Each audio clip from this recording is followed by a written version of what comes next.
Please take your seats. Our program is about to begin.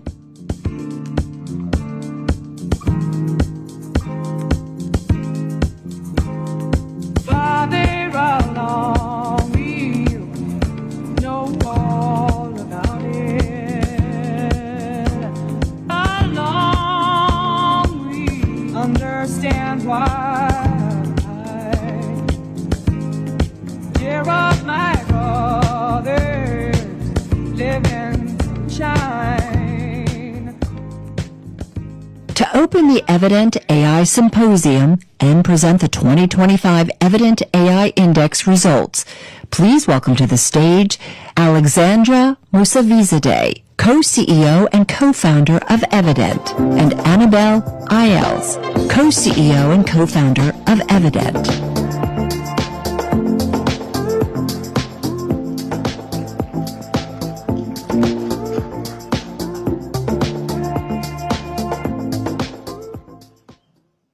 Welcome everyone. It's so great to see you all here. I know many have traveled across the country, across the Atlantic, and across the Pacific to be here with us today for our annual symposium. And this is actually the third symposium in New York. So we're really thrilled to be here in this beautiful space. I'm Alexandra Mousavizadeh, and here's Annabelle Ayles, and we are the co-founders of Evident.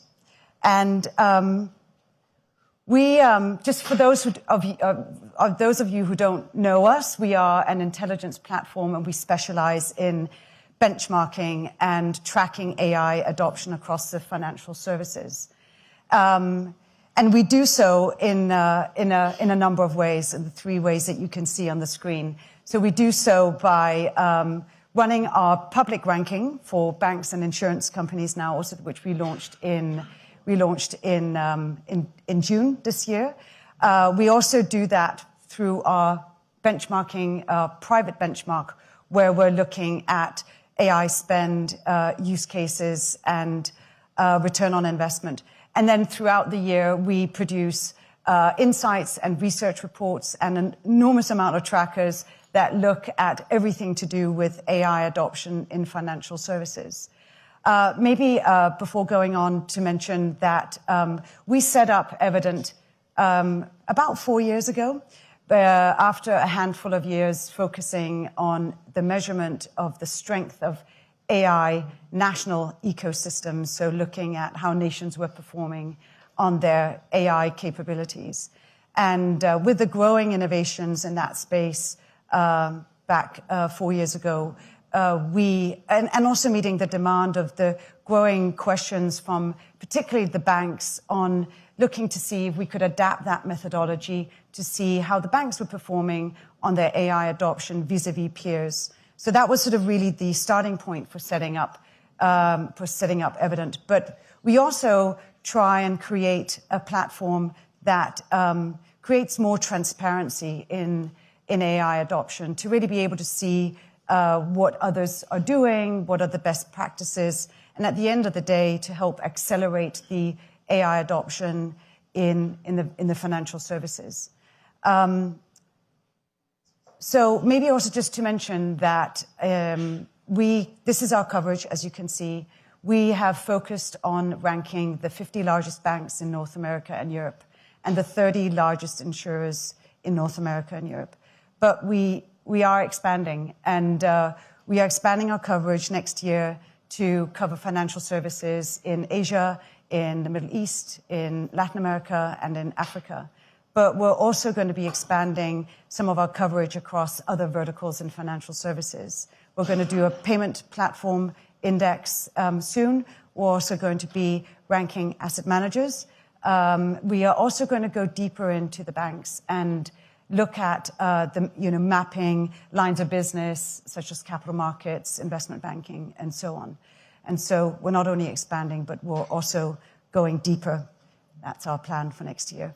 But we thought we would just spend maybe some minutes on looking at the results of the recently released 2025 ranking of the 50 largest banks, and look at what are the trends that we're seeing. And it certainly has been the Yeah, the biggest ramp up we've seen since we started mapping the banks. Unprecedented growth across all of the areas that we track. We look at the pillars you can see on the screen. We look at 4 pillars. We look at AI talent. We look at all of the innovation levers that the banks are pulling on research, on patents, on investments into AI companies and so on. We look at leadership in terms of the narratives of the bank, and we look at the transparency of responsible AI. And everything's gone up and to the right in these categories that we look at. We're going to look at that on the next slide. But maybe before going there, just to say that this unprecedented growth across all of the sector, really, but really the 10 top banks have been growing at double the pace of the average of the index, and very much led, as you know, by JPMorgan and Capital One, that are really out front and growing at a tremendous speed in their activities, both in terms of what we're looking at here, which are investments into the capabilities that are really showing that flywheel effect of getting use cases into production, and the hiring and so on that follows that. But just to take a look at some of the data points here, and as you can see on the screen, you know, these are sort of the categories that we capture. But on talent itself, so we look at the talent pools in the bank that are related to AI, that focus on getting the use cases from ideation to production. And that talent pool has grown by more than 25% across the banks. And that's a huge ramp up, much bigger than we've ever seen before. Of course, we look carefully at sort of the what are the banks hiring and for what, and we'll get into that later on. And also on the innovation side, as I said, we look at research and patents and partnerships and investments, but just looking at the research activity as one of the things to pull out, that has also really ramped up. And 38 of the 50 banks now have some form of an AI research entity. Applied AI research is really the focus, and really fanning that capability out into the functions and the lines of the business in the banks. And that has really helped accelerate a lot of the deployment.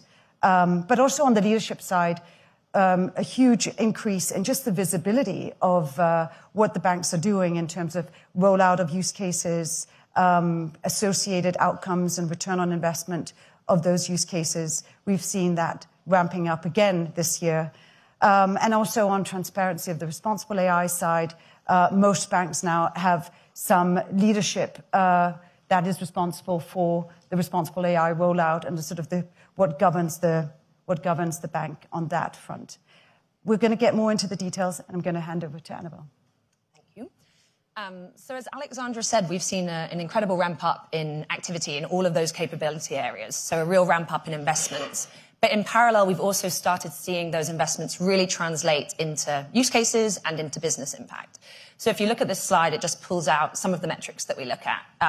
On the first 2 columns, this is where we're looking at use cases. And what you can see is that 32 out of the 50 banks that we track are now disclosing at least some sort of use cases in production that are delivering a financial business impact. It's also interesting that there are 18 that still haven't. On the second part, you can see that 25 banks now have gone one step further and disclosed a total number of use cases in production across their organizations. So that's really a doubling from what we saw the year before. And all of that is to say that we're seeing these use cases move into production, but also more centralized tracking of where these use cases are in these large, complex organizations. And that's becoming increasingly centralized. And then on the right-hand side of this chart, these numbers are a bit smaller, but this is where we're really tracking the banks that are disclosing the aggregate ROI across all of their use cases. So 7 banks in the last year have disclosed their returns targets, their overall target return that they're expecting from AI. And 4 have disclosed the realized value, i.e. the value that has been delivered from AI to date. And these numbers are still small. Many banks still aren't choosing to disclose this publicly. But I think this is all signs that all of this investment is beginning to translate into use cases in production and ultimately business value too. So on this slide, we actually look at the kind of correlation between all of those investments, i.e. the index score. So the x-axis here is the bank's score in the index. And the y-axis is then the number of AI use cases that they've disclosed. And over the past few years, we've been tracking this, and we're just seeing an increasingly strong correlation between performance in all of those investment areas and the number of use cases that are sort of moving into production. Obviously, JPMC on the top right of this chart leading the pack. And I think what that shows is that these banks that are ahead on talent, the ones that have invested in sort of attracting all of this AI and data talent, the banks that have a very strong innovation strategy where they can build capabilities in-house, but also partner with vendors and buy those capabilities when they need to. The banks with strong leadership, a top-down CEO focus on AI, and finally, banks with very strong AI governance. All of that is beginning to translate into deployment and impact. So we've talked a bit about outcomes, and I guess the question really is, where are the use cases? What are these use cases that we're talking about? Evident tracks these on a monthly basis. We track all of the use cases that are announced by the 50 banks and the 30 insurers that we track. And this is just focused on the banks specifically. But in the last 12 months, we've seen 110 generative or agentic use cases be announced externally. The vast majority of these are still generative AI internally facing use cases. So employee facing, not in the hands of customers. The dark blue chart on this slide, a lot of these are in knowledge access, so making sort of internal insights available to employees. Process automation, so reducing the amount of time on manual work or document summarization, and also in developer augmentation too. The externally facing Gen AI use cases are still relatively few and far between, but perhaps unsurprisingly, most of these are in customer engagement. In retail banking, for example, the customer-facing chatbots. We've seen more banks announce these over the last year, but we've also seen a growing sophistication of these chatbots. So more multimodal, maybe even avatars at play. And most of this is in retail, but we are also starting to see those customer-facing chatbots in wealth management and even on investment banking too. And finally, on this slide, we've looked at agents, right? And I guess that's the orange bar. And in the last year, we've had 19 sort of instances of agentic use cases being announced across the 50 banks. We saw 5 of these in September alone, so we're just seeing this pace really accelerate. And those use cases have only been disclosed by 12 banks, 12 out of 50. So it's still nascent. A lot of these use cases are in testing phases. They're not really necessarily in production. But it's just yet another sign that the leading banks are continuing to innovate and drive forward, and those that aren't are going to fall increasingly behind. And then finally, if we've talked about the use cases, maybe we just look at the overall financial value that banks are seeing from AI today. So these are the sort of 9 banks that have disclosed either realized or projected estimates of total financial value from AI. They range from sort of more in the $100 million territory up to $2 billion, JPMC obviously leading the way here. And I guess maybe a few things to note is that a lot of these metrics are still traditional AI dominant. So sometimes generative AI, those calculations of ROI are harder to calculate, so they're not necessarily included yet. A lot of these numbers are also driven by cost reduction and also cost avoidance. But we're expecting, we are beginning to see some of more sort of revenue generating figures being released and revenue uplift figures. And then maybe the final thing just to say is that I think these numbers are still relatively small. I think that maybe that's not a surprise for those of us that are working day in, day out in getting these use cases into production. We're definitely expecting it to ramp up, but we're still in the foothills, we think, of what the transformative value of AI is really going to look like. But that's where we are today. Thanks. And then, and of course, what is disclosed is only the tip of the iceberg, as we know. We're going to dive into a very packed and rich agenda in a minute, and we'll kick off soon. But maybe just some of the topics, we call them hot topics, that we speak to many of you in the room on a daily basis, and there's only so much that the data can tell us, and there's sort of a lot of the conversations that we're having on sort of what's top of mind.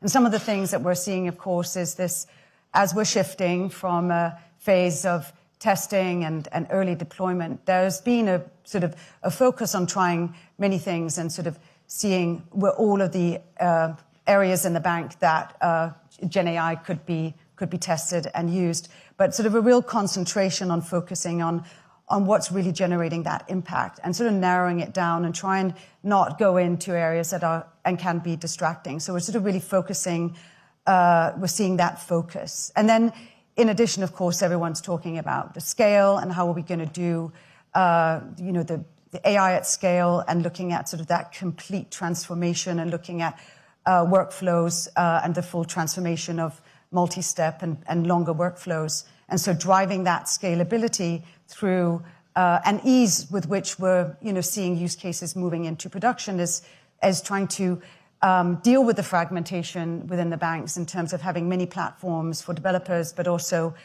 maybe not full oversight of all of the use cases there are. So this sort of focus on centralization in order to monitor better and in order also to create systems for reusability of use cases that, again, brings that time to production down, very top of mind. But then also this demonstration of ROI, obviously early days. Lots of predictions are flying around when we're going to see this really hit the bottom line, probably 27, Agentic AI maybe later. But the demonstration of ROI without being too short-termistic, if that's a word, and really thinking about the long-term transformation of the bank, monitoring what is working, but also maturing these ROI frameworks is something that's also, very top of mind, and we'll be discussing that a lot today. And of course, sort of figuring out, avoiding vendor lock-in, figuring out what vendors to work with, what models to use for what particular problems, large language models, small language models, but also starting to move into building proprietary AI capabilities in the banks. And last, of course, not least, agents. Everyone's talking about agents. It's really early days. We're going to be spending time on that also today. Some are really thinking about what sort of that integration readiness that's needed in order to build these agentic AI workflows. And as Annabelle was saying, things are being disclosed. It's still really early days in this phase. So not only moving from a deterministic agentic AI, use cases to sort of fully autonomous, and we're not there yet. We'll obviously get there, and it will be very transformative, of course. So much to discuss. Really looking forward to getting into all of that today and having everyone here. And of course, before I hand over to the next session, wanted to say a very big thank you to our headline partner, EY, and all of our other supporting partners as well, because without you, this would not be possible. And we thank you very much. We're going to stop here and hope everyone has a really good day and lots of conversations on stage and off stage as well. And I'm going to hand over to Caroline Hyde from Bloomberg and Teresa from JPMorgan to continue the tradition of them opening the symposium. Thank you very much.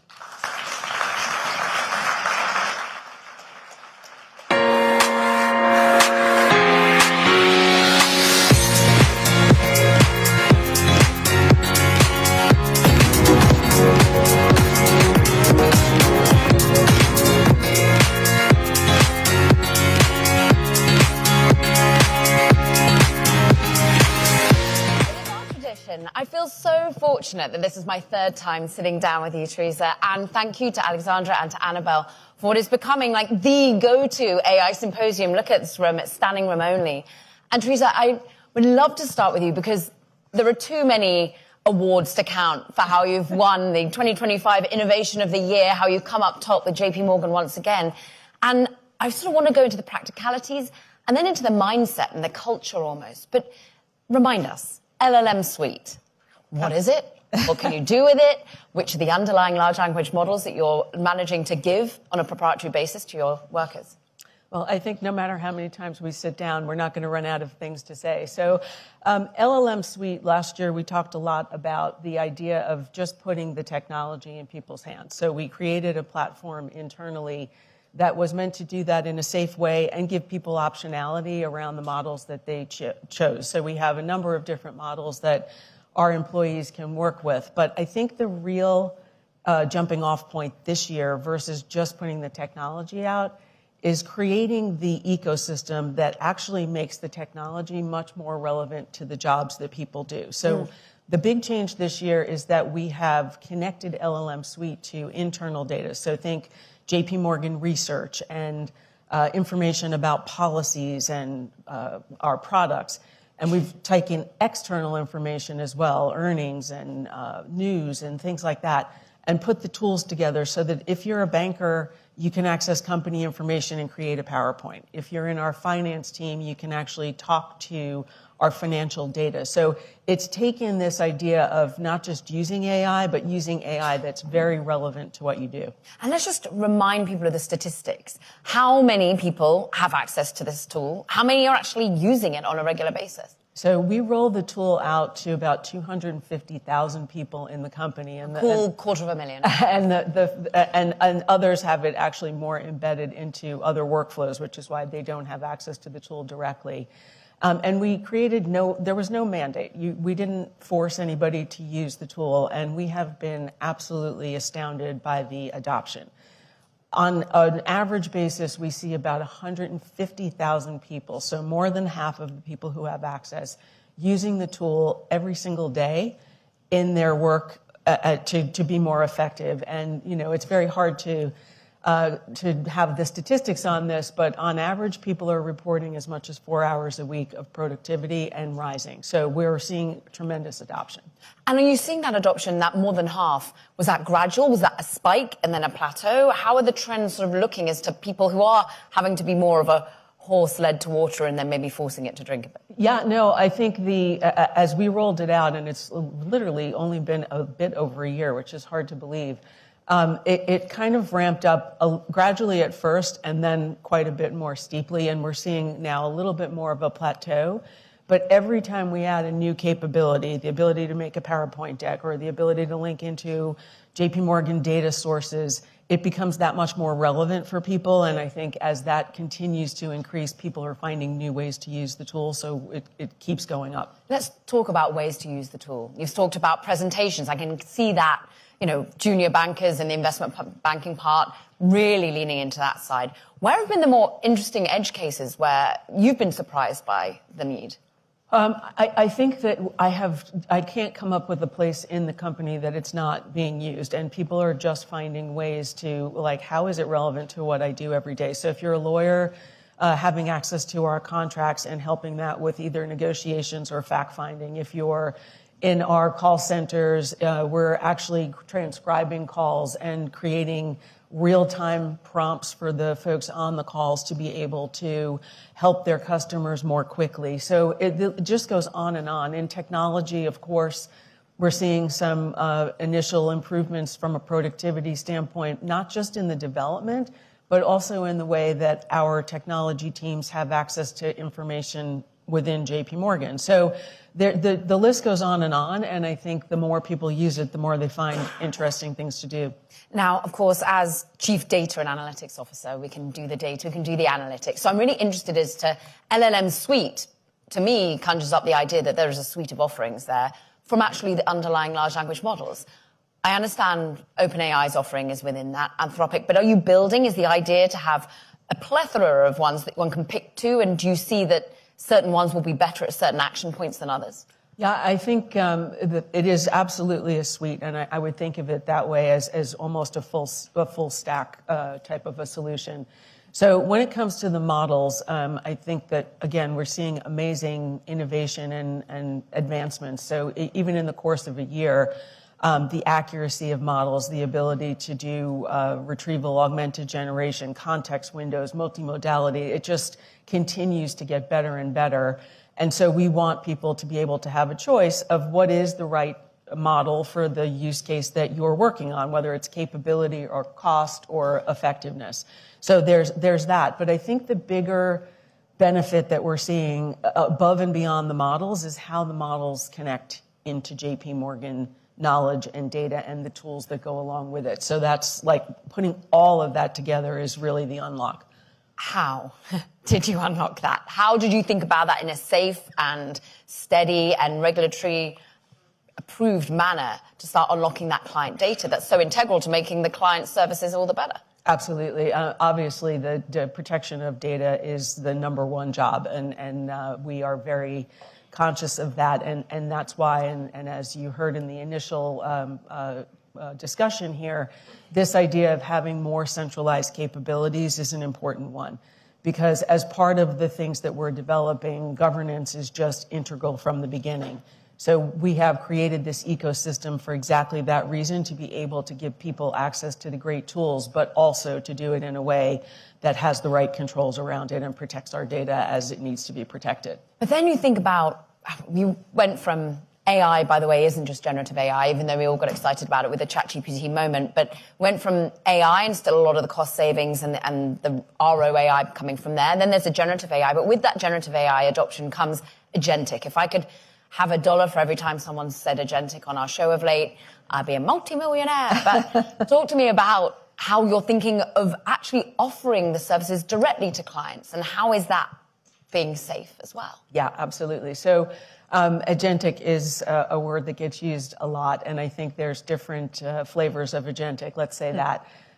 Where we've seen some initial use is on things that are, I would say, quite a bit more narrow in scope and a bit more constrained. So we may give the ability to choose a tool, but that's probably it. We're not at the stage yet where we have multiple agents working in concert to do very complex things that you're thinking for a long time on. I think this is a space for the entire industry that we have to approach very cautiously, because agents are a little bit of a hybrid, if you will, between what we all traditionally know as technology, or systems which are more deterministic, and humans that you can give the same person the same task and they're going to go about it in a different way to how to solve that actual goal. And agents are somewhere in the middle. And it's a paradigm that I think we haven't really seen as an industry before. And so figuring out what are the right controls, you have to be very careful about access and identity and what types of data agents have access to, and actually what they're doing. You have to be able to monitor, how they're going about the task. So there's a lot of work to do, I think, before we see this really being implemented in an enterprise scale in very complex ways. And you have a complex role, and you sit alongside other very complex roles. And when you're in the operating committee, is that where you're having these sorts of conversations? Is it with which of the leaders in JPMorgan you having to go out to on a daily basis, talking about how agentic AI is eventually going to be a use case that's a safe one for you? All of them. So it's at every level of the company, the most senior levels, and all the way throughout, because I think everybody that is involved in or runs a business within JPMorgan needs to understand this. And we've actually started a bit more intentional management training at this juncture, because I do think we're getting to a different point in the curve. So the work that's been done to date and the productivity that we're seeing is great. But I think this next level of what's possible is really where this promise that we've been talking about in terms of, productivity, GDP output is going to come from. But in order to do that, it's not just putting AI at a certain point in a process. It's absolutely reimagining the way that you do business. And that's not such an inherent thing for senior leaders to do. So we've, as a company, started to look at what are the most impactful places where AI could really potentially change the way that we serve clients or our economics or what have you. And we've taken those initiatives and we've started to go through almost a masterclass type of a training, which is helping senior leaders not only understand what's possible with AI, but how they work across functions to be able to implement it. You have to have the data right. You've got to understand, what is it going to mean to your customer interactions? How does it change the incentives of your salespeople? So it's a much bigger and deeper transformation than just putting an LLM on somebody's desktop. This really requires you to rethink. And what I'll say to my partners is, what would you do if the marginal cost of the next transaction you did was zero? What would you do if I could give you 10,000 more people in your business at zero cost tomorrow? How would you use them? It's that type of thinking that I think just hasn't absolutely permeated everybody's consciousness yet, of just how much scale and parallel capacity is going to be possible, and then what does that mean to the way that we do things. And that takes us to the cultural moment and the mind share and shift. But a lot of that comes to just operationally, how you structure a business, How have you started to think about which businesses need to be more closely aligned? I'm hearing so much more about the human resources, the people side of the business, needing to be incredibly deeply connected with the digital leaders and the transformation leaders. How are they coming together? Yeah, absolutely. I think that this is a cross-functional endeavor, to be sure. And I think you need to have experts that understand how things work today, combined with people who really do understand the potential and the possibilities of the technology tomorrow, and put those together in teams that can actually think this all the way through.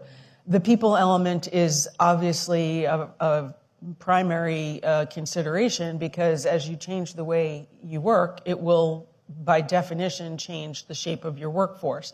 Now, I don't think that anybody knows for sure what that looks like over time, but what we do know is it will change. And so you have to make sure that you're giving people the right tools. You have to make sure you're getting in front of that in terms of a training perspective. And again, in my opinion, the most valuable thing you can do is give the technology to people so that they can start to use it and experience it, because that is what helps them to determine, okay, this is how my job might evolve as we go forward. Well, I like the way that you first structured that answer, as saying it's the people who understand it today and the people who are understanding it tomorrow. But what about the people who don't want to understand either of those things?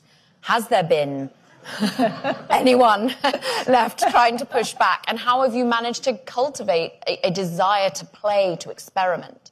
Yeah, we haven't really seen much in the way of resistance. I think, it would be disingenuous to say that it doesn't create a bit of anxiety. I think it's true for all of us. I think, if you've grown up and perfected your craft, so to speak, by coming up through an apprenticeship model and really learning the ropes, and all of a sudden your job is going to change in meaningful ways, that's a little... I want everyone to do 100 hours of making M&A various presentations. Exactly.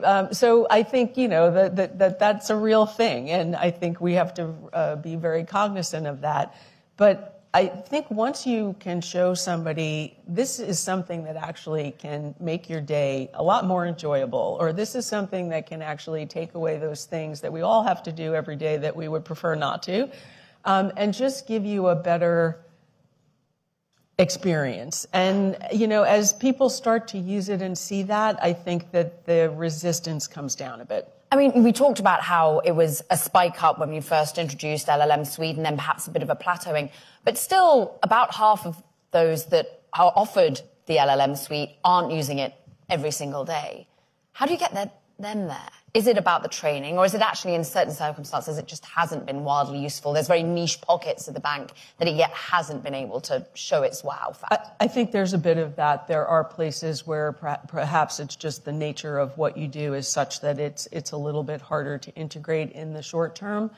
I think that the adoption, if you really have not made the effort, if you haven't been curious about it, I think that you're going to start to find that you're going to be a bit at a disadvantage. If your colleagues are able to complete things more quickly than you can, or they're able to have different insights than you have, that in and of itself, I think, will spark a bit of that competitive spirit as it is, to have people start to adopt it. So, over time, I think it's like any other big technology wave.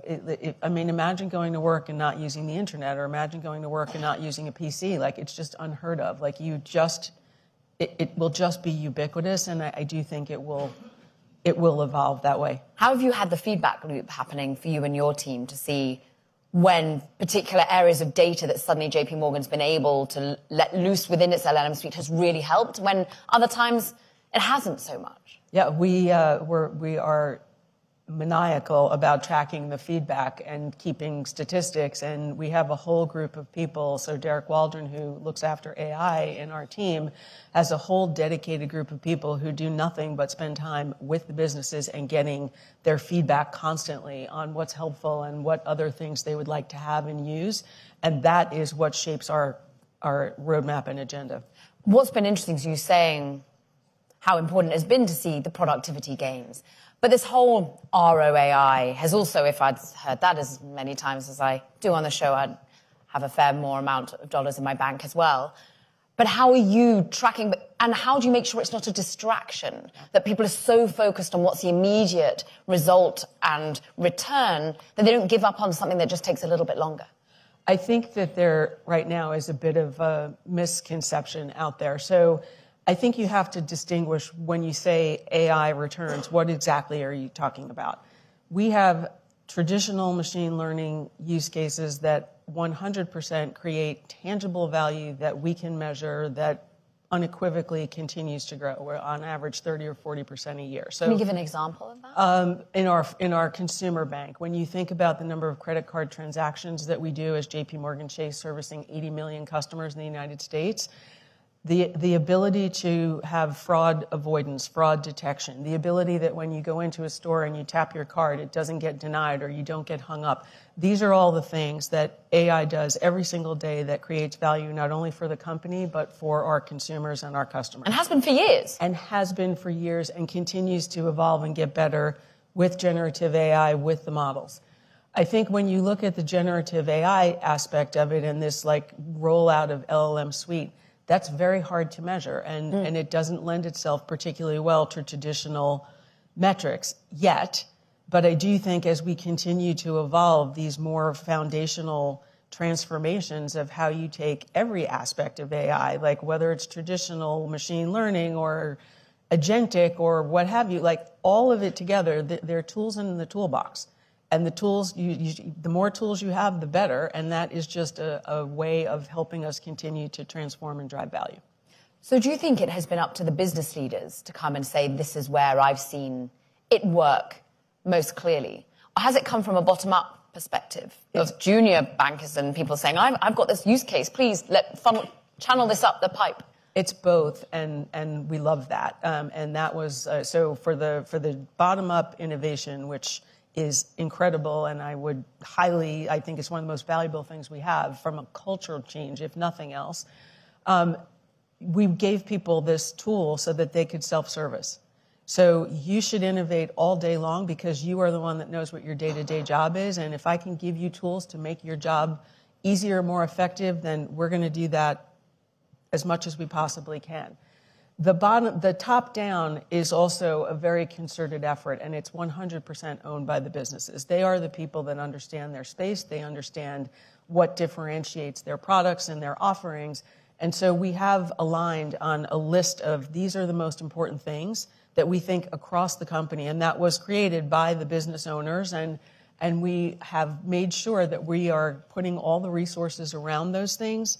And where we come up to blockers, whether it's data that's not available or things are getting tied up in a governance process or whatever it is, we get around that and we make sure that we can help those business leaders to progress those opportunities because they are very, very meaningful.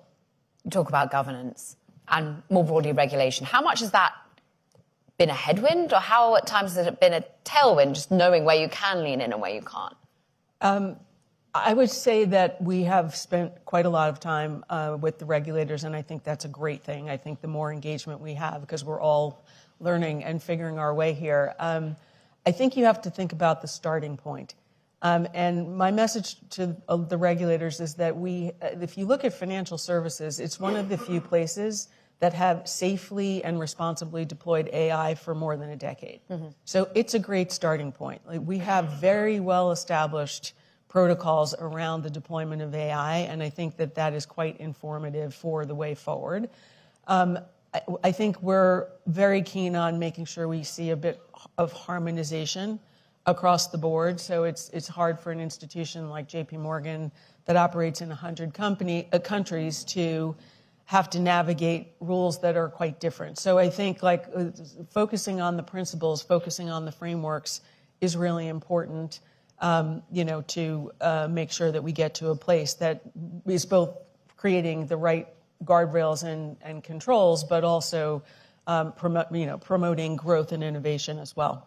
Can you share anything on the trends that you're seeing globally? Have you seen your American workforce adopt it and move faster vis-a-vis what's happening in Europe or Asia, or is that not the case? Not the case. I think we have seen the adoption be pretty consistent across the board, and we do look at the metrics of, is it a particular level or demographic or what have you? And I would say it's pretty balanced. Really, there's no, oh my goodness, the young are driving it forward and us crusty oldies aren't up to so much, or women versus men? Or... I think we see a bit more usage at the more junior and mid-levels, but I think it's also a function of their roles. They have more opportunities in some cases. More of the grunt work. But we are definitely seeing adoption at all levels. So let's go back to the culture side, because I just want to get a test in the room. We talked about how there is this sort of way in which people learn at banks, and it tends to be sort of, what do we call it, this method of learning on the job. But you felt that perhaps people are questioning whether that's really going to stand the test of time. Who here in the room is anxious from an HR perspective that things are going to be pretty disrupted? One person, only one person's got any anxiety. What a bunch of optimists. Confident crowd. Well done. Thank you for putting your hand up, one person. But, okay, so we're not worried about perhaps the way in which these apprenticeship-style models change. How are you trying to alleviate anxiety as a culture? How are you trying to think about what that does eventually look like when you don't have 60-to-1 junior bankers to senior bankers, but those that are coming on board are seeing that they're going to be one of few, but augmented? I think it's almost too early to tell. I mean, we will always have a junior population, and we will always be recruiting top talent into the company because it's a self-sustaining thing for the firm. So I think your job might look a little bit different. You may spend a little bit less time crunching a spreadsheet, but you may still be, in an apprenticeship role. I think the thing that will change is I think every person in the company is going to become a manager.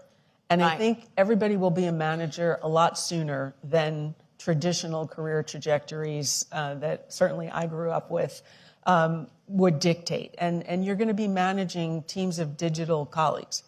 And so that idea of how to think about that and how to orchestrate work in a way that gets to the best outcomes is going to be a skill that I think you're going to see more junior people having to adopt a bit earlier in their careers. What about Agentic again? We thank you so much. Not enough audience participation, but from this one, I'm pleased that we've got a sea of optimists in the room, and I'm pleased you're all excited about being managers. But Teresa, you instill a lot of optimism. We see what JPMorgan has achieved, and we're so thankful for your time, as always. Of course, she helps lead the business when it comes to digital, when it comes to more broadly the data and analytics that you see over at JPMorgan. Teresa Heitenson-Retter, please thank her. Thank you. Thank you. Thanks very much.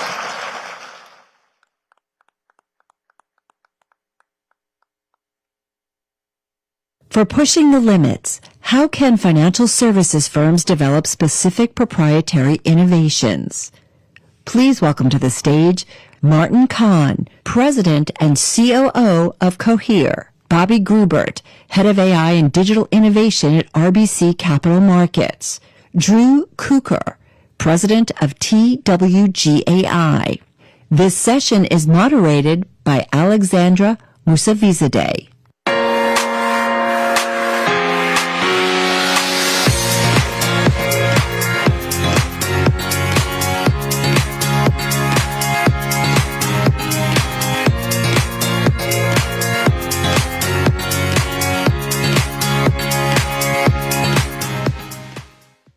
Welcome.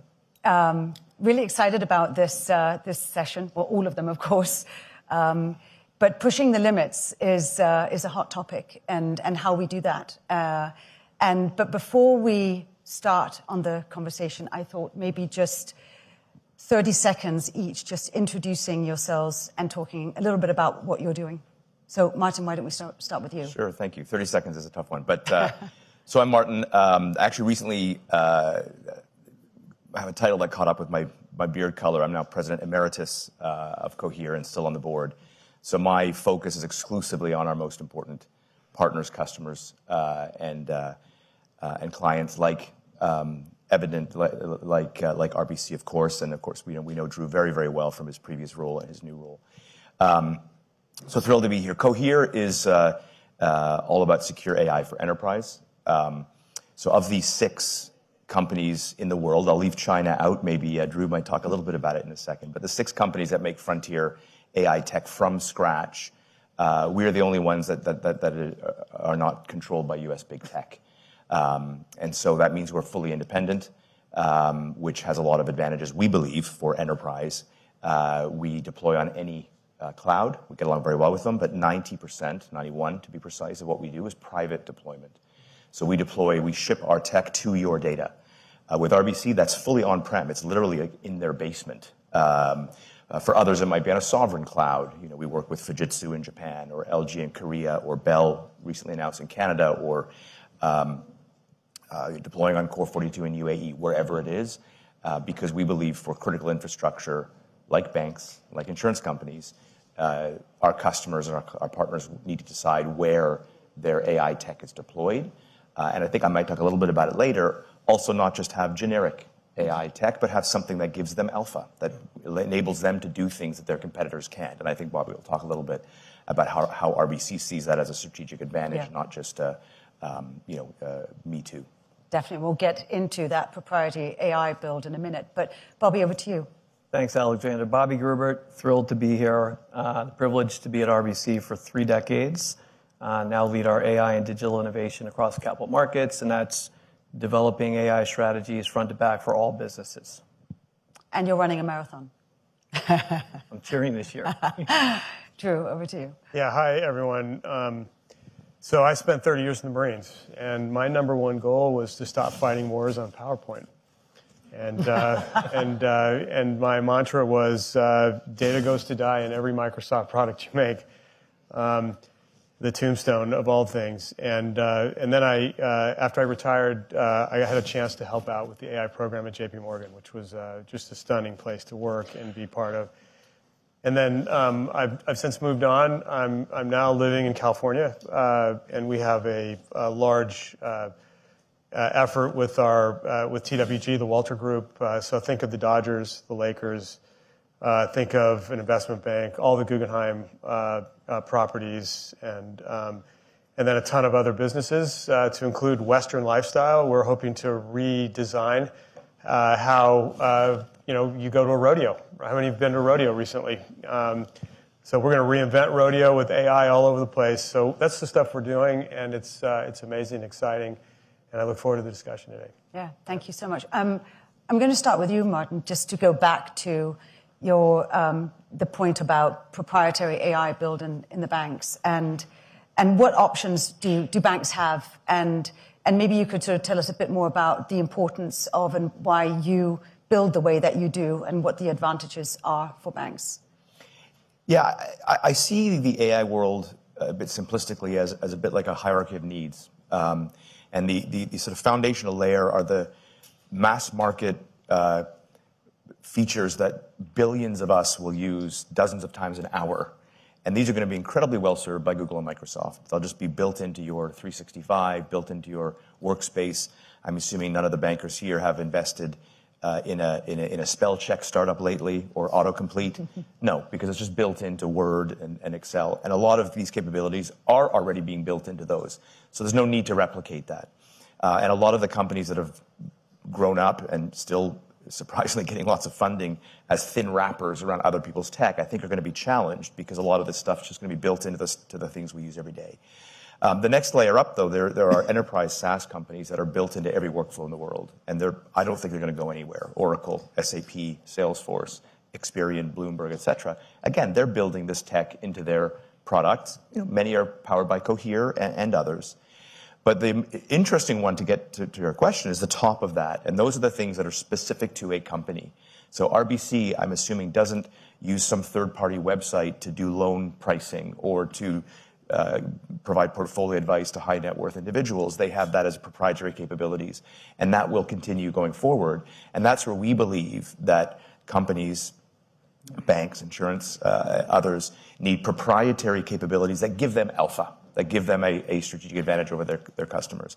And so generic AI is great. You have a chat bot that 800 million people use, wonderful. But it's by definition generic.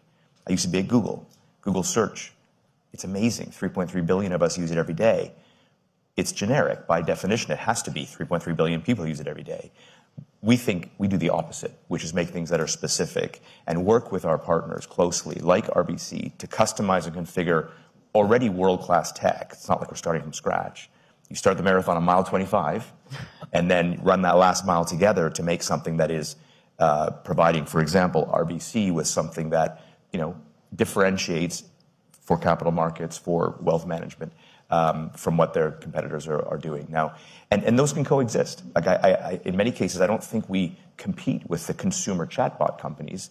People will use Google search, but they're also going to have proprietary systems. They might use a consumer chatbot to figure out how to mix cocktails or whatever, but deployed in their environment with access to their incredibly sensitive data, and able to do multi-step reasoning and make their people more productive, more effective, and maybe win a deal or do better work than their competitors. That's where we focus. Mm-hmm. And to you, Bobby, you do this day and night, the execution and deployment that we're all talking about on the capital market side and beyond. Could you respond to Martin and sort of what he's building, but also maybe take us into your world for a second and talk about sort of where you are? You've got Aiden North. Sort of, give us a sense of what you're working on. If we think about kind of AI culture is really important. Mm-hmm. We take a step back. We've benefited from our CEO Dave's leadership, and if we step through kind of how we got to where we got to and executing at pace with Martin and Cohere, Dave had the vision to create RBC Borealis a decade ago. Mm-hmm. Hired Fotini. She's added 100 of the top machine learning experts, scientists, researchers. So think about Borealis as a science and research lab. Think about AI and digital as the commercial arm. 10 years of history and trust, building platforms together. We actually invented a platform together. That's important because we forged an AI culture, AI mindset with client and commercial results. Aiden was our patented reinforcement learning platform. As you fast forward and having the vision to work with Cohere and the team, that was a quick assimilation into the RBC culture of how we work, how we innovate, how we execute at pace. If we think about then how we've developed Aiden North in capital markets, we call it Aiden North.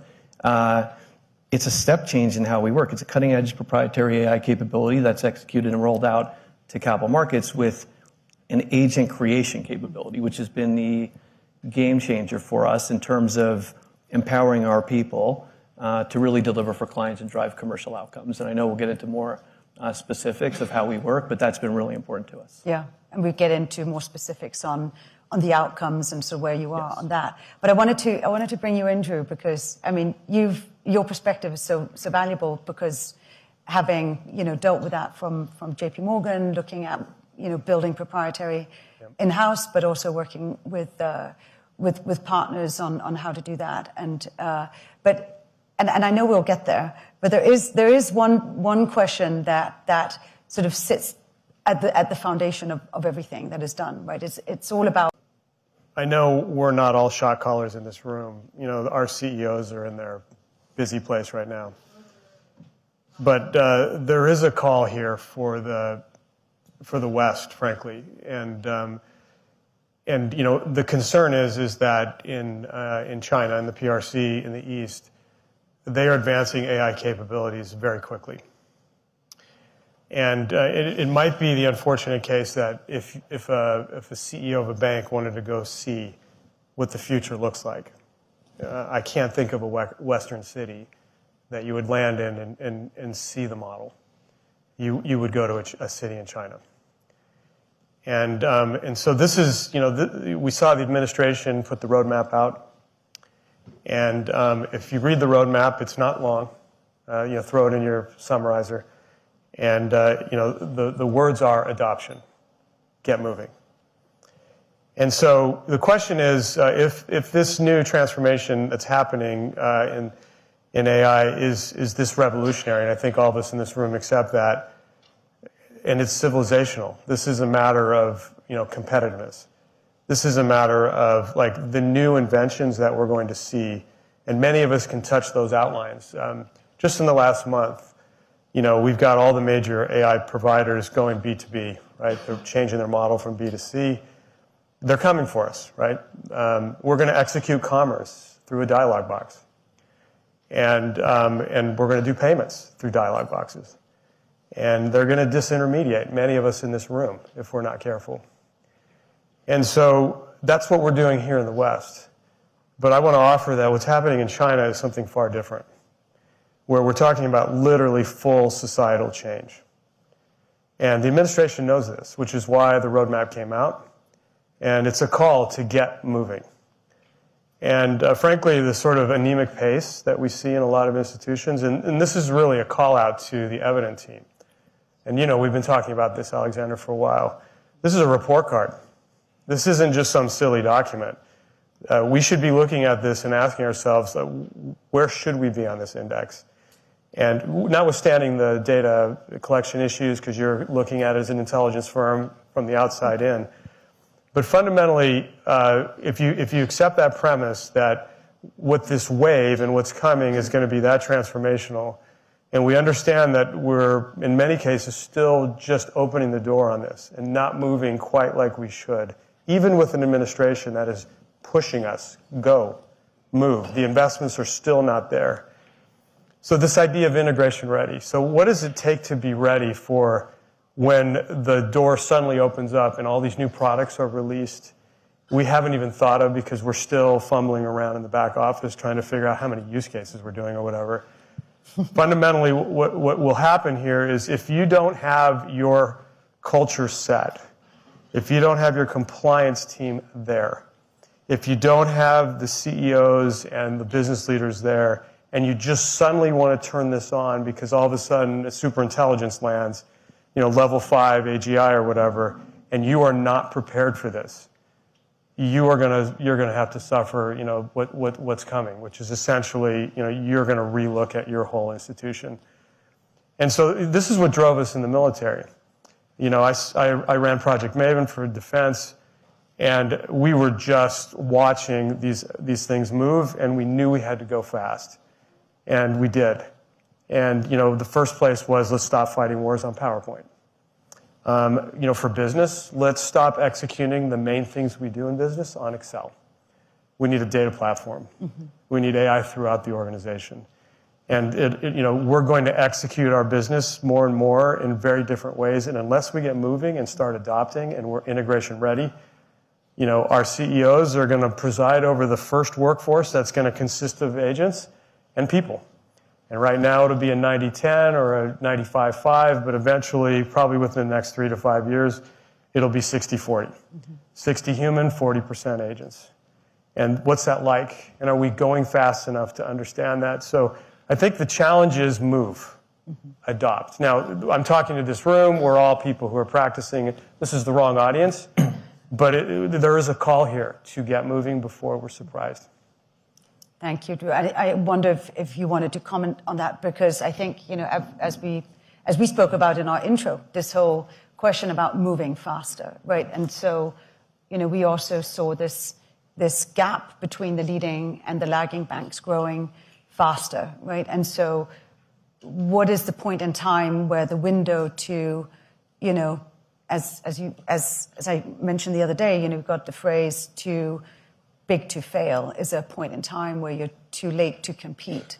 And I think that's really on a lot of banks' minds, right? And so how do you accelerate that? Because it's few banks that are, in moving as fast as the banks in the top of this index.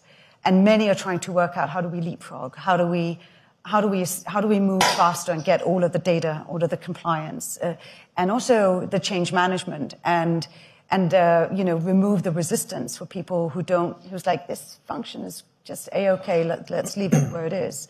And so I know there are many dials, but what do you focus on first? And maybe I'll just go to you, Martin, and maybe back to you, and then to you, Bobby.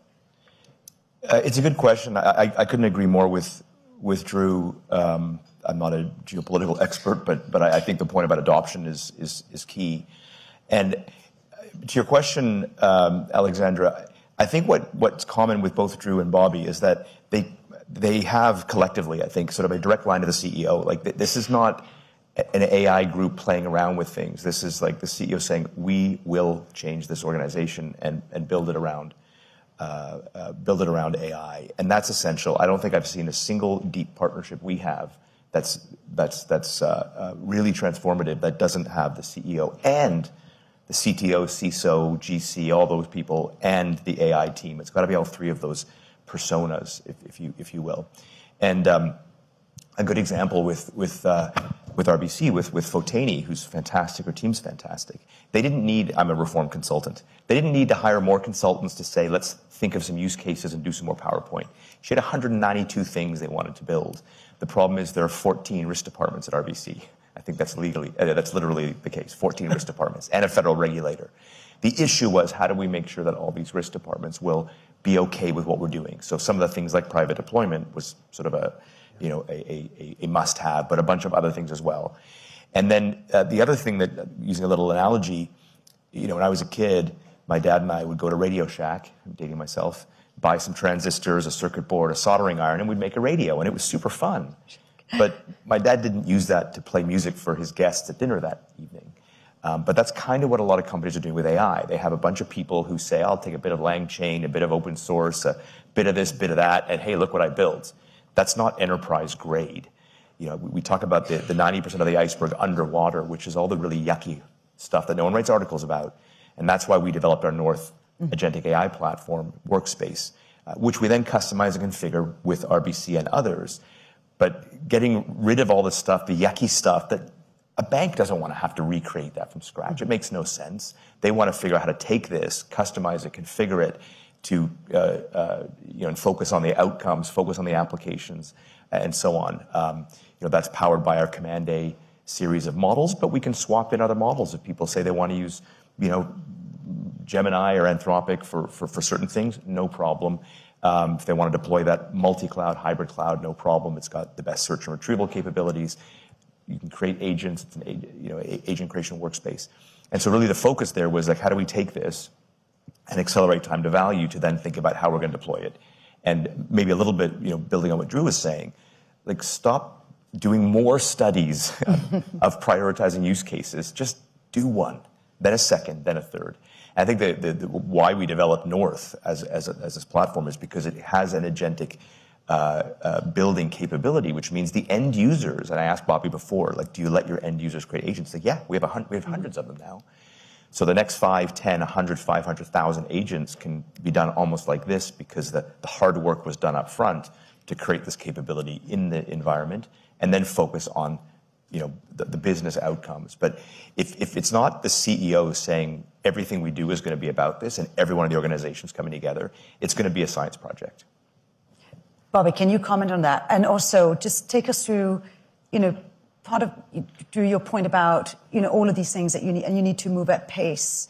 When you're looking at what you're doing on the capital market side and all of that you're building there and beyond, what did you drew on Fotani. You also had other aspects that you were focusing on that has led to the pickup in pace and partnerships and so on.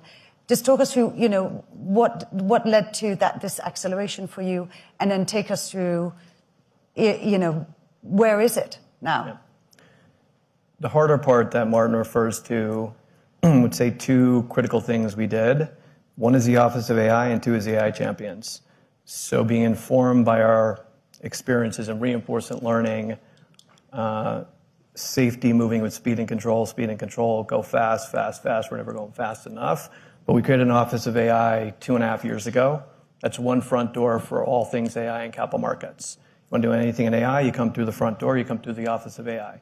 We subsumed the governance, AI governance of Royal Bank of Canada across the Office of AI. So the governance piece, AI and digital governance, is mission critical for us and non-negotiable. Then we have a product advisory board aligned to the Office of AI that actually funds AI initiatives. AI initiatives, and kind of how we think about that is, you're solving a client problem. Can you drive commerciality at scale? Can you ultimately drive results at scale? So you have the Office of AI, and we're able to inventory all AI activities, ML, RL, and then getting ready for the next layer. We have Andre Mani, our lead AI engineer. We have our own AI engineers. We have our own team, closest to the client, closest to execution, execute at pace. So that was number one.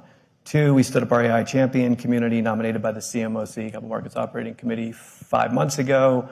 100 people, 3 things. drive AI education. RBC Borealis, we have the privilege of having people that actually teach AI universities, teaching our people. So you have to teach our people the AI, and then every other week, the next week you evidence a use case or you evidence an agent. So you're creating this mindset of unlocking your imagination and capabilities of the people closest to the client, and we're obsessed with developing a vision for the workflow. So we lock in with Martin and his team every week, and we met with your colleagues on Friday, kind of what do we need right away, and then how do we accelerate execution within that framework.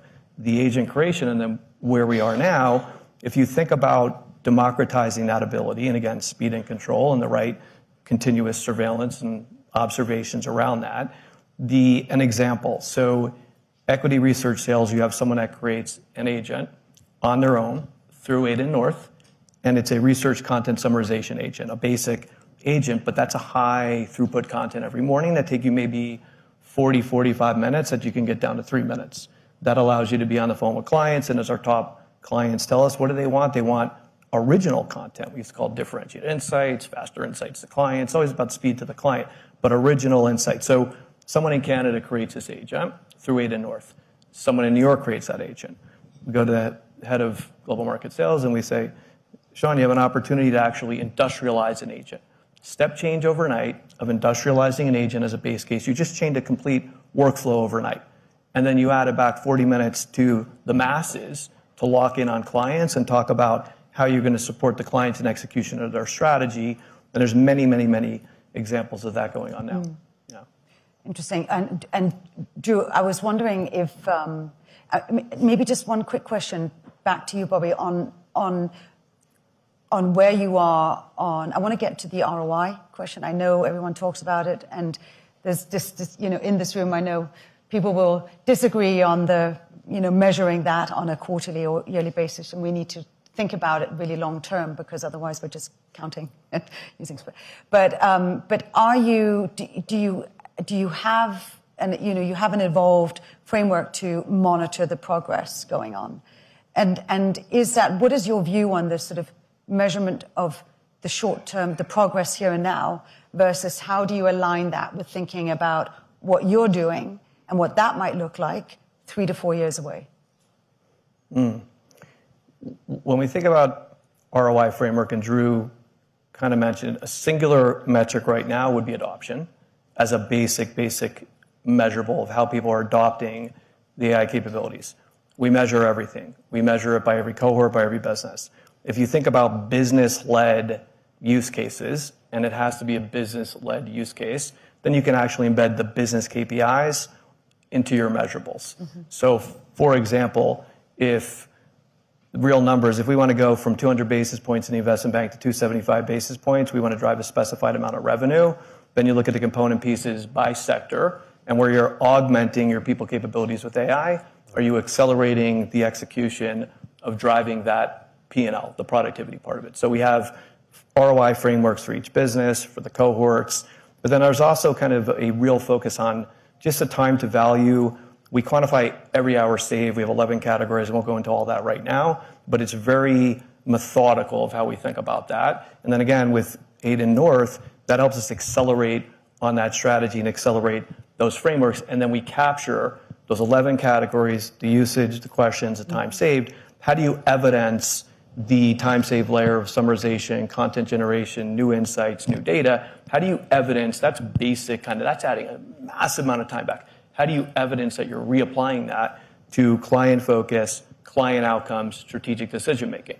And then we do it by associate, VP, D, MD. So we have that, and you play it back to your business owners and business leaders to show, and hand over heart, like for our people, we're augmenting our people with AI capabilities to compete at the highest levels and deliver for clients. And you have to play back those metrics. And then lastly, in Aiden North, we're building the Aiden usage agent, which will give you every measurement and then drive your KPIs. Yeah. So if I can just go to Drew first, because I wanted to get into this question about, that's really detailed monitoring, right? And as you know, we've got our private benchmark where we get this data from banks, and there's so many different types of ways that banks are measuring their ROI, and some are really detailed and some are less so. But what would you advise someone in our index that are maybe, beginning to think about this, or sort of very early stages? Because I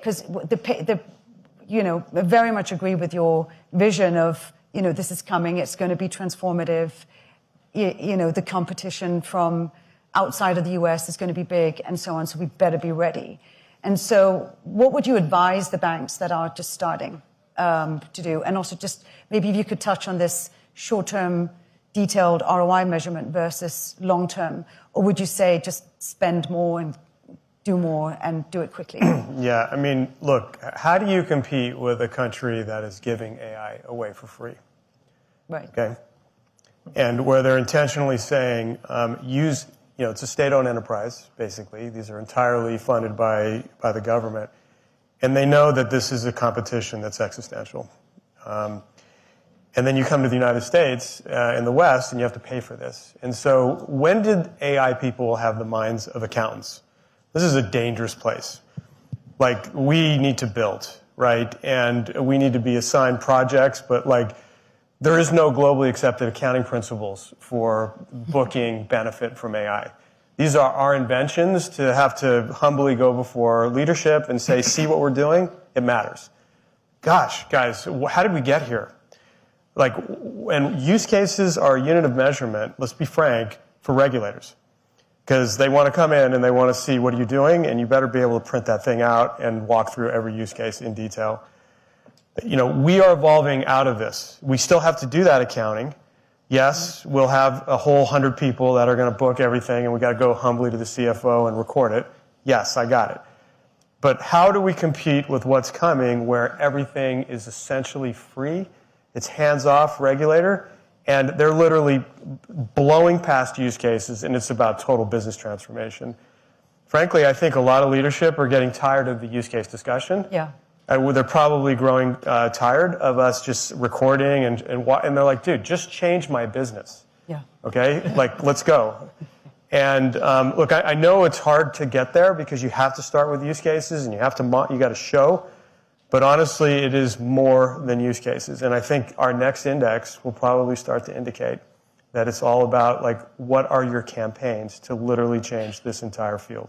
We're on it. Yeah. We're going to do that next index among the many others. I'm being told that time is up. We could continue forever, but thank you so much. A round of applause for our great speakers. Sorry I didn't get back to you, but they were saying wrap up. Yeah. Baby, come back to me. Come back to me. For unlocking value through oversight, how can financial services firms supercharge AI through de-risking and governance?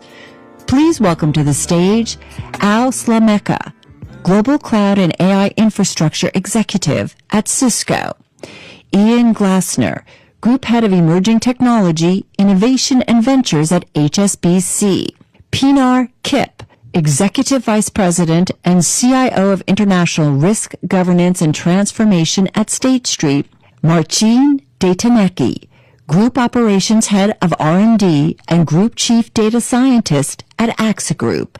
This session is moderated by Luke Bedema, Editor at Evident.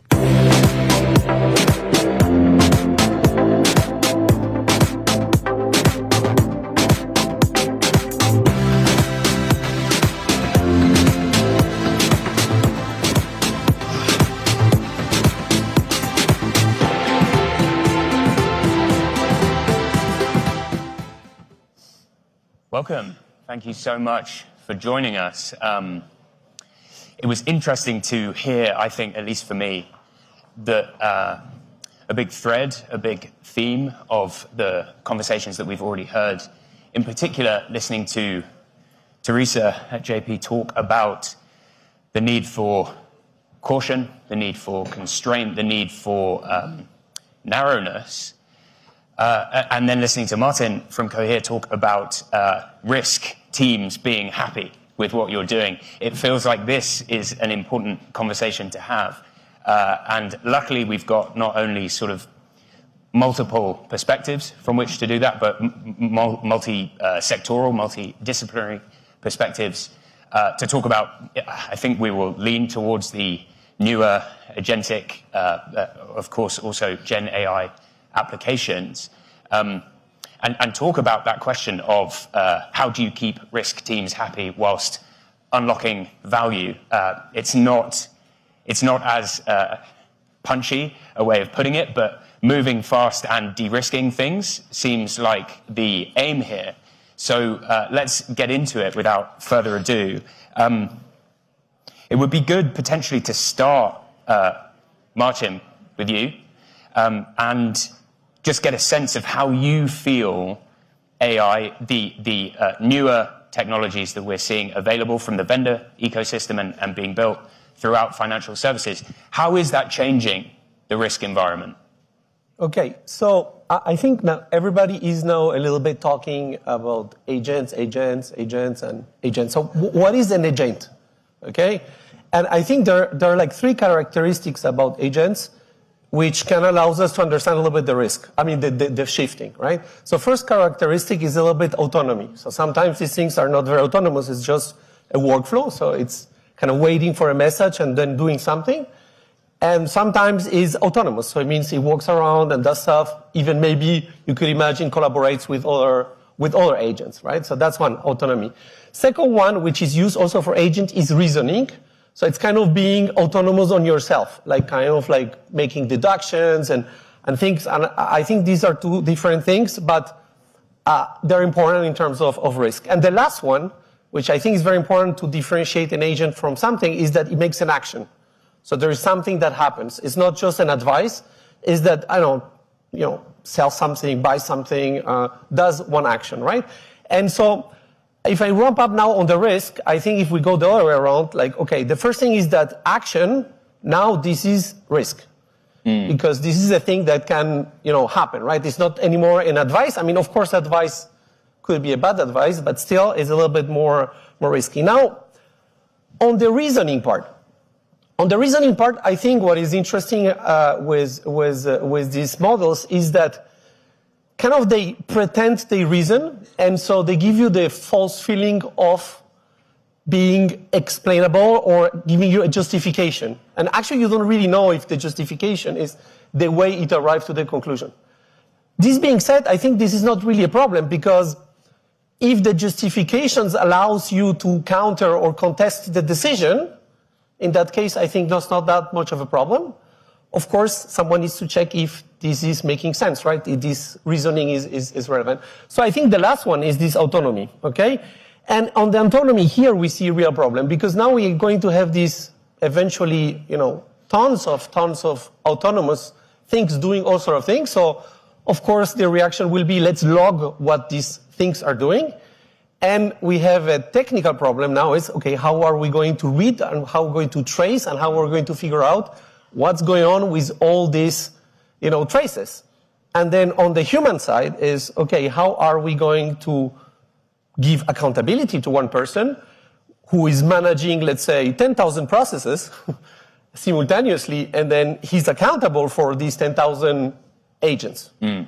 So I think this is where the things are shifting. Yeah. More on the autonomy part. Would it be okay, Al, to turn that sort of framing over to you? Because I know you think a lot about visibility. How do you achieve visibility of those three things, essentially the increasingly autonomous systems that are reasoning, and then systems that are taking action? Yeah, no, absolutely. And it's a pleasure, first of all, for Cisco to be here as a sponsor of the event.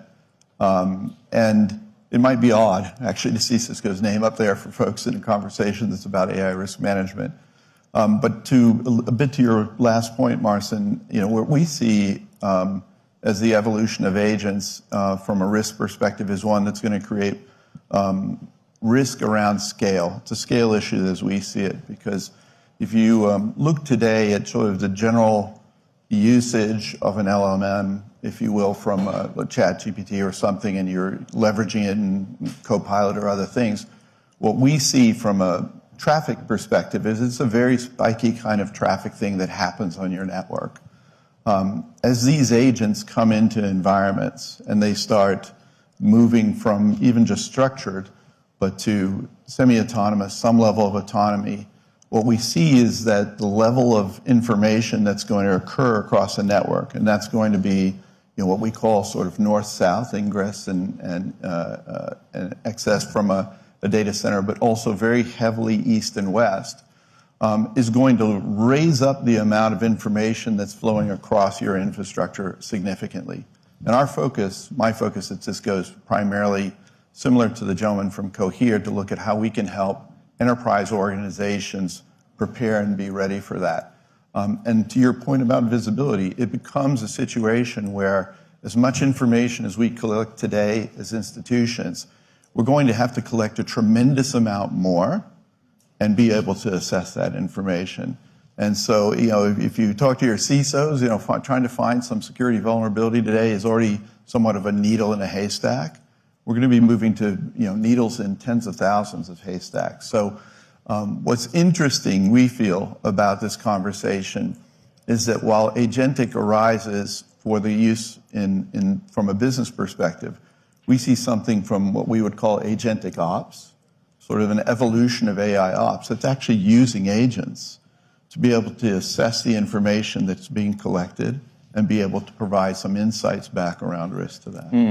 Do you think we're in the foothills still of that type of application when you see it? I mean, every day, I think all we see is just more and more building of scaffolding right, around agents.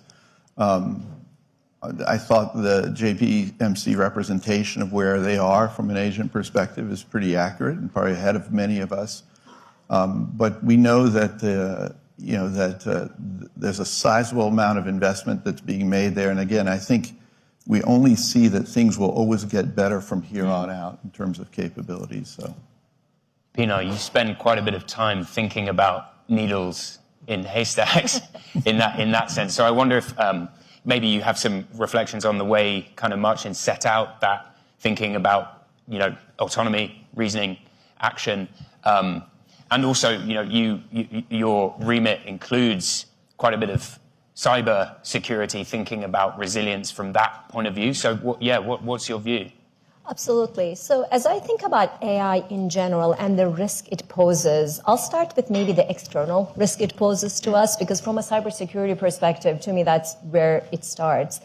AI is making it a lot easier for threat actors to very intentionally and very precisely attack all of our organizations. And we don't even have to get to any complex methods and tactics. Even phishing emails you all receive, I'm sure you have noticed, are becoming a lot more personalized, knowing what your child might be going to school, knowing what event might be happening. It is becoming a lot easier to click on those things. So as we think about cybersecurity risk increasing because AI is available, and we know from kind of industry information that it's not even used very sophisticatedly yet, it's very basic AI that's getting us here.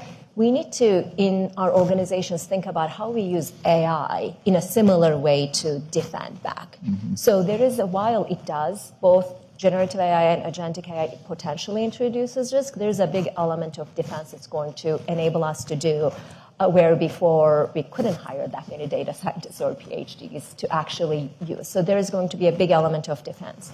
But as I think about agentic and the risk management around that, I absolutely agree with the differences noted.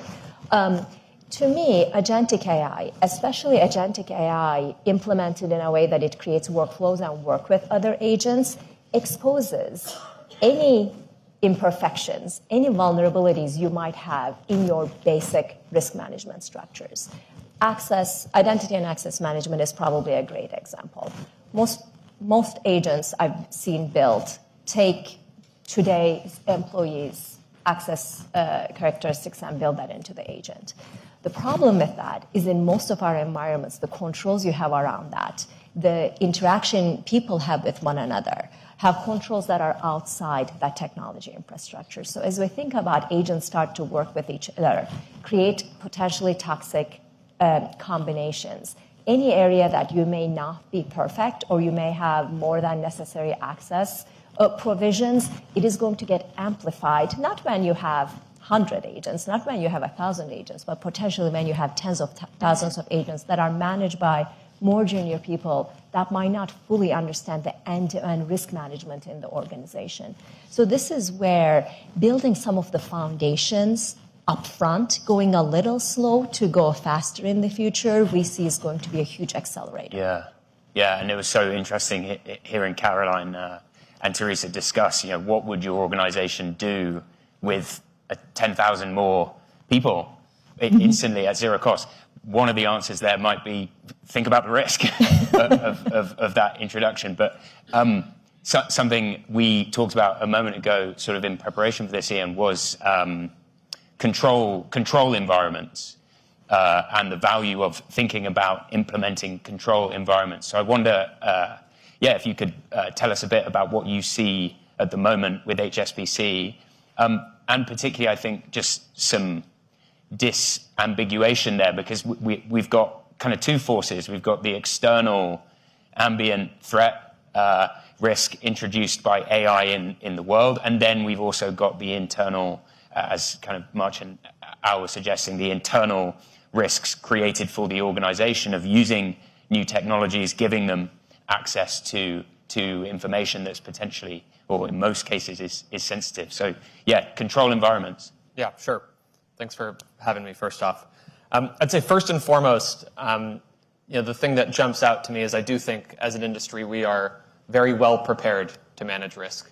When you look across different verticals, financial services is a leading example of how to do that. So I actually think the bigger concern is on the other side of how slow we're moving as an industry and how much we need to innovate. But when it comes to controls, and I'll make one comment on agents as well, the big concern I have at the moment is that I think if we polled the room and asked the definition of an agent, we'd probably get about 200 different answers.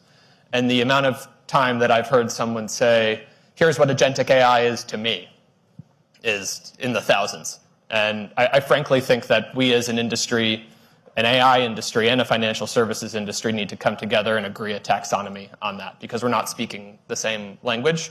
AI isn't something that's binary. It's a sliding scale. You can reason a lot, you can reason a bit, you can be fully autonomous, you can be not autonomous at all. And making sure that we're speaking the same language to be able to solve any of these problems is step number one, or we're going to get nowhere.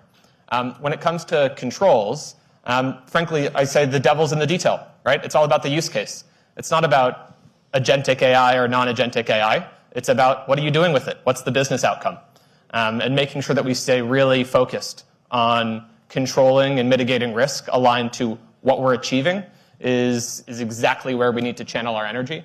And I don't know that there's all that much to be said about broadly managing agentic AI risk or the controls. It all comes down, similar with software transformation, to the exact problem that you're trying to solve and how you go about doing that.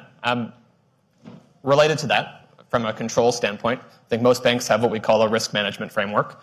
Things like reputational risk and technology risk, data risk, legal risk. There's no such thing as AI risk. AI is a technology which can lead to reputational risk and technology risk and data risk and legal risk and more. And banks are already set up to manage that risk. And so let's not overcomplicate this.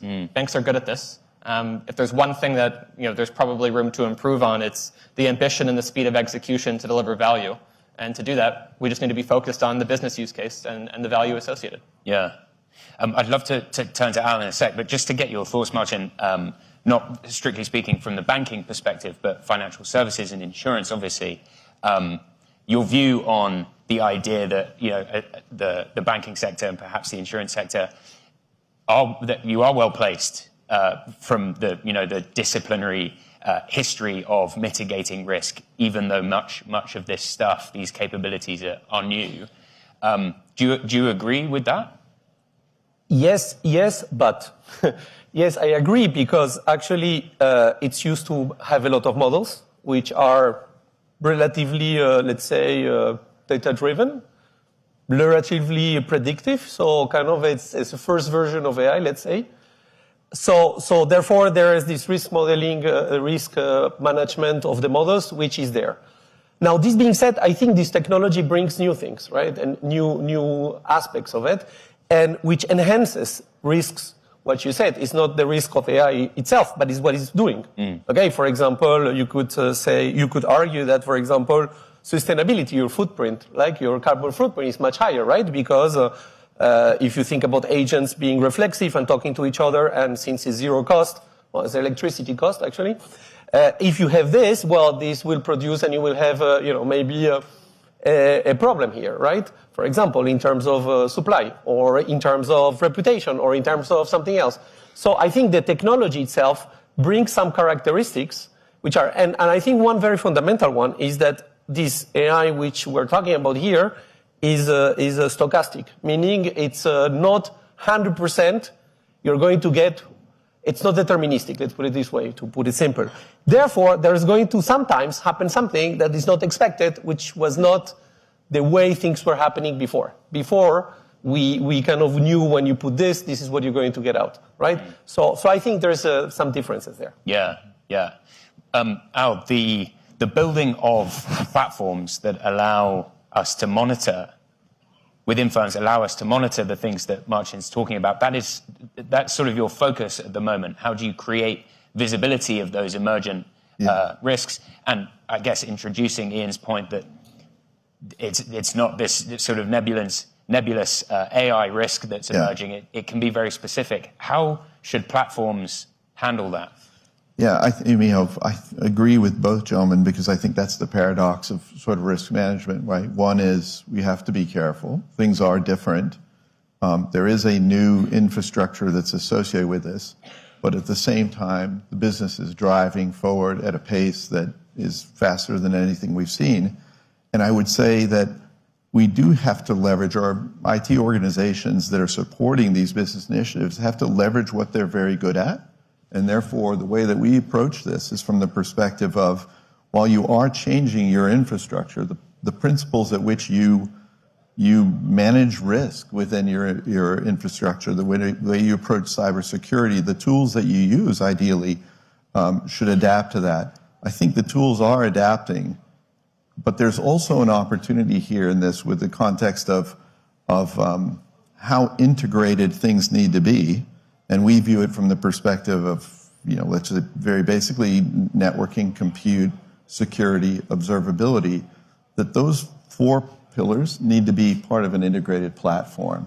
And that's the advantage that Cisco is pursuing, is that we provide that set of capabilities, and we're bringing together, leveraging AI in many ways to be able to help institutions, and presenting that back to your enterprise organizations, because a CIO fundamentally, we believe, doesn't want to have a separate silo for AI. He wants to be able to leverage the capabilities that they use today to be able to scale, which is the real critical thing, I think, and be able to provide insights back to the business and to risk that doesn't slow it down. And that's, similar to Evident Index yearly, we publish 2 indexes each year, a Cybersecurity Index and an AI Readiness Index. And what we've seen from the pace setters, similar to everything that we've heard today, is that they're the organizations that approach everything from a system level design, from a strategy and innovation, a data, a governance, a talent perspective. And those that do that and essentially drive readiness through those lenses are the ones that get value, we think, the quickest. I mean, that's super interesting. Listening to Drew mention a moment ago that really many of the people within banks, insurers, across financial services who are working with AI should remain builders. They shouldn't be, forced into this loop of ROI conversations. They shouldn't necessarily be thinking about quarterly delivery and getting kind of transactional about investment and return on AI. It's interesting to hear that. And then to hear you say, most organizations, most CIOs don't want AI in a silo on its own. Introduces a bit of a kind of measurement accountability challenge. And I wonder if, Pinar, you could talk a bit about keeping business alignment in mind, keeping the relevance of various AI deployments to actual business lines, and how you think about that at State Street. Yeah, absolutely. So we think about our AI strategy. We talk about AI everywhere all the time. but it is more of a business-owned journey versus technology teams wanting to play with shiny new toys and putting it everywhere.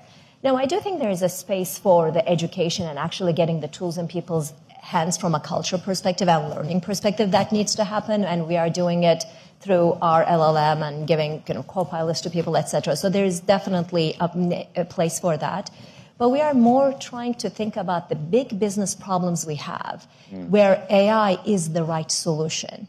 Because there is a little bit of a tendency to say, this is a really great hammer, let's go find all the nails around there, which isn't really the point for AI. There's plenty of things that classic automation can still do that you don't need an agent for. So we are really thinking about those end-to-end business problems where speed to market may be more important. The operating model enhancement can now be possible through AI, where given our legacy technology, legacy process, legacy operating model in the past was an enabler. So it's a true step change, opportunities and cases we are really looking at, but at the same time, we're trying to balance that with actually driving value in a way that people can see and believe and not being too late to the party. Because traditionally, when you talk about transformation, but probably also transportation. It can be important. Failing fast is a concept in innovation that we have all talked about. With AI, failing fast actually doesn't apply because Gen AI or agents can fail extremely fast in one day. And the point is to go through that learning curve. So we are trying to determine financial ROI doesn't seem like the best use case. And if that's the case, you would really only look at process optimization, which completely limits the possibilities here. We are really trying to think of what that impact is and pick a few areas that will be transformative and have the business leaders lead the journey there. Well, on the subject of transformation, it would be so interesting to me and to us at Evident, for sure, given what we've seen about the distribution of use cases that Alexandra and Annabelle were talking about. The much of what we've seen already is in-house, not very much is in the hands of clients and out in the wild.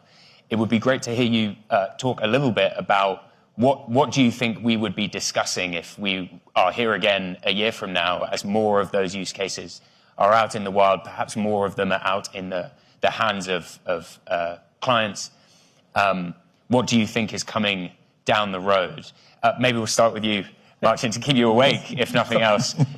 So he had a very difficult travel here. It's not. Yes, it was very hard. So I hope we will be not talking about agents, right? Because I think it's a little bit too anthropomorphic. First, and second, is a little bit too much of a magic solution for everything. Like, if it doesn't work, well, we get an agent for that. And so most probably we will be talking more about the dimensions I was saying. So we'll move probably a little bit more down the road in terms of reasoning and a little bit more down the road in terms of the autonomy. I don't think we are going to be having collaboration in next year. That's on the LLM part. But more exciting stuff that we're doing, what I was seeing is generative models, but not on language.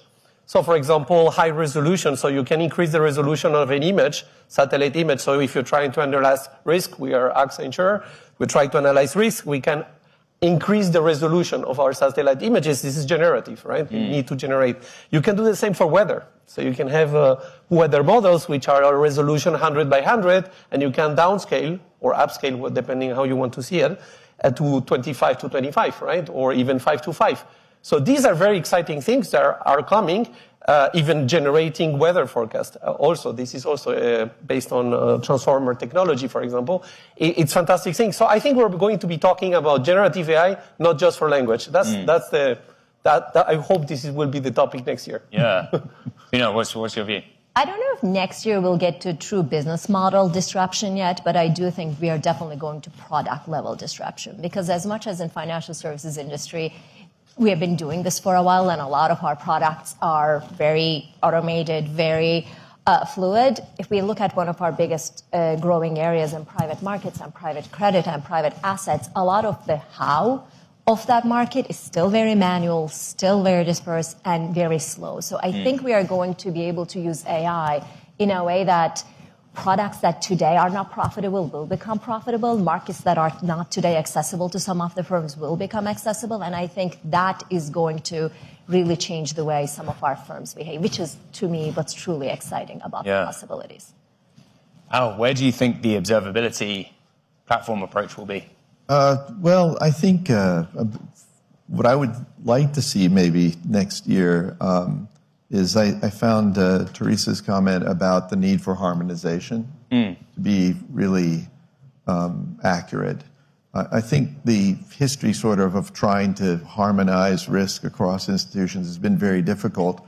I don't think it's going to be driven necessarily by regulation that's going to be uniform enough, but I think it's going to be driven by institutions like AXA and State Street and HSBC working in forums like this and with Evident to look at what harmonization means so that everyone can take advantage of that. I think the faster the industry as a whole approaches something that has, to the points that were made, definitions behind it that we all agree to, the easier I think it is for that level of, if you will, readiness to come. So I think the technology will continue to improve. We're doing some very exciting things with agents. We've developed our own deep network model that's based on 40 years of experience. We have a view that the network sees everything, and so there's a value there, we think. But it needs to be in the context and a framework that our customers see as something that's valuable to risk and governance. So. Yeah. We'll give you the last word, Ian. You were nodding vigorously at Martin's statement about overly anthropomorphic. Do you want to say a bit more about that? Well, I think it's similar to what I was saying. Every time I hear the word agent, I still cringe a bit because I still think we're not saying the same thing. But if we're sitting here a year from now, I think what will have materially transformed in the industry, four areas, maybe two more financial services specific, two more general.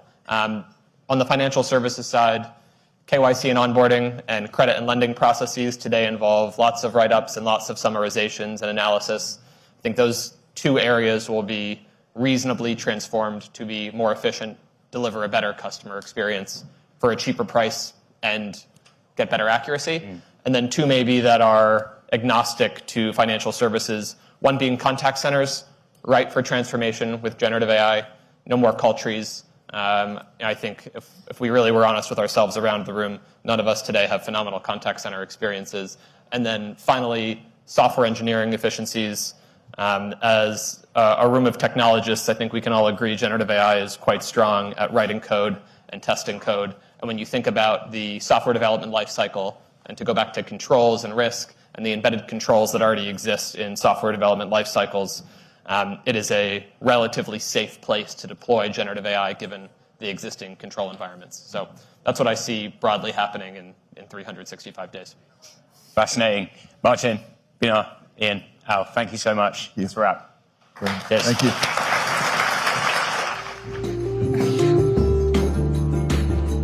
We will now take a short break.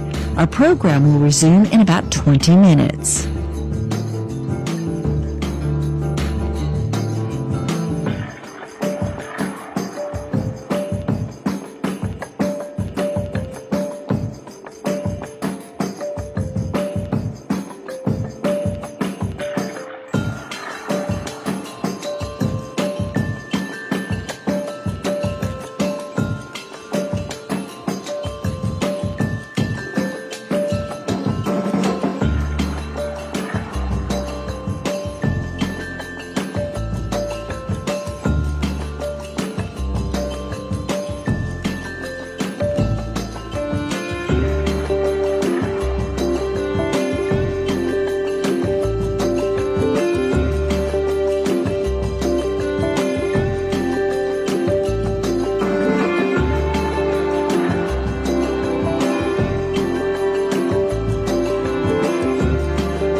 go there.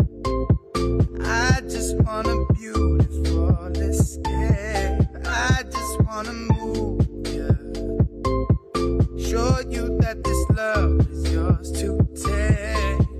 And now we're driving over fears that make us feel like we're not enough. Yeah, we're flying now, closer, dancing on the edge of the world above. I was scared I couldn't show ya all this loving that I hold inside, but now I feel your power. I am here and I don't wanna hide no more.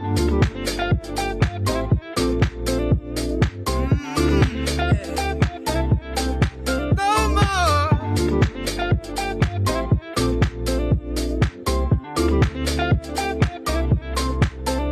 Now I'm feeling like you're with me as my heart's pouring out my sleeve.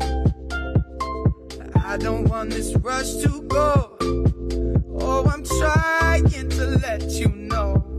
I just wanna go there. I just want a beautiful escape. I just wanna move, yeah. I just wanna take you to that place. And now we're driving over fears that make us feel like we're not enough. Yeah, we're flying now, closer, dancing on the edge of the world above. I was scared I couldn't show ya all this loving that I hold inside, but now I feel your power. I am here and I don't wanna hide no more, no more, no more, no more, no more, no more, no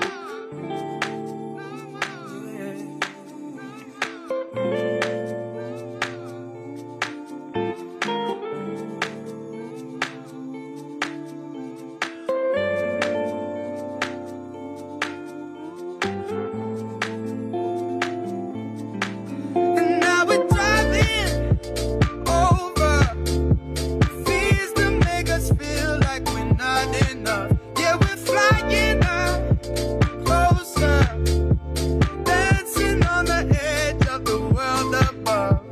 I was scared I couldn't show ya all this loving that I hold inside, but now I feel your power. I am here and I don't wanna hide no more.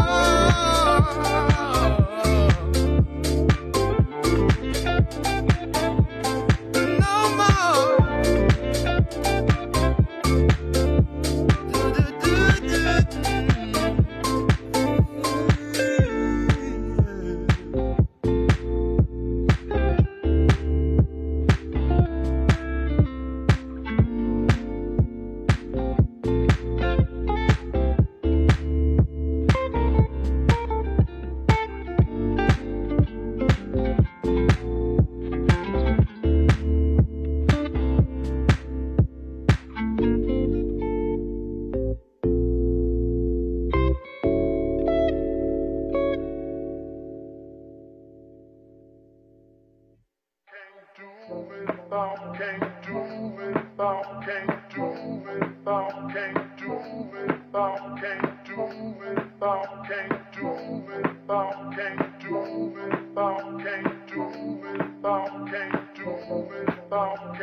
I can't do without you.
Please take your seats. Our program will begin in 5 minutes.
Please take your seats. Our program is about to begin.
Please take your seats. Our program is about to begin.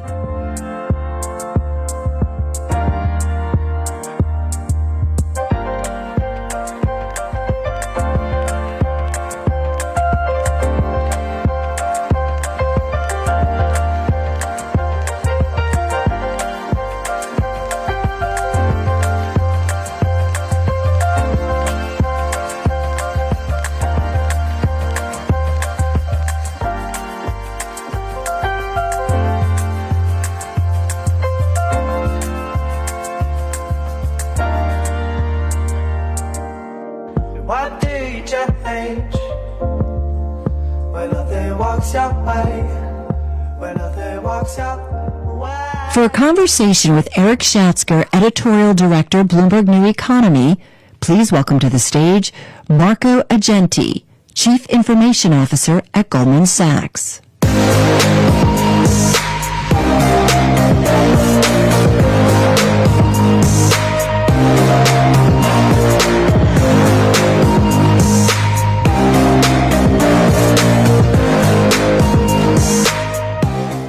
Good morning, everybody. I'm Eric. This is Marco. Marco, we look so good in those pictures. So there are fully AI generated, clearly. That's a good use for AI. Marco, thanks for doing this. Yeah, of course. I would like to begin with a question that I hope will tell people here something about you, Marco. You have an important job at a storied firm. You're the Chief Information Officer and a partner at Goldman Sachs.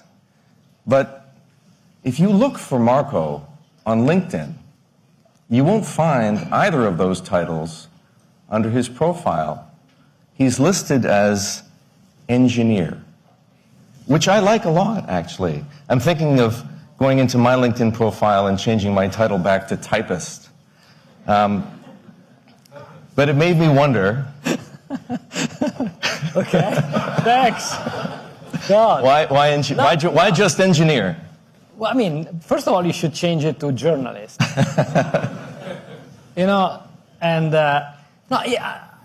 Listen, it's like a profession, right? That's what I am. And so it doesn't matter. Those titles, chief, this, that, I am an engineer. I've been an engineer. It's like someone that is a journalist or a lawyer or a doctor. If you're a doctor, you put MD and that's it. And so that is true to my profession. And by the way, I want to be an engineer. And I think the engineering profession today is actually a very strategic driver for any firm's priority. And that's why I kind of stick to my original title for sure. I like it.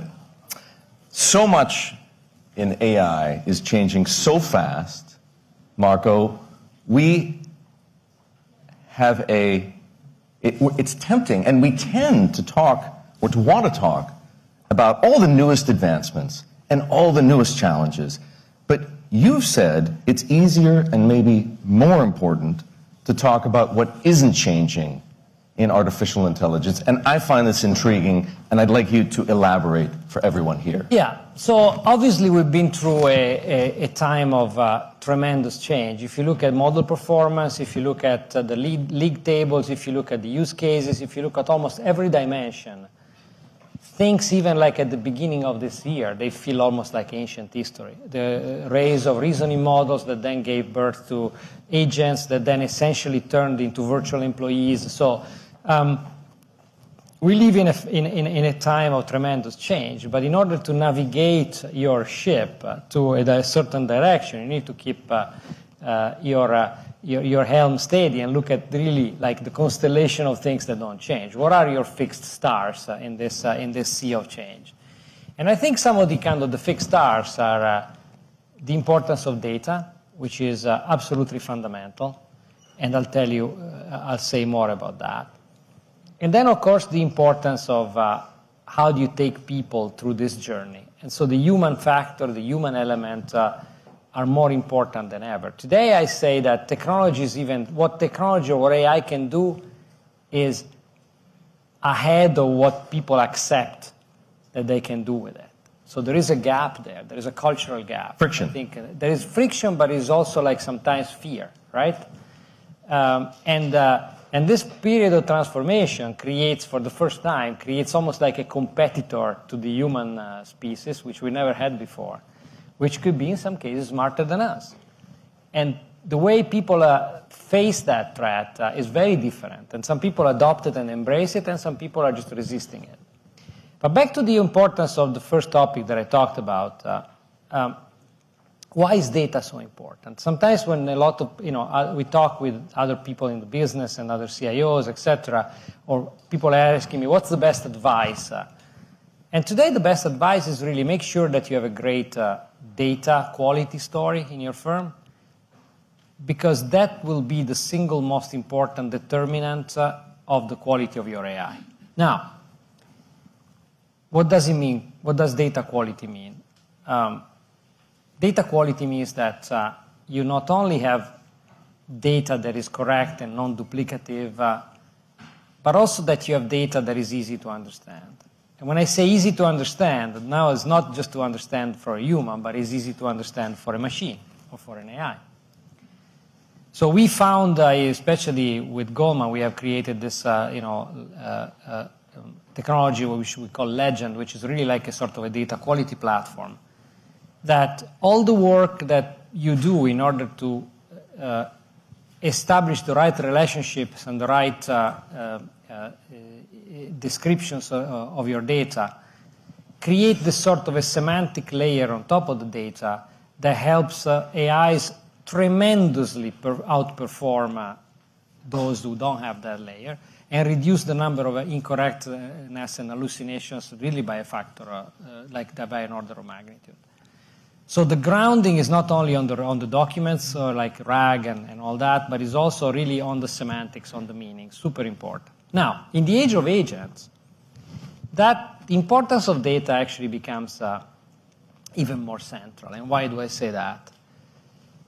Because in the world of agents, you have planners and you have executors and you have tools. So you have essentially actions that are taken on the data. And a lot of that data is process related. And so if you have sometimes I think about you have two types of data when you drive. One is the map, whether a certain road exists or not, and what's the name of the road, etc. And that's kind of your ground data, your data lake. But then you have another layer of data, which is your traffic signals. And those traffic signals are the semantics layer on top of the data, which tell you whether you can turn right or left, whether it's what is the speed limit, whether there is a traffic signal that goes red or green, and that's the process data on top of the actual data or your metadata. And if you don't have both, and you try to do autonomous driving, you're in a really, in a big world of trouble. And so I think the world of agents really amplifies the importance of that. And so to summarize, the two things that don't change is get your data right. It's even more important in the age of agents. And the second one is work on your people, because the ability to develop this new muscle group of being able to interact with other entities that actually do work on your behalf is very different than the way you've been interacting with the computer so far. I am quite fascinated by one of the big projects you have underway at Goldman, and I suspect other firms are doing something similar, adapting AI beyond the rote or more mechanistic domains like coding and math and customer service to the harder, more nuanced stuff that requires judgment and intuition, like banking, for example, investing for sure, compliance maybe, lots of judgment there. Tell us about that. Why is this so hard?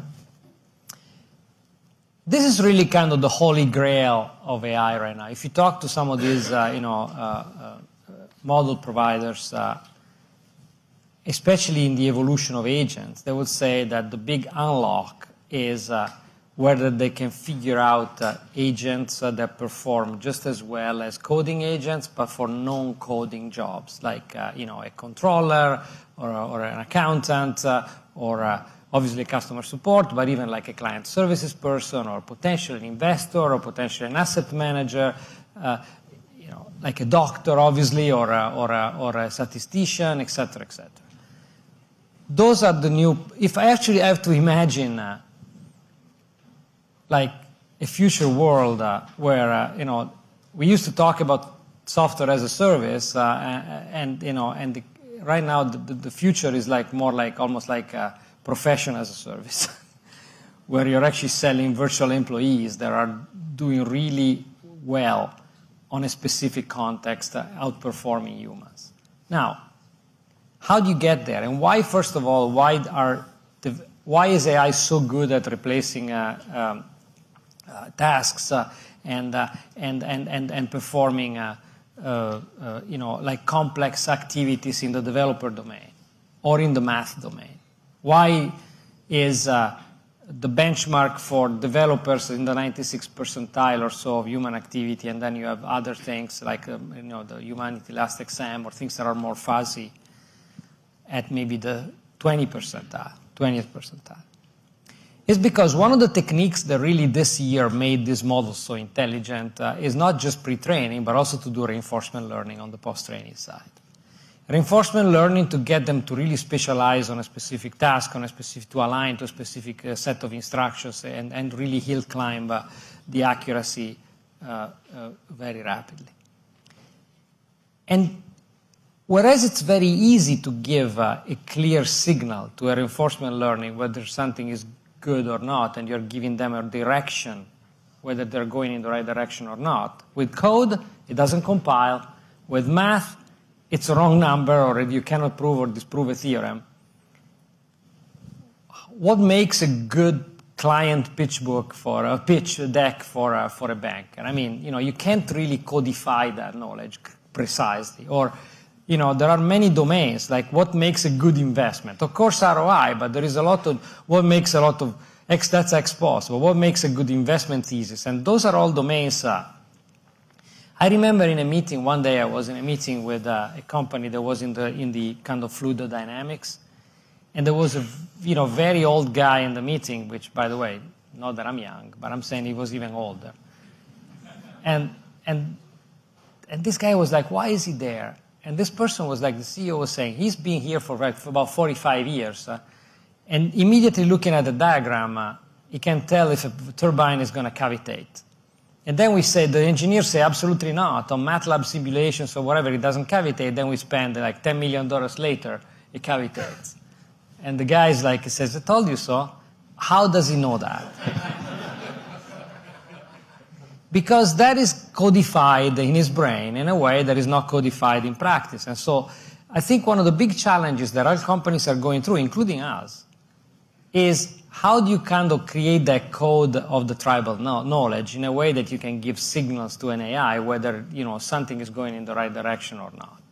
And those are called technically evals. Or there is a company that actually specializes in micro evals, that are basically like, okay, turn left or right in every process step.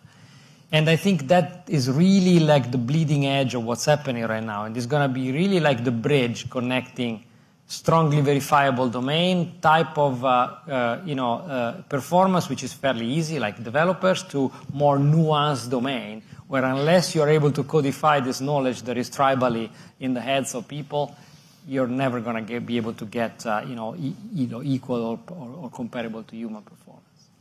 So profession as a service. Yeah. Based on what you know now, based on the work that you're doing inside the firm, where do you think you'll be able to make that leap first? What's the first sort of set of tasks or even job description that might be virtualized? No, yeah, operational roles are kind of the next sort of a domain. So, for example, imagine a lot of, and not only customer support. When I'm talking about, for example, internal IT support, those are people that generally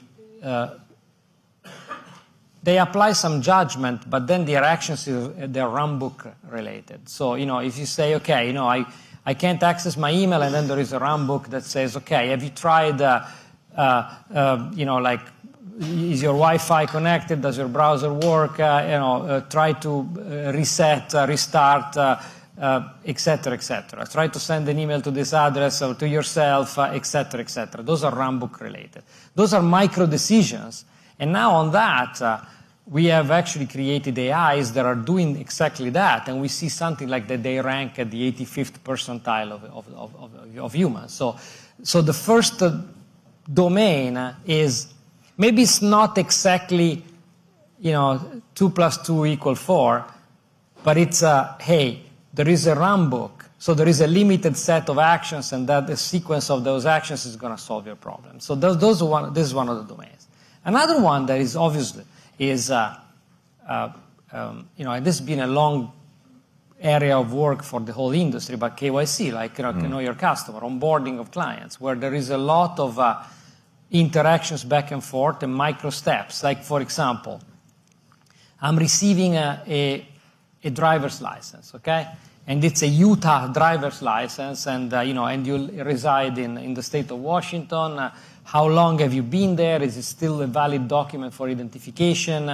There is a different middle name, or there is there is a lot of micro cases, or audited financial statement for 3 years, but then the company has been in business for 2 years and 6 months. Is that enough, etc.? Those, I think, they're absolutely feasible, and those domains can be attacked. Because, again, you can give strong signals based on, for example, past performance. And then if you keep navigating on that, the whole world of accounting is also another one that is next in line. And then, reconciliations, for example, reconciliation of breaks in trading, and you keep going on, operations as a whole, the middle office and the back office and the settlements and all that. It's all like, the banks in particular, they have thousands of people in those domains. And those domains are the ones where I think we will see efficiency first. Of course, if you project in the future, almost any job potentially could be, at least from a junior perspective, could be replaced by an AI. But I think that is, the more nuanced you go, and the farther it is in time. So it's very hard to put a time horizon there. What would be the last job that gets virtualized? That's the joke that we say. Will the last person walking out of Goldman Sachs be an engineer or a trader? I don't know. That's why I stick to engineer. Sorry, PR guys in the room. I shouldn't have said that.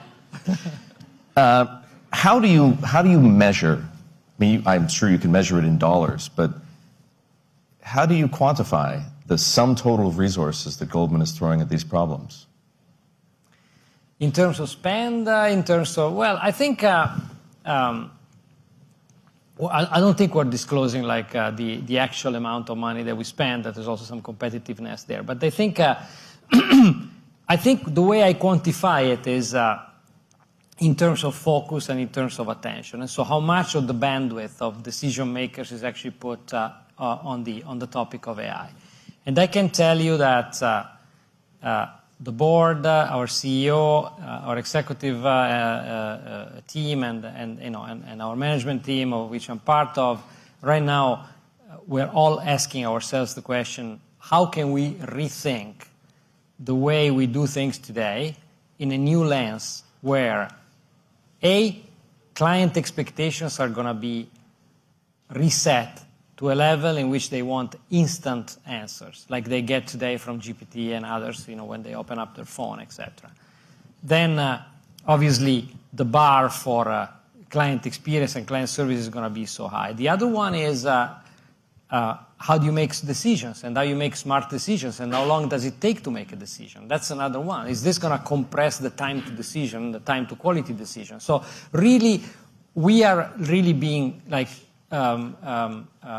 hyper-focused on rethinking every single step of what we do in the light of something that is going to fundamentally raise the bar, especially from a client experience and client expectation standpoint.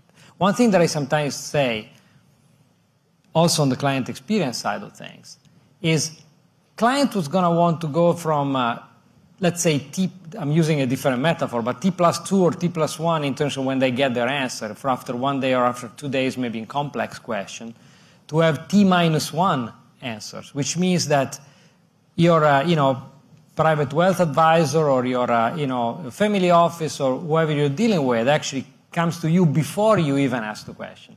Because there are agents that are scouting the market and scouting the news, and they see something like, I don't know, an H-1B change or, a certain geopolitics event or a shortage of certain material or certain supplies, and then looks at your portfolio, and then all of a sudden says, okay, you might be exposed to this risk, and this is a strategy to the risk. Even before, you can wake up to an event that happened during the night, and then you could have actually like, okay, here's the people to call, and these are the things to say. And that's really a future that we need to be prepared for. The question looming over this entire industry, and I'm not talking just about financial services, but artificial intelligence writ large, has come up more than once already in the course of this symposium. ROI, or ROAI if you like. Couple of data points we're all familiar with by now. This MIT study that 95% of generative AI initiatives aren't profitable, at least in the enterprise. We recently had the CEO of JPMorgan Chase say that the $2 billion a year they're plowing into AI is effectively breaking even. Give us another data point from Goldman Sachs on ROI. Well, I think if you look at, for example, if you look at developer efficiency, I think we've said that publicly, but we're definitely seeing developer efficiency on the realm of 20%. And if you look at what that means for a company that has 12,000 plus developers and how much on average developers are paid, and also you look at the rapidly declining cost of tokens, like for example, Anthropic just released Claude Haiku 4.5, which is their latest coding model, which I believe, the price is a third of the previous version. And so it costs like, I think $3 for every token, million tokens in, and $1 for every token, million tokens out, or something like that. But, definitely with those two, developer efficiency going up, the average cost of a developer, human developer, definitely is not going down. But then you see the token cost going. Actually, I can say that seeing a positive ROI on that front today is absolutely possible. How do you calibrate? And what I mean by that is, how do you know what's now or tomorrow or next week or next month or next quarter table stakes?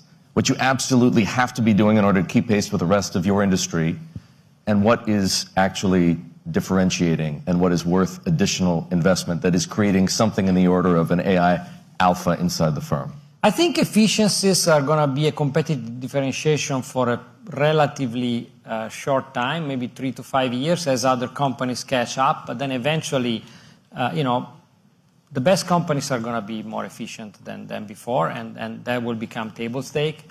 I think what I don't see as table stake is the ability to have the best, so anything that impacts the business and anything that impacts our clients. And so what I don't see as a table stakes is actually, again, back to the previous person of the human. So the human machine interaction that creates a level of service or creates people that are even more extraordinary than they are today. If I say that we take pride as Goldman to have some of the best people, in the industry and in the world, I think what's not table stake is actually to have the best combination of people and AI, which will, further, make this an absolutely differentiator for our clients, and that's why we're focused absolutely on both. Bankers, as you know, get very anxious about losing the apprenticeship aspect of banking, especially investment banking. They got anxious during the pandemic because everybody was working from home. And now they're getting anxious about AI. How is AI going to change the apprenticeship culture? As the technologist, as the engineer, how do you approach the apprenticeship problem? Are the bankers right that there's something absolutely sacrosanct about apprenticeship, or are they overdoing it and don't actually see how AI is going to help them in the long run? No, I think apprenticeship is absolutely central. And what I've seen, especially with the younger generations and with the kids that are coming out, those are like our digital, and those are our AI natives. And those people have, they have proficiency on AI that, it's like, remember when you see when there is a generational shift, you have like your parents that even after 50 years, they can still not use a computer and they keep their mouse, sideways. And I'm almost one of those. And no, and then you see the kids just flying, and I think it's creating a little bit of a generational shift within the same generation, where there is people that are that are really AI curious, and the apprenticeship sometimes is even between them and how they actually compare notes and how they actually kind of educate the next generation to just live with this. It's a very interesting phenomenon. I think I'm a huge fan of what's coming in terms of this generation of people that are in their 20s today. They have learned that they're born with mobile, that they grew up with AI. They know how to use those tools despite their limitations. And I think these people are going to be teaching everybody else how to really be ready for the transformation. You've done me a huge favor here by styling yourself as an old guy, because I have this question for you. Your career, as some people here might already know, Marco, has spanned the most important eras of the information age. The early stage web, e-commerce, gaming, mobile when you were at Nokia, the cloud at Amazon Web Services. What lessons did you learn along that journey that are proving useful and maybe invaluable to what you're doing now with AI at Goldman? I think one of the big lessons is that things are very different at scale than they are in the lab. It's a little bit like medicine, right? Where if there's never been a better time in the world to be a mouse today, because all your diseases are cured. Alzheimer, cancer, no problem. But then you go to humans or at scale, and things just don't work. And so, like what you see in the POCs, when you see on that, I mean, it doesn't really represent the lessons that you learn at scale. And I tell you that going from a data center to a massive cloud, to go from like small regional kind of cell services to global networks, to go from 1G to 5G, those things really taught me that at scale things are very different, and the one single pill that you can take is called simplicity. That is the name of the game. Ladies and gentlemen, please join me in thanking Marco Argenti.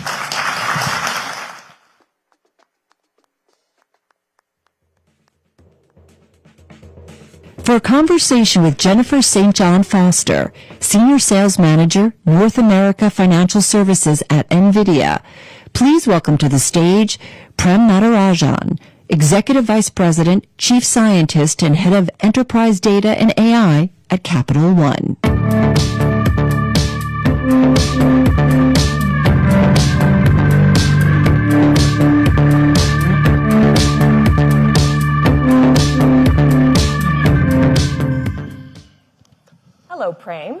The last time we were together, it was at GTC in San Jose. Yeah, we're making this a bit of a roadshow. I know. And here we are at Evident AI. Capital One scored #2 overall in the AI index. You scored #1 in talent. Congratulations. Thank you. So it's interesting. We would love to understand about, Prem, you and your journey, coming from Amazon Alexa, the AI team, and then pivoting to financial services, making the transition as the chief scientist and head of AI and data for Capital One. Talk to us a little bit about that transition, your observations. Are there any parallels that you've come across in those two roles? No, I have to say, like, the thing that drew me to Capital One was kind of the reputation that it had for being a tech-forward bank. I mean, it was with some trepidation that I was going from like a history of having worked in tech companies, whether it was in the DARPA world or for some time in academia, and then at Amazon. And so I kind of, the tech forwardness of Capital One was a bit of a reassuring factor in my deciding to go there. But once I got there, the thing that I found most striking is kind of the platform centricity of Capital One's approach to technology. There's been a long-standing conviction from what I can tell and what I've observed, that platforms are the way to deliver scale and value to the enterprise and to all of the lines of businesses across the company. And we tend to build, for any big initiatives or any big capabilities, tend to build things as platforms that then all the lines of businesses can build applications on. And we found that platforms provide you tremendous vectors for scaling, whether it is scaling the impact of talent. Tech talent is not inexpensive. Whether it's the impact of speed, your go-to-market speed in terms of taking applications, products, and services and offerings to your customers. Or, and most importantly, in a banking context, your ability to scale your risk and well-managed governance processes, because if things are on a platform, you can build a lot of your risk and governance capabilities into the platform. And so, so that part has felt very familiar to me in a way from the way things are done in big tech and especially at Amazon. So Capital One is such a tech-forward company. You are a tech company in finance. How do you make decisions on which models you use, which tools you use, softwares and frameworks? Yeah, so, you know, our CEO likes to say we are building a tech company that does banking. And there's a lot of reality to it that I experience in my day-to-day life. But when it comes to our approach to building stuff, the main thing we're looking at is what we're building kind of a core differentiated business capability? In other words, how much of our business and how much of our business knowledge are we building into this technology in order to unlock its full value? And it turns out that for most of huge majority of the things we do, the unlock of technology comes from deeply embedding knowledge of your business into that technology. And so we, over time, have realized that we have to build. There are things that we will buy when it is undifferentiated, like Amazon likes to say, leave the undifferentiated heavy lifting to us. So we're all in on the cloud. We are, I think, perhaps the only bank that's all in on a single public cloud. But all of these clouds have so much geographical resiliency and failovers that the benefits, the developmental benefits, and the ability to attract top talent because you're on a modern tech stack, these are all very important aspects to us. So that allows us to build fast and efficiently and build modern applications and modern. So at GTC San Jose in March, you actually got a shout out from Jensen, our CEO. During his keynote, you launched Chat Concierge, your agent. Could you talk a little bit about Chat Concierge and what's new, any new developments since then? Yeah, I mean, Chat Concierge is basically a step up from how we leverage our overall Gen AI platform. As I was saying, we kind of have a platform-centric approach at Capital One. So we, right from the start, the first half of 2023, we've been building our own Gen AI platform. Of course, it's built on top of our cloud. We use S3, we use all the elastic compute services. GPUs are not elastic, so we use them too. But on top of it, we build our whole stack of all the layers of the platform, starting from foundation models, model gateways, other kinds of services, and then a whole host of what we'll call reusable capabilities, but you might think of those as patterns of use. And so one of the patterns of use is how do you leverage agents for certain types of tasks. And so we have our own agentic framework that for the tasks where you need multiple agents to come together and collaborate to do the work, people can build that and developers can build those things. And so Chat Concierge was the very first application that we built with that framework. It was also, I think it caught Jensen's attention because it was the industry first launch of an external facing launch in financial services.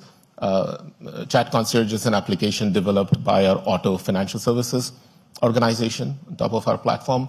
And it's used at many of our auto dealers use Capital One software.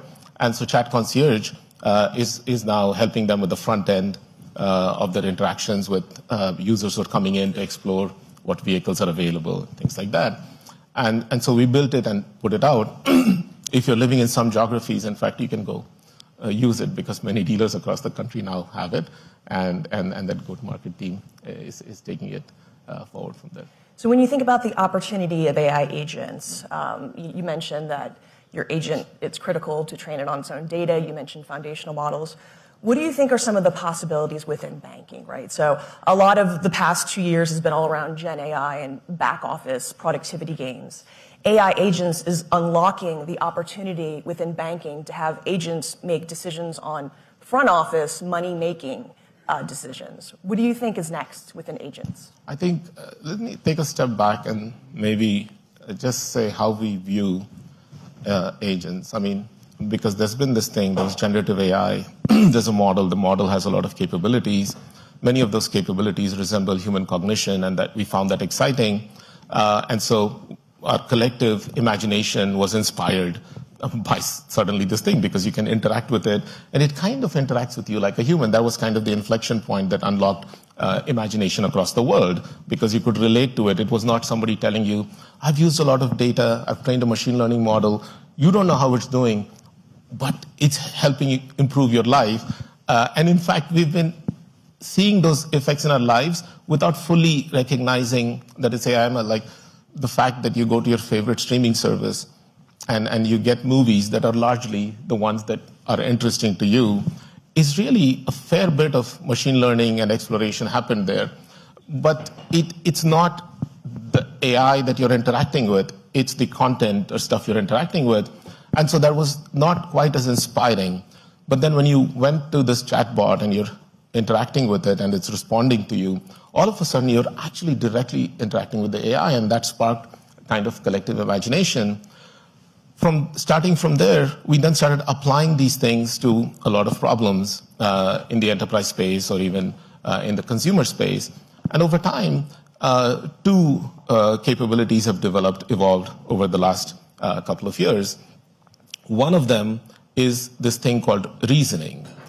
And reasoning is, at its core, the ability to take complex things and break them down into atomic things in a way, like simpler things. And so reasoning is a pretty important capability, even though we tend to think of it in the context of math and logic and stuff. But in the practical software development sense, if I can take a complex thing I have to do and break it down into simpler things, boy, now I can write things, right? And the other part is the specialization of these models. And so, especially with the open weights models where NVIDIA, we're grateful for Neutron and things like that, but also Llama and Mistral, the capabilities, those things have allowed us to bring massive amounts of proprietary data to these open weights models, to very deeply customize these models so that they do things in the way we want to do them, in the ways we recognize and are used to doing them, produce content in the styles and formats that we want them to produce because those are enterprise standards, etc. And so when you combine these two things, and then I'll say the context for agents was set. Now, from what are agents? It's simply put, agents are semi-autonomous entities that are able to navigate, understand their environment, take some actions on your behalf. I think the semi-autonomous is important because in a regulated industry, you don't want things to be completely autonomous and going and pulling all kinds of switches and levers. So there's a fair bit of guardrails, et cetera, that are built into this system. But when you think of all of these together, even you look in the open literature right now, there are tasks like the SWE benchmark, software engineering benchmark, which is one of the benchmarks that people test these models on. You take the same base model and you apply it to the SWE benchmark, and you might get something like, in the case of GPT 3.5, I think you were getting some answer in the mid 40s. I don't remember the numbers exactly. But then you cast the same problem as an agentic problem. All that means is you're using reasoning to break it down into atomic tasks and then executing those atomic tasks and orchestrating them and doing it in an appropriate way and then reconstituting your solution at the end. It turns out you can get 25, 30 point bump in those things. And we are finding, even internally, very simple tasks that at first blush, they look like they're composites, that this thing has to be done on its own. But then when we spend a little bit of time with the business partners, the employees doing this work, and try to break it down into the components and then cast it into an agentic thing, then we're able to harness the power of reasoning and the power of specialization. And that's making all the difference in many, many cases between things that stay exciting in the lab and are great demos to where there is widespread adoption and in production. And so each one of these things has taken us a while.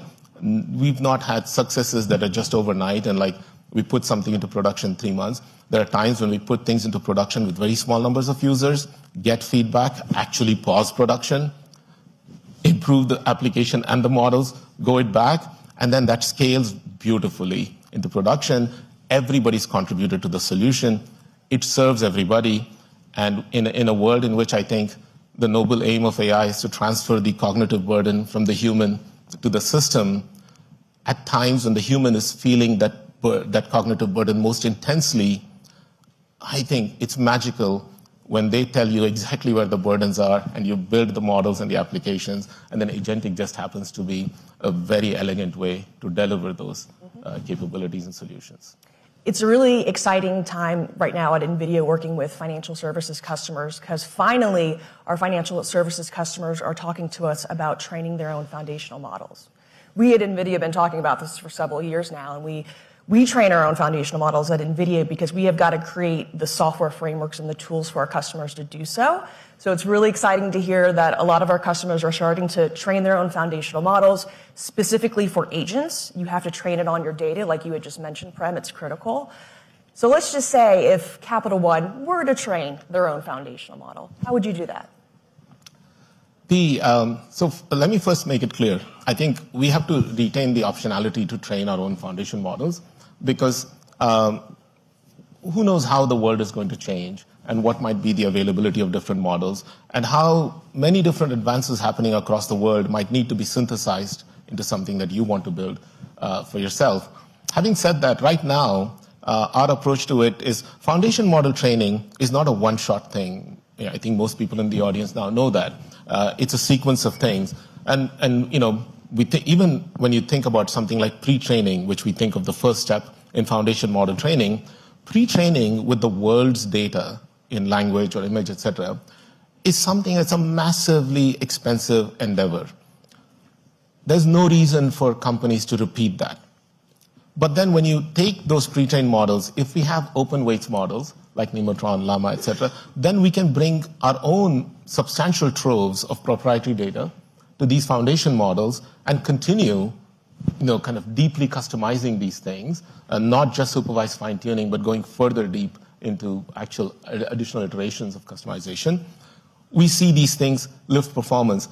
And beyond just performance in an accuracy perspective, a couple of important reasons to do this. One is I think the future is going to be, when we look at inference costs, etc., On the one hand, inference costs have actually gone down by more than a factor of, between a factor of 1,000 and 10,000 in the last 20 months, right? So we're in an environment where inference costs are dropping dramatically. But that said, even at that low end of the inference cost, we would still like to see more savings in order to make the deployments of these things more from a sustainability perspective, but also from an economic perspective. Customized models allow you to get the same performance with much smaller models that are task-specific performance. They work much faster and they perform at much lower latency. All of this means if the speed is faster, the throughput is faster for the task that you're involved in, things are much cheaper for you, much more inexpensive at inference because most of your costs are inference costs. On the latency side, we all know this. User engagement is completely driven by latency. How much you will engage with something, and this is a lesson I learned from my Alexa days as well. If you have to wait a long time for an answer, you can see those use cases start dropping off. People don't engage, because we associate speed with ability. May not always be the case, because Einstein was supposedly not the fastest thinker, but he was a pretty deep dude, right? But we associate speed with facility and correctness, but also in this world, we want things to come back fast. Latency improvements, I don't think we will be able to achieve what we've been achieving with some of our, like Chat Concierge, et cetera, the latency that we need to deliver for that to be useful to our dealer partners without this deep customization. So thank you all for making these open weights models available so that the expense that humanity is incurring in all of these models is actually coming back to them in the form of services, et cetera, that they can do because we can bring our data to these models. So you talked a little bit about inference. We spent a lot of time talking about training. So inference and production.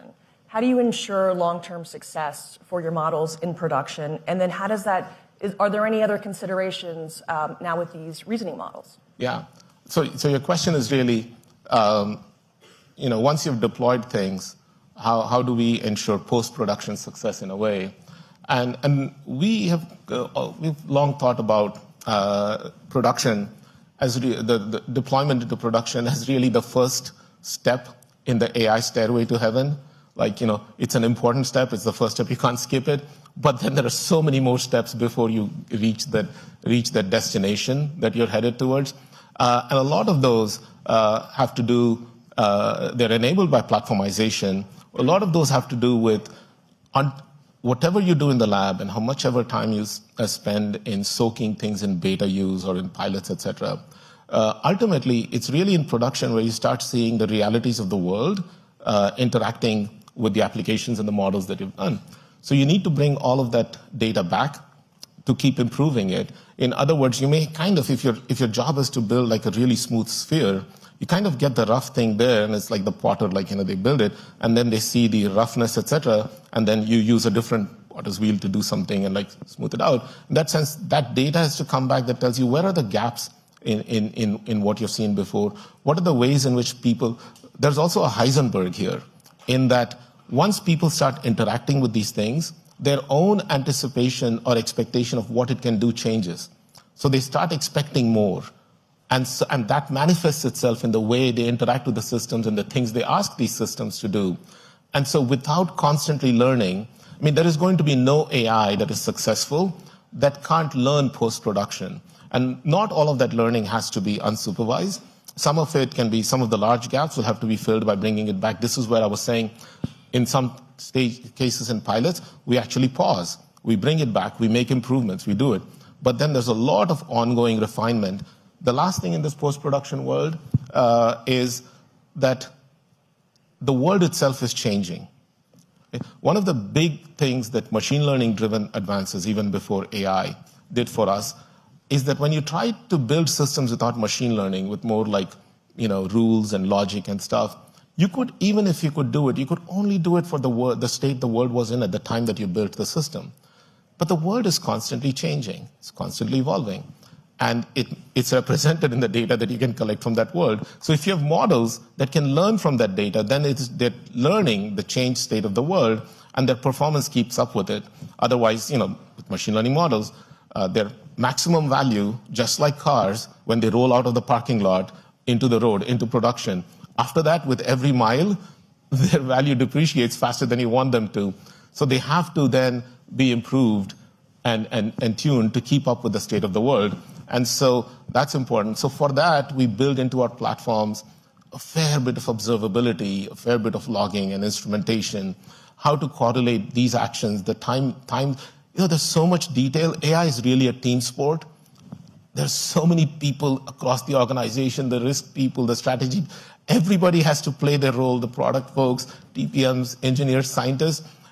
There's just so much nuance into the details. The god of AI success really lives in the details of how you approach this thing. And so we pay a lot of attention to the benchmarks, the observability that we build, the tooling and the instrumentation and the telemetry. Let's talk a little bit about talent. So Capital One is a big innovator within financial services. You ranked #1 in the Evident AI Index for talent. How do you hire and retain top talent? Yeah, maybe there's a couple of points there, Jennifer. One is a lot of it also has to do with our overall approach, our technology approach, because the kind of company you are and the culture that you have has to be appealing to the people with the right talent to want to come and work there. A lot of people want to come and say, "Can I learn here?" Right? And one of the things we do, as I was talking about all of this telemetry and stuff like that, there was some talk of ROI, previous things. I'll just say the ultimate ROI is a happy customer. So there's a lot of proxy KPIs you can have in between: speed, latency, cost, etc. But we vector towards, is the customer going to be happy with what we're going to do, right? Everything else, when you work back from that destination, everything else is just technical detail, right? And so that kind of vision or approach is very appealing to many technologists. And so at the first thing, that's the kind of technologists that we're trying to hire. We also I have long believed, and as I've shared with Alexandra before, talent is destiny. And so your destiny, when we're investing in talent, we are investing in our destiny. And if our destination is a happy customer, the happiest customers will be served by by products and offerings and services that are built and maintained by the best talent in the world, who is incentivized by having that happy customer. That's what we're building.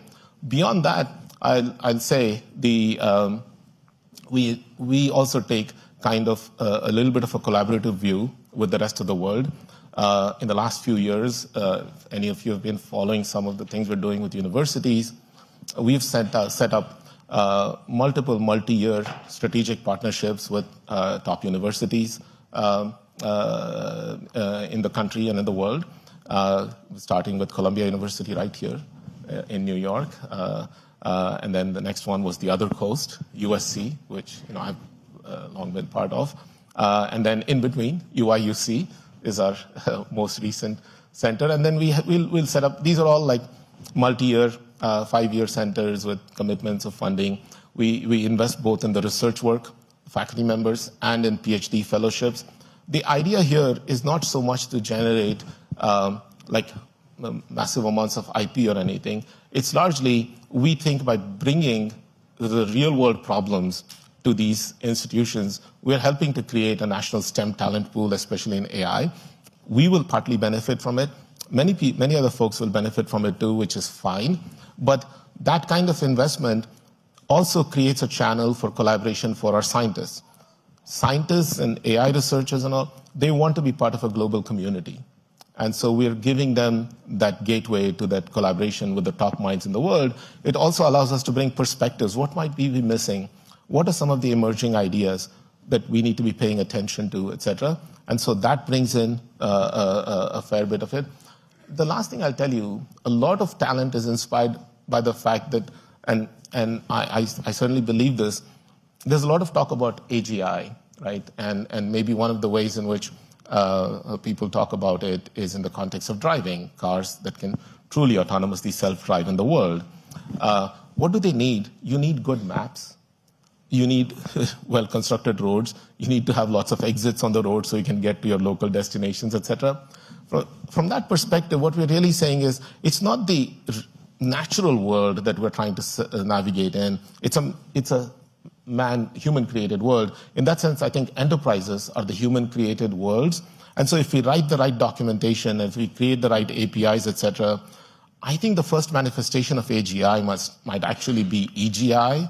I'll call it, enterprise general intelligence, where you can have things navigate, because enterprises are entirely human designed and created. And if we can document that creation and design in a good way for AI to learn from and follow, I think, so anyway, all of you, I'm sure, are equally motivated by the notion of EGI. So I think if we all get together, I think we can give the AGI people a run for their money by first bringing EGI to life in this community.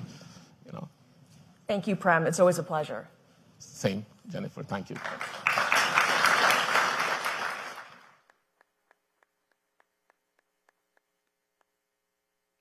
For looking beyond the use case, how can financial services leaders deliver true AI transformation? Please welcome to the stage Satish Muthukrishnan, Chief Information, Data, and Digital Officer at Ally; Jody Wallace, Global Chief AI Officer at Manulife; Samir Gupta, America's Financial Services AI Leader at EY; and David Wu, Head of Firm-wide AI Product and Architecture Strategy at Morgan Stanley. This session is moderated by Luke Bedema, Editor at Evident.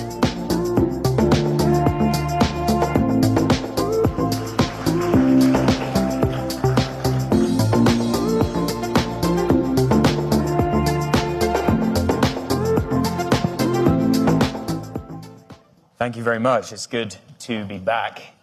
And another excellent group, both multidisciplinary, multiple layers, I think, here in terms of our ability or your ability as experts to see this question.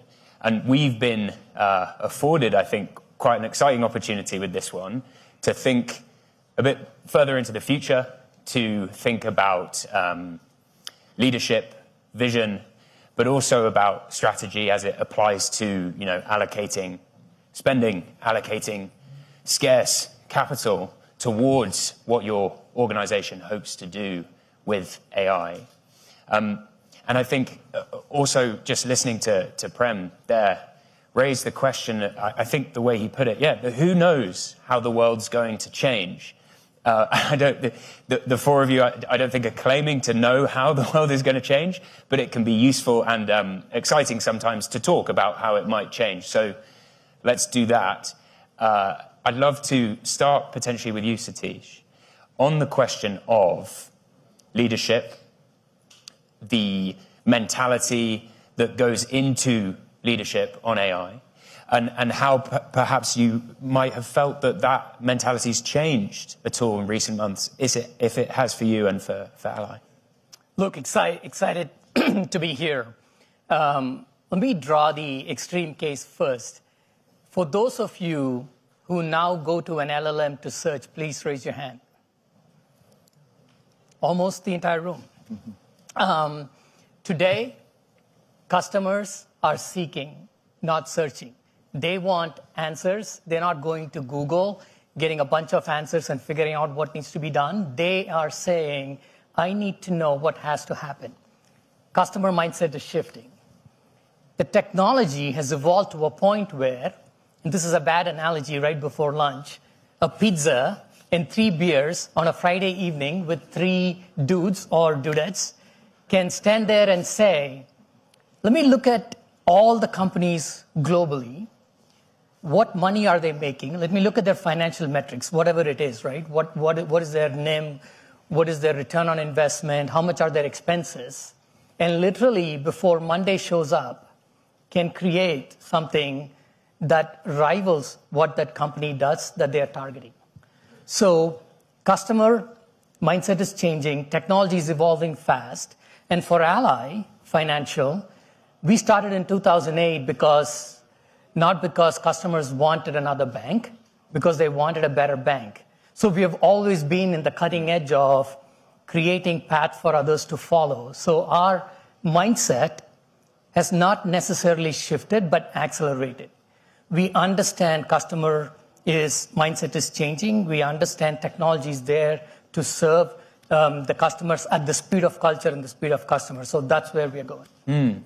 It's an interesting distinction, better, not necessarily different. Some of the things that are pre-existing can be enhanced and emphasized, and I'm sure we'll get to that topic, to enhancement when it comes to people, to talent, because a huge subject at the moment, and we've heard this very deliberately in the conversations before. How is this going to affect the people in your organizations? But maybe before that, I wanted to ask you, Jody, a similar question. How is the mentality, how is leadership around AI and transformation, how is that playing out at Manulife? Well, I mean, it's playing out on multiple levels, right? The first is, of course, asking ourselves, what does the leader of the future look like? And we actually just launched a VP training program called Catalyst, and it's all about leading in the AI world. And it's not for tech people or AI people, it is for every VP in the entire company. And that's the way we think about it. And we try and break down, well, what is changing about leadership? And fundamentally, and we've heard this a few times today, I think what is changing about leadership is it's less about having the answers and it's more about asking much better questions. We talk about known unknowns and unknown knowns. It's really about finding the unknown unknowns. And that's not necessarily the thing that, for those of us that have been in leadership a long time or even a short time, have had to focus on. Most current leaders today got there because they had knowledge and they were able to bring specific expertise to the table, not because they were the best at asking the hard questions or the best at exercising judgment or the best at contextualizing. And so these are new skills that leaders really need to have. Obviously, we need to support them with the right set of tooling. But at the end of the day, I think it's how we as individuals transform ourselves in this environment, in this economy, that's going to kind of make or break success. Yeah. I think we've certainly heard it said quite convincingly that into the future, in a world where there's actually an abundance of answers, answering is relatively cheap and easy, good questions become a real commodity. And maybe we'll circle back to that idea of talent. What does a talent pipeline look like for a financial services firm that is trying to get people to ask the right questions? But before we do that, maybe, Samir, I could turn to you. You raised an interesting point with me earlier, I suppose, about the sophistication of the underlying ecosystem of vendors, foundational model companies, the building that's going on there. When you think about the future of financial services, what do you think about in terms of that sophistication improving, and what do you think that will do to many of the firms that are represented here today? Yeah, I think it's one of the biggest trends today in terms of how much the underlying vendor ecosystem has been changing and evolving. There's a lot of spotlight on the hyperscalers and also the foundational AI tool providers, right, who are building the most commonly used LLMs. But there is another story which is playing out in parallel, which is the ecosystem of vendors that serves the banks today and has served them over the last 5 to 50 years. And they're all building AI capabilities into their own core platforms, their own core workflows, their CRM tools. And they're saying, bring the use case to us because we are better at connecting to all the data and being able to natively host the AI applications that you may want to build on our existing systems, right? So I think there's a little bit of a three-way competition, if you will, between the vendors, between the foundational and the large-scale AI providers and these incumbent vendors, and then also the startups. All of them are kind of vying for the same set of use cases. I think for financial institutions, it's a great opportunity. if they can figure out how best to optimize the sort of the workload between these three, and not workload in terms of computation, but in terms of where best to put the use cases.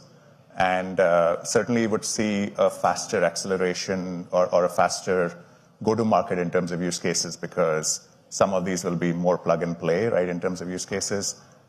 They will also be a lower cost, but also in terms of just the functionality of some of the use cases that will become more able and more powerful. And I'll give you one example really quick, which is, for most of the time, chatbots, including in the financial services sector, have been sort of limited in their capacity, right? Because they're answering questions, but they may not do a lot of fulfillment because they're not tied into the fulfillment workflows. But if some of these vendors are successful, then those workflows will get much more enabled, and therefore the customer-facing or client-facing chatbots will be able to drive that fulfillment functionality because the vendors have brought native AI into their tools. It's interesting listening to you speak about that race, the kind of three players dimensions to it, because something we were keen to get to in this conversation was not necessarily just kind of the nitty-gritty of use cases and prioritization, but a sense of what are the sort of non-negotiable ingredients now, as you see it, and it'd be plenty of people represented in this room who are really thinking about that. What does my organization need to have? So maybe we could start with you, David. What you're seeing at Morgan Stanley. What do you and your team see as the non-negotiables, the ingredients of transformation? Absolutely, and I think first off, Luke, thanks for hosting this. And I want to drive off a lot of what Samir has talked about earlier. The world has evolved quite a bit. If you look at when most people started their AI journey, the primary option was, let's take this API called GPT-4 and let's figure out how to integrate that across our ecosystem 3 years ago. And now we're at a point where we're spoiled for choice. We have buy options. We have plenty of still build options with a host of different AI capabilities. And we have very niche verticalized buy options as well. But what I feel has not changed for Morgan Stanley is some core principles around you have to understand your data. You have to have people that know what data is good, make sure the quality of the data is high, and make that data accessible and the tooling accessible. Particularly in the world of agentic infrastructures, this concept of model context protocols even promote even more the value of the data because it's creating more compatibility for agents to access. The second thing is always, we're a bank, security, guardrails, infrastructure, data privacy. These are all things that won't change. You have to have people that are very thoughtful around how do you make sure you've got the right security control plane. The third that I think a lot about is integration ecosystems, right? It's how do we not only go and bring AI into our data ecosystems or our CRM ecosystems, but think about how the fact that many of these workflows cross ecosystems, right? Many of these workflows involve people in the Microsoft suite, involve them in the Salesforce suite, involve them in the Snowflake suite. It's how do you kind of cross together these ecosystems to bring data so you can drive as much efficiency in the workflow. And the last thing that I've seen that doesn't change amongst many is people, right? You're still gonna have talent that know how to develop prompts, that know how to evaluate, because as many folks appreciate, what we found the most important thing is evaluation. Whether you buy or you build, you gotta know how to evaluate. And as part of this people aspect, once you've figured out how to build or buy, once you figure out how to evaluate it, how do you drive change management? How do you find the people that often aren't on the AI team that sit in the business area and go and be the champion for that? And I'll give you an example of this that really resonates. Since we have now at this point spent most of the summer getting an AI tool to every employee at the firm, we're finding many times it's people that are far away from the AI team that are coming up with really interesting use cases just by giving them the tool. My favorite one is our members of our investing team in asset management follow the Lincoln model back in the day of Lincoln team of rivals concepts. So now as they churn through investment ideas, they've got one agent that plays the role of the bear case, one that plays the role of the bull case, one that plays the risk officer, and one that plays legal. And that they're churning all of these agents at different ideas, presenting that, and then having a conversation. And that person couldn't sit further away from the AI team. I mean, it's a brilliant way to get into that subject of the expectations that are being placed on people, firms, again, represented all in this room, and to hear Teresa talk this morning from the JP perspective about that idea of put it in the hands of your people and see what happens, because you might well be amazed. Jody, is there something along those lines that you'd like to... Yeah, I wanted to add a non-negotiable. I think that this has to be a strategic priority of the CEO and the C-suite. And I think it's not enough to be an enabler of the organizational strategy. It has to be a pillar of the organizational strategy. It is, there was a good comment earlier that the tech is easy, changing the business, changing the people is hard, and only if it's a priority of the C-suite do I believe that we can move forward.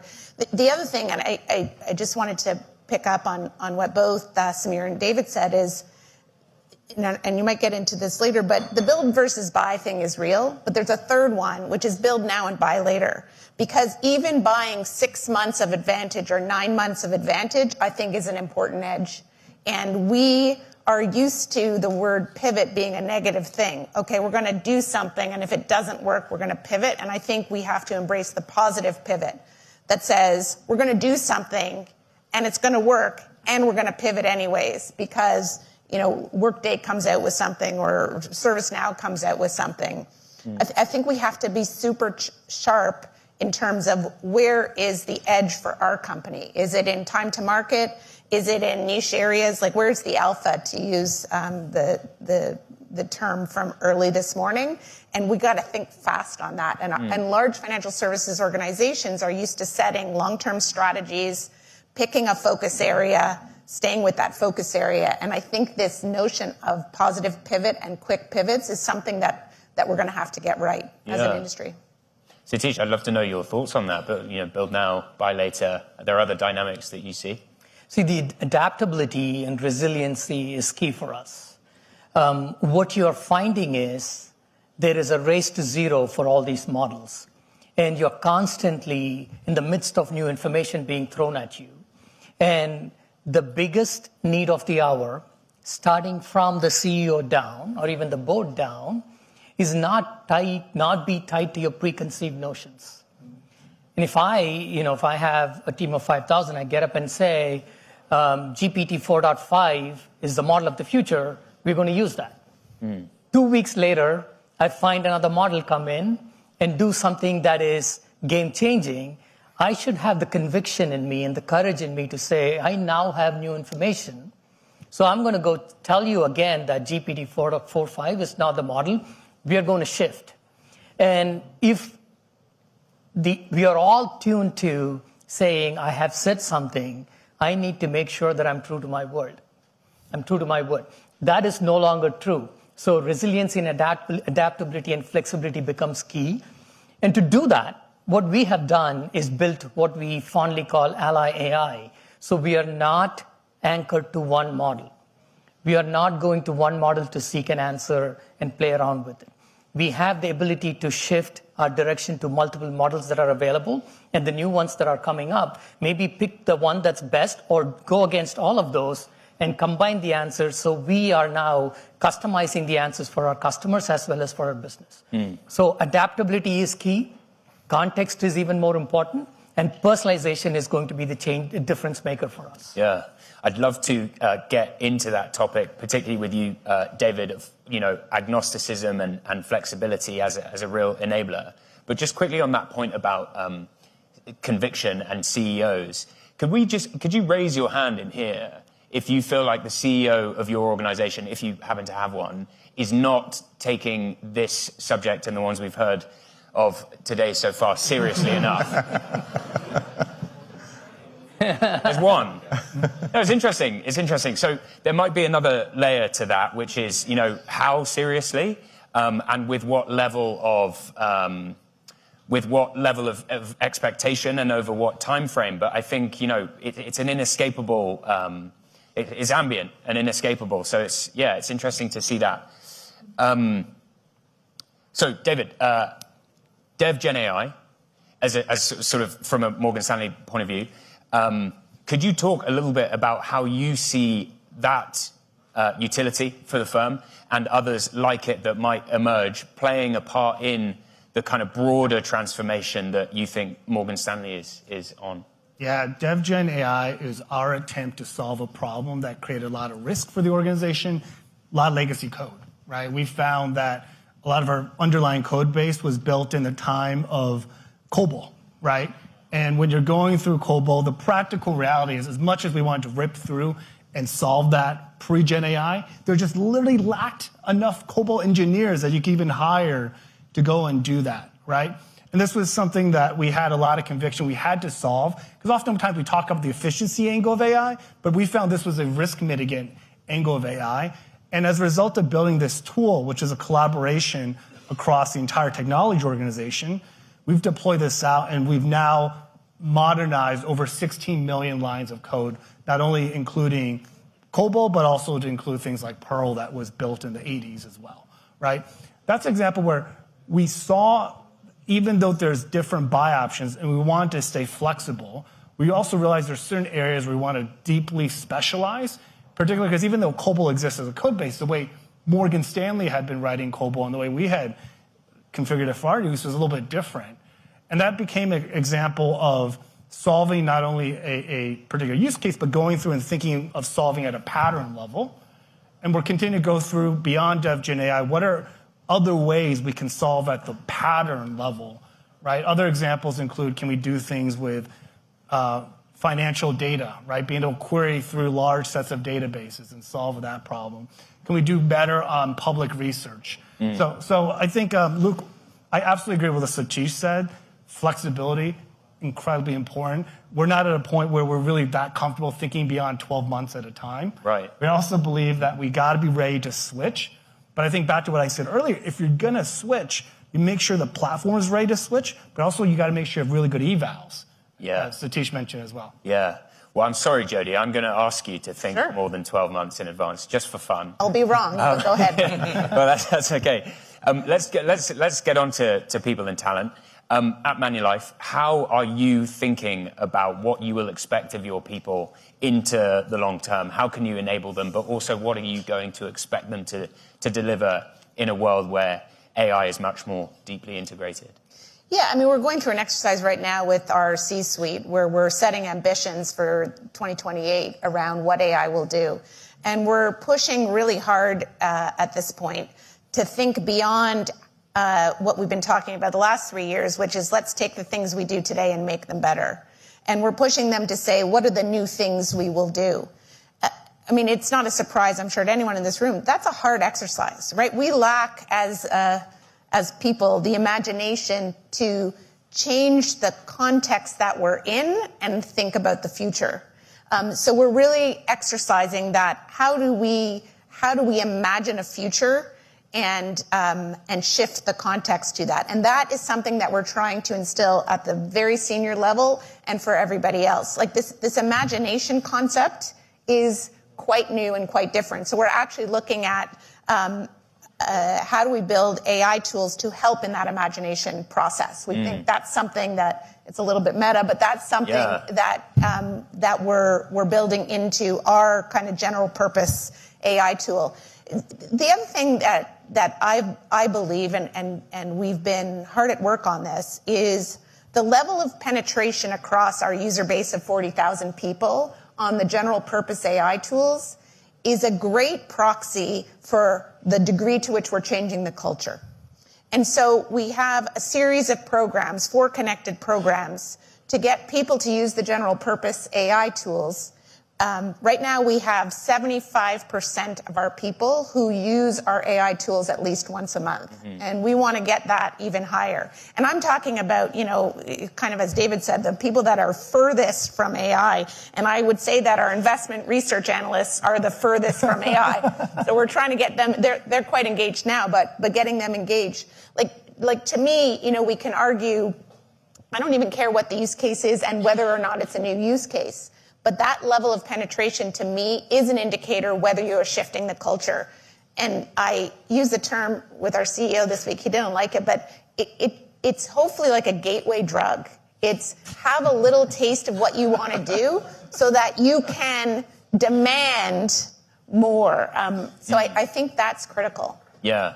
Satish, you said something to me a moment ago,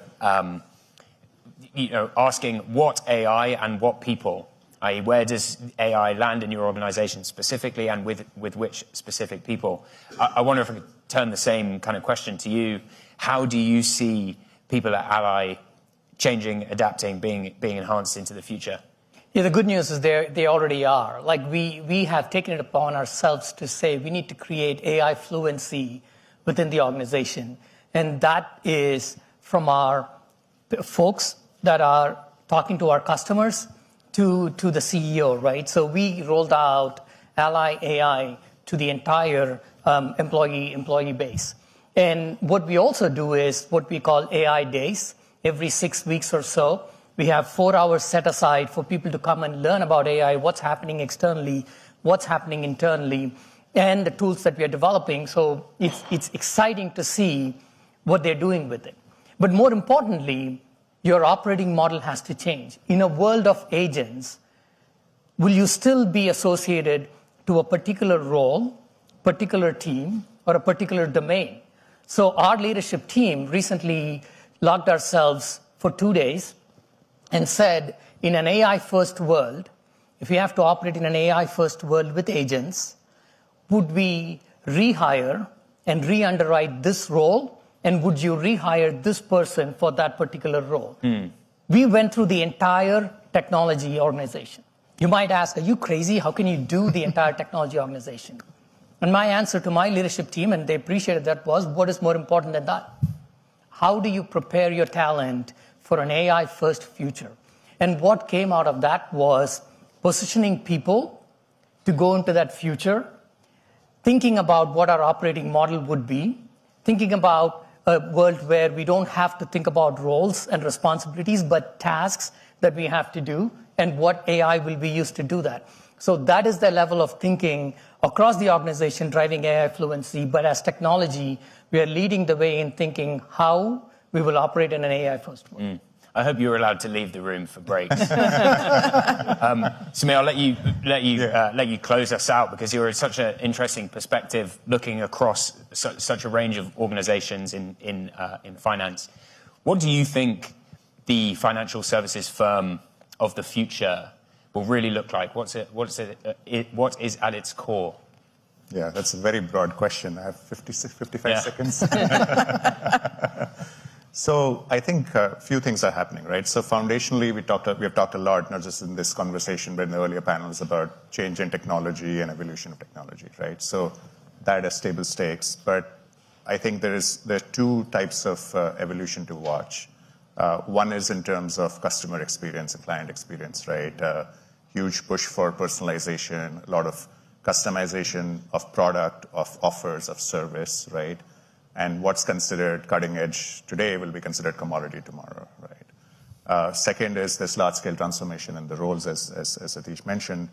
I think the difference contrast between a business person being supported by a data analyst today who's writing SQL queries, that's probably going to go away. There's much more of self-service, right? Even within the organization.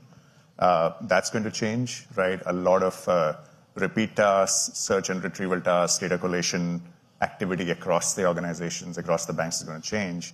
It'll probably lead to a lot more lean and domain-centric organizations, which are focused on customer experience, which are focused on servicing and focused on risk, and a lot of those other types of functions which are kind of today in support of these in terms of moving around data or manipulating data or organizing or improving data are probably going to change quite significantly, and happening just in the next few years, not in the next few decades. Yeah. Well, great to finish there. I'm sure we could have gone on, particularly on using AI to ideate AI futures for financial services. So, please give a big thanks to the panel. Thank you.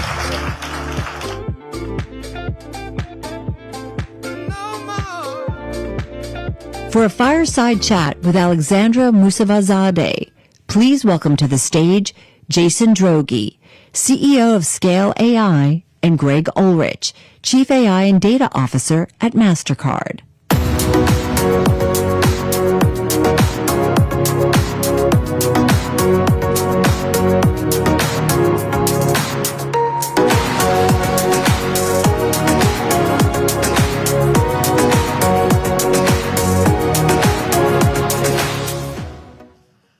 Right.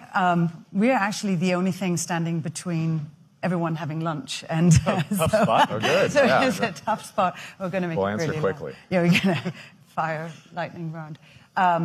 But it's great to have you here. I'd love to just start by, I would love just for you to introduce yourselves and what you're working on, and then we'll get into all of the questions that we have ready for this session. So Jason, why don't you start? Yeah, sure. I'll be quick to the lunch comment. Yeah. So I'm Jason, leading Scale for the past 4 months, been at Scale for about 18 months, which is a long time in AI. And previous to this, I was at Uber for a long time, been in tech my entire life, and went into venture for a little bit. What we're working on is Scale primarily. If you don't know Scale, we supply a lot of the human data to the foundation models, and we also provide solutions to governments and enterprises to help solve some of their hardest, most valuable AI problems, which, getting things to production can be hard, getting things into proof of concepts can sometimes be easy. We'll talk about that more later, but that's me. And so just enjoying the journey. It's great to have you here. Very good. Greg Ulrich, I'm with MasterCard. I look after AI and data. I've been doing that a little over a year. Before that, I led strategy and M&A for the firm. I joined from an acquisition of a data science company about 10 years ago. What we're focused on is, in our group, we have the data office, so data quality, data types, data rights, and our data platform, as well as AI centrally. It's a hub and spoke model, but the overall AI platforms, the prioritization, what we're going to focus on, the governance, and building scalable platforms for the organization to innovate with are the main focus points. Great. Greg, I'm actually going to start with you. Well, first of all, as you know, we might actually be ranking the payment platforms coming up soon. I got That's ideas. Not the question. I got ideas. I can write it for you. I'll send it to you tomorrow. Okay. Well, send me a note. We may pay attention. No, but joking aside, I wanted to. There's a lot we want to cover here in the next 25 minutes on bubbles and timelines for ROI. But before we go to that, I wanted to start with you to talk and ask you about what has changed, do you think, for you in your deployment and all of the things that go into that in the last 4 to 6 months. And I'm asking that because it sort of leads us into the ROI question. And things are changing so quickly, right? It almost feels that we're on these sort of tectonic plates of change and moving from the testing to the thinking of scale and all of that. So I just wonder from your perspective, what has changed recently? Yeah, I think scale is what's changed over the last 4 to 6 months. Maybe I'll give a couple examples, but everybody's had a variety of use cases, and I love what Marco said about it's the greatest time in the history to be a mouse. It is really easy to solve things in small scale, and a couple examples of how we had done that, but we struggled to scale. Like, one thing MasterCard has is several thousand consultants. And we help all of our partners with payments questions as well as digital innovation and other topics. But AI is a natural application for them for knowledge management, for consulting tools, from analytics to PowerPoint building to deep research and on. And we had mapped their journey, their job. We determined where Gen AI could have positive material impacts in their journey. And we developed tools to support that. And the first two worked in very small function. When we couldn't scale them out, it didn't work. Over the last 6 months, we now have a platform that's rolled out to every consultant, thousands of consultants. They're using it every day, and it's working to drive real productivity and efficiency in their lives and to help them get better answers. I think that move from experimenting to scale is what's changed. And then if I take a more externally facing use case, one of the things we do early on, Teresa was talking about fraud and fraud scoring. If you tap a MasterCard, we're going to see that transaction. We're going to apply a score to that transaction from 1 to 999 based on how likely we think that's legitimate or fraudulent. That goes to a bank. The bank says thumbs up or thumbs down based on their fraud rules. It comes back to us and the transaction gets approved. That has to happen very, very quickly. Latency matters a lot. And what we've been able to do now with Gen AI is add a whole bunch more data and context. Basically, think of a merchant graph that we've applied to the traditional scoring, where we see the likelihood that people would shop at different merchants, even if Jason's never shopped there before. We always had that idea. We never had the ability to do that at scale with the latency required to do that. Now that we've been able to bring in that additional data, so not just Jason's previous transaction, but everybody else's transaction at similar merchants, it's improved the fraud scoring with the same sort of false positive rate dramatically. And we have been able to get that done in like little test beds, and now we've been able to roll it out, across LAC, across Europe, across the world at scale. And so I think that's the big difference for us, is moving from good ideas that we could make work in a lab to things that we're able to deploy globally. Oh, it's a great point. I'm dying to get into the bubble question, but actually before we do that, Jason, can we just, because, to Greg's point about, and the examples you just gave, and you and I have spoken about this thing, a question around you've got to pick the right problem. You've got to focus on the right thing. You can't just, and so I just wondered if you could comment on that, because you cover many sectors, not just financial services, right? You're deep into government work and healthcare and all of that. So talk to us about how what's the importance of picking the right problem or the right use case, and how do you do that? Yeah, I mean, that is the primary problem, because I think people are faced with this new technology that seems like a magic wand, and when you actually get into the implementation of it, it's not a magic wand. Like there is no magic wand for this, and so you have to pick the right problem that matches the technology that's actually possible to get all the way through, not just to a POC that's exciting, but to a production level value. Which this is actually a great example of what we see too, which is it's doing something that a human would be bad at, or previous technology would be bad at, which is cross-correlation of disparate data from unstructured data sets, is like an example. So a good problem is usually something that human beings are really bad at, that AI just happens to be really good at. So an example from our world is, so we work with Mayo Clinic, and one of the implementations we've done for them is we help them read lots and lots of documentation for their doctors before they see a patient. There's hundreds of pages of data actually for each of these doctors that they need to read and consume and process and understand to make the best diagnosis possible. Very, very difficult. But AI does this quite well, right? It'll notice patterns that doctors can't. It consumes the data in all its different formats. And so then it'll provide recommendations before that doctor goes in so they give a better diagnosis, which has lots of downstream effects. That's something that like a human being might be, and I'm making these numbers up, but might be 10 or 20% good at, that AI out of the box, obviously with, like making it bespoke to the specific use case, is maybe 60 or 70%. And then you're off to the races because you're already showing value, you're excited about it, and then you can implement this like data flywheel to make it better. Data flywheel basically means human feedback, usage feedback into the models and into the context so that the solution becomes better. So finding the workflows where humans are really bad, or humans really don't want to do it, or they have a hard time focusing on it, reading large amounts of documentation, or in this case, like reports, cross-correlating things that it's hard to keep in our head. These are like some characteristics of use cases that tend to find a lot of success. Yeah.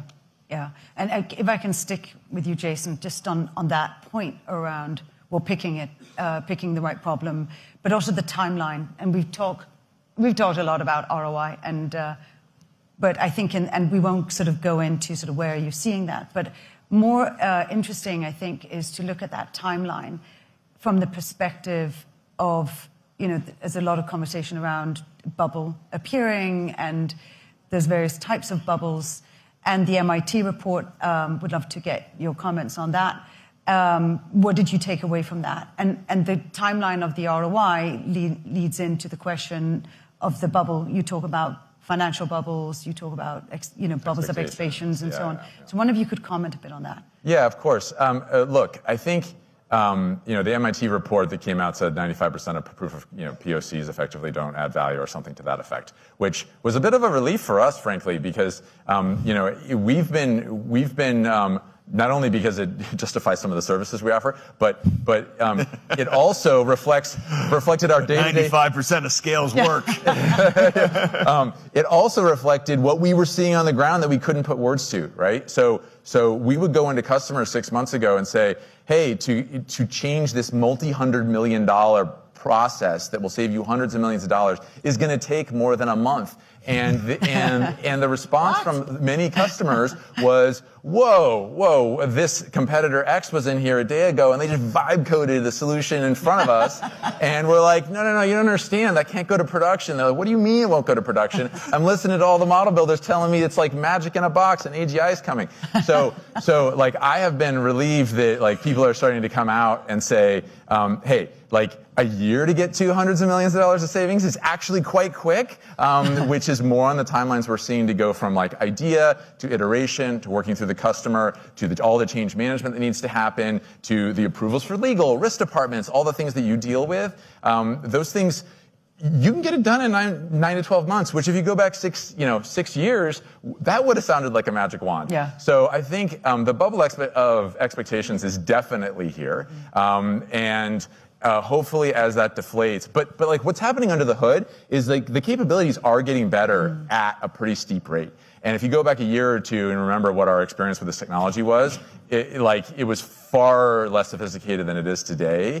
And so you fast forward 2 more years, and I think the open question that nobody knows the answer to is, will it continue to accelerate at this? Will the curve continue to steepen, or will there be a top of an S curve or multiple S curves on our way there? I think history would say there'll be multiple S curves on the way there, but no one really knows.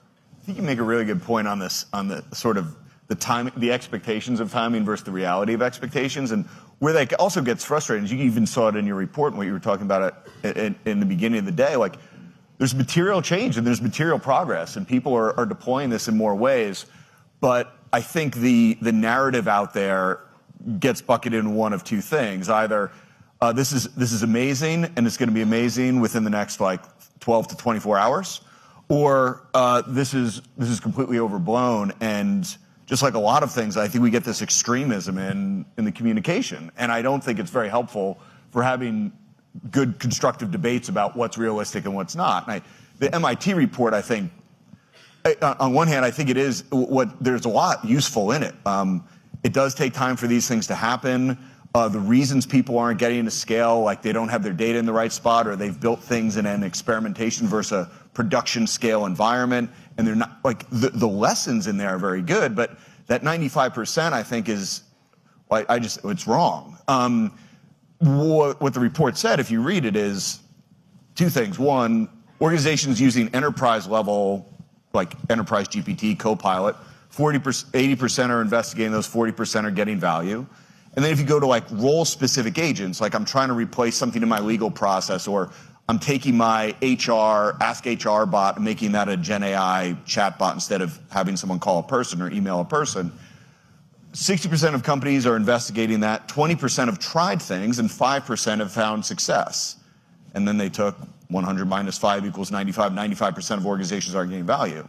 I think there's another way to frame it, which is if 20% have tried things and 5% have gotten value, 1 out of 4 pilots has had value, which is actually a great statistic and great progress. And then it has to be, it's based on surveys, not financial data. It had to be realized in 6 months. All these things that we know are not realistic, but it inflates this number to a place that it creates this clickbait headline that I find the point underneath it is so valuable, but I find the extremism of the message to be unhelpful overall. Yeah. I mean, and since we have a financially minded audience here, I think that there's one thing that's different about this cycle than previous tech cycles, which is the people driving a lot of the competition and the development are the most profitable, largest companies in the world. And so even if, there's a lot of talk about like, are we in a financial bubble? Are we not? I think hard to say when you have companies who can spend $50 billion a year, every single year, until everything catches up. whether or not cash flow positive. Yeah, and still generate profits and still have a balance. Yeah. So I don't know what they will decide to do. I have no intel. I mean, there's some game theory going on because they're all competing with each other, but they can afford to, and that didn't really exist in previous cycles. Yeah. In a previous session today, Drew was mentioning the pressure from China, and I was just wondering if that's something that what are your thoughts there? As in, well, we do a lot of work. Saying, it's given away for free. On the commercial side. Yes, on the commercial side. Yeah. Well, there's also the national security side. We do a lot of work with the Department of Defense, and provide a lot of AI solutions to them for various things. I think there's China's moving super fast, obviously, on the commercial front. All of the open source models they have, the quality of them, the speed of them. But then there's another issue, which is AI will be used in government to maintain or accelerate a competitive advantage against your adversary in some way. It's already starting to happen, so I think that's also an interesting story, but not a banking story. It's always interesting to talk about the geopolitics side, but we'll leave that for later. I just wanted to go back, Greg, to you on the deployment of the use cases that you've mentioned, but also sort of take us maybe further into the thinking around agentic and agentic AI within the company, and sort of where you are, or the sector maybe on the payment platforms. Sure, I think within payments, the place where agentic is coming in is what we're going to see in the world of commerce, right? As you've seen OpenAI announce, Perplexity's done this for a while, the ability to transition from getting recommendations and doing search to completing a transaction within that flow. And I think there's a lot of things we're doing with agentic internally, but if you're talking about the payments industry, I think that's where we're seeing, the next click of transformation. It starts off with, pretty easy use cases. I'm looking for running shoes. It's giving me a recommendation, and then it can say, click, I want to buy these running shoes. As it'll have more information, it knows that I run X miles a week, and that I like trail running, and that I like a few different brands, and it'll find something on sale and start making recommendations. And so I think we'll start seeing commerce come into the fold quite a bit more, and then bring in more and more data. From our perspective, our goal is to make sure that as that transition happens, that these transactions happen with the same trust, security that people expect from normal online transactions, which includes tokenization technology, security protocols, providing consented user data to personalize transactions. So we're focused a lot on enabling that infrastructure to make sure that it works, because I think that there's a lot that it's going to happen, I believe. I think it's going to happen at pace, and I think it can happen very productively, but making sure we capture the intent, validate that intent, and make sure that this ecosystem has sort of closed-loop validation on it will make sure it has the highest level of security and customer satisfaction so things don't go awry. Yeah. Jason, and your sort of reflections on where we are on that agentic journey. Yeah, I mean, just to share, that's a great example. Just to share sort of where we start our conversations with customers around some of the agentic systems. So an agent is not to get into the technicals, but it's a software program that decides when to start and stop its execution, right? So it's a little bit different than just an AI-enabled software application. But what we sort of go through with customers is, all right, if you have an agent that produces the right outcome 85% of the time, let's say it's one agent. It spins up, decides to do an action, 85% of the time it's right. You think you can get it to 95, before it's production ready. And then it's got to escalate to a human for guidance or whatever it does in the cases where it doesn't feel confident. So that's like one agent, right? And agents being software applications that sort of determine their own, decide what to do. If you have a 10 agent system, that's 0.85, and they're all 85% accurate. That's 0.85 to the 10th power accuracy by the end of the system. So, I think we should all just be grounded in the actual accuracy of these systems. Does not it does not scale in the way that we maybe imagine up front. So I think to get to these levels of complexity, like new systems are being built and are going to have to be built if you're going to have these like massively complex agentic systems. So we encourage simplicity in everything. Choose the right problem and then choose the simplest path to the solution. And if you start out with that mindset, you're more likely to get outcomes than starting with like, we need agents, which is where a lot of customers start. And we want them in a month, please. Yeah, can I have 1,000? And you're like, you don't need 1,000, you need 2. You know? Yeah, no, there is that. What is it they say? Overhyped in the short term. Yeah. And then I think that's underhyped in the long term. Yeah, we are definitely in that moment. In 10 years, like I actually think this transition, like it's fantastical to think about, like how disruptive it will be, and people like to, whether or not they say it, they pay attention to things that are fearful, they pay attention to things that are exaggerated. But the reality is we will probably just ease into this world smoother than we're all anticipating today. I know there's a lot of opinions on that, but that's my view. And I think that it goes back to your point on timing. Like I think this trajectory is going in a pretty steep and steady curve on the actual improvement of the underlying quality and the ability to deploy it. The noise cycle around it is so volatile that you get into these, it sort of changes the narrative and the discussion. But I think we're on a very good curve to more deployment of high quality things at scale than we've been in the past.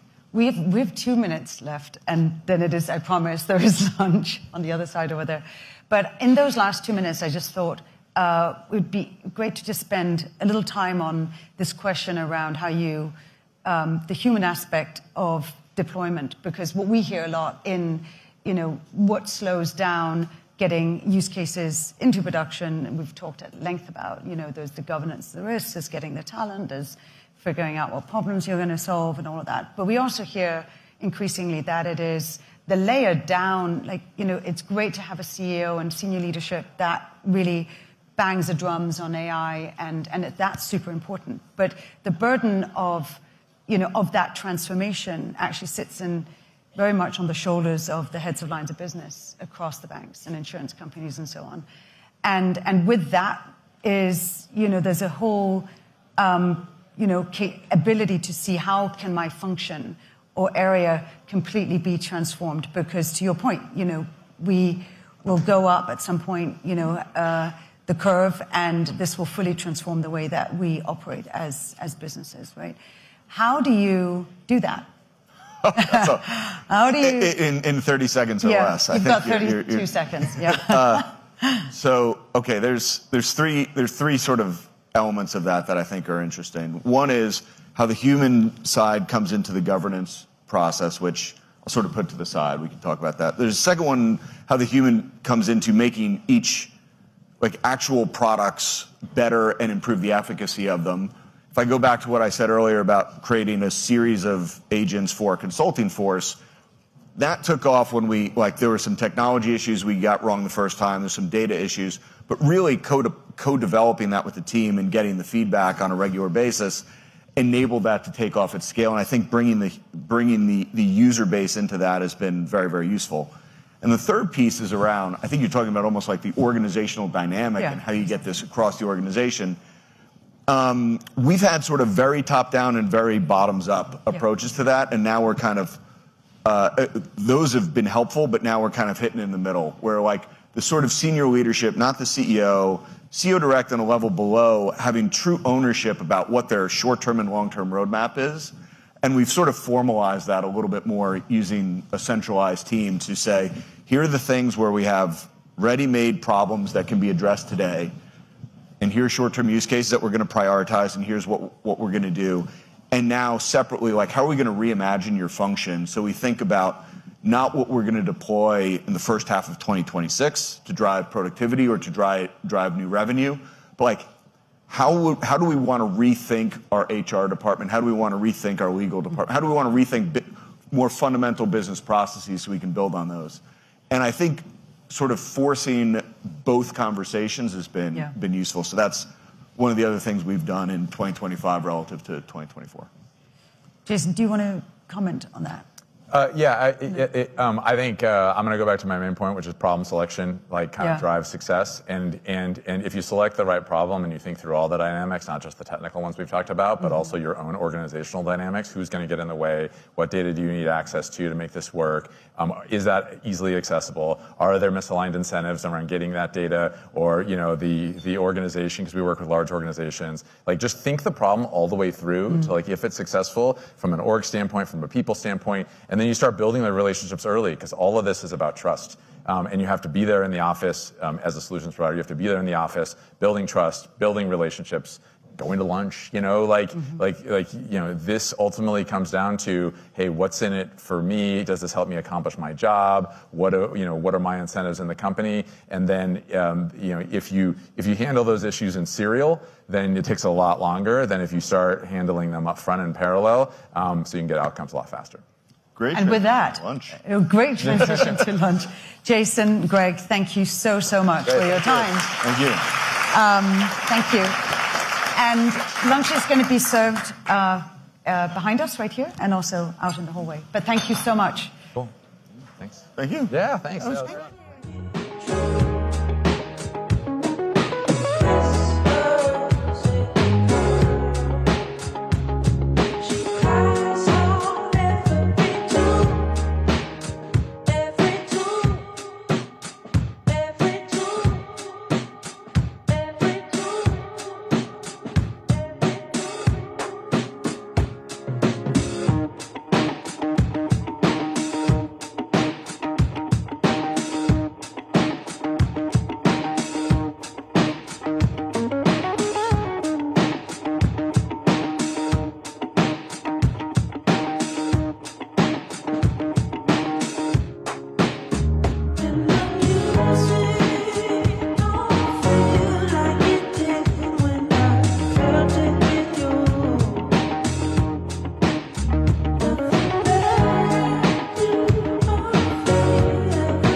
rush to go.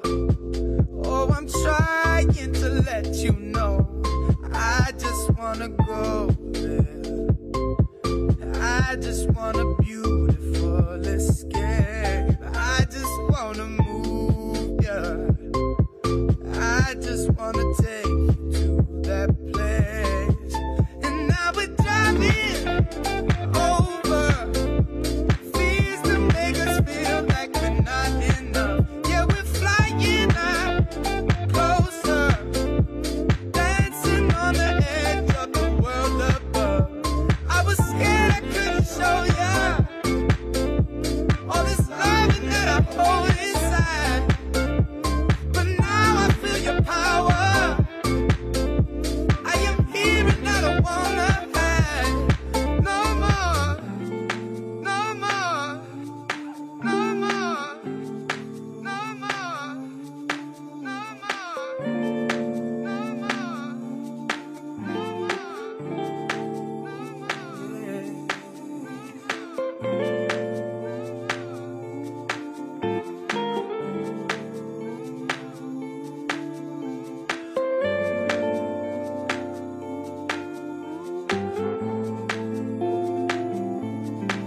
And now we're driving over fears to make us feel like we're not enough. Yeah, we're flying out closer, dancing on the edge of the world above. I was scared I couldn't show ya all this loving that I hold inside. But now I feel your power. I am here and I don't wanna hide no more.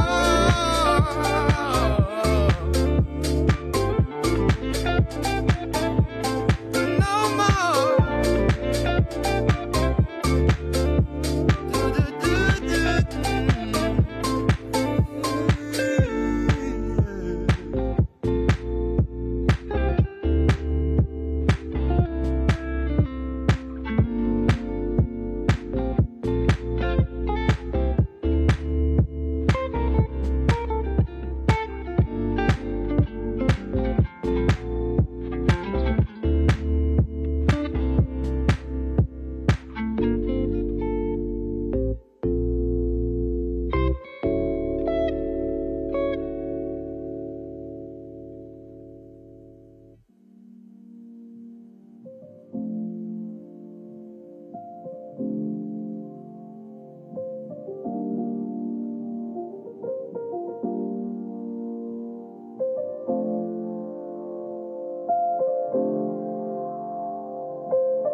What do you change when nothing walks your way? When nothing walks your way? I tell you one thing, it's more than I can take. It's more than I can take. How do you stumble in a cinematic way? A cinematic way. What do you change when nothing walks your way? When nothing walks your way?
believe you're coming home to me. Not a word, but still you said it. And I know what to change, and I swear I won't forget it.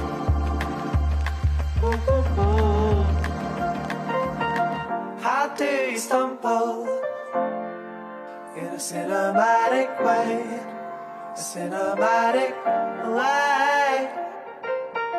Why do you change when nothing walks your way? When nothing walks your way.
It'll never be the same. I'm hoping I will stay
Come with me.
live in sunshine.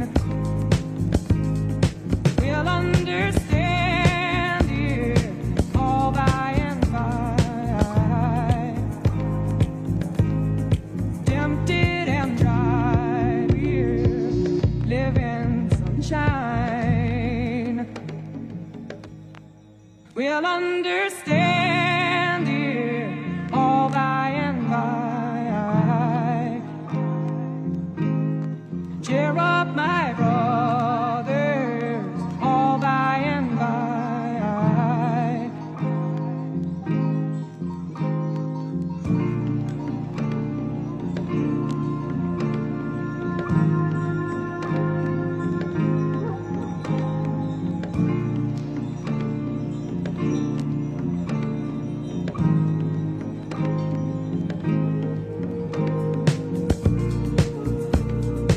All by and by.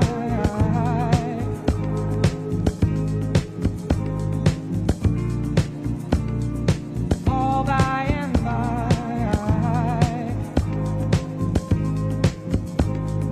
Farther along, we know all about it. Along, we understand why. Cheer up, my brothers, live in sunshine. We'll understand it all by and by. Tempted and dry, we'll live in sunshine. We'll understand it all by and by. Cheer up, my brothers, all by and by. Cheer up, my brothers, all by and by. Cheer up, my brothers, all by and by.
Yellow birds dancing in the sun.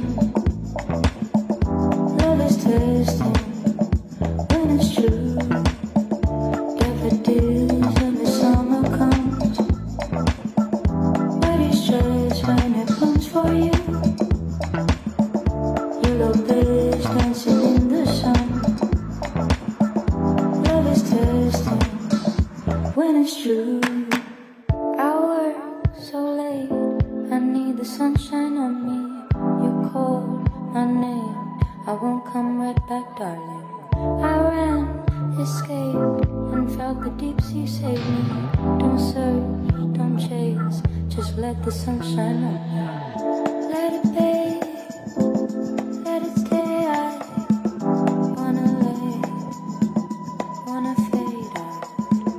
Let it break, let it play on. See it's made when the day is fading. Daffodils when the summer comes. But it's just when it blooms for you.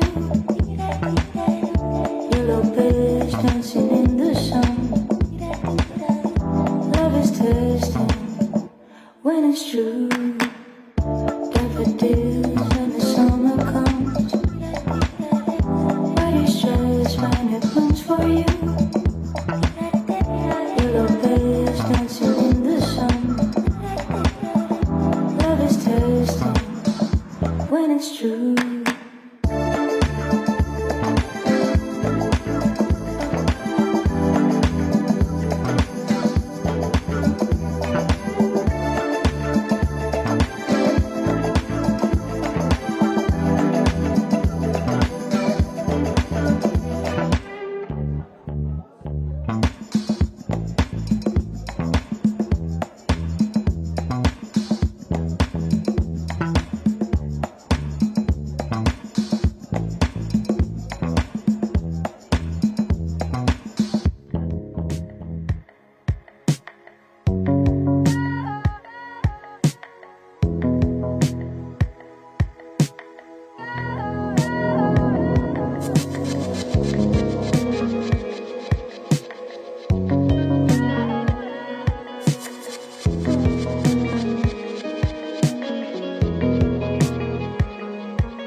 Do you know we are the young ghosts in reverse?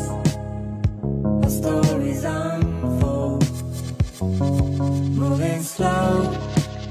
We're just killing time, and we know this fear is a crime. Surrender to your love. Surrender to your heart. Surrender. We are swimmers, caught in the tide, pitch black river. Shadows and light into the night. Beautiful swimmers, losing the fight, the constant river. Shadows and light into the night.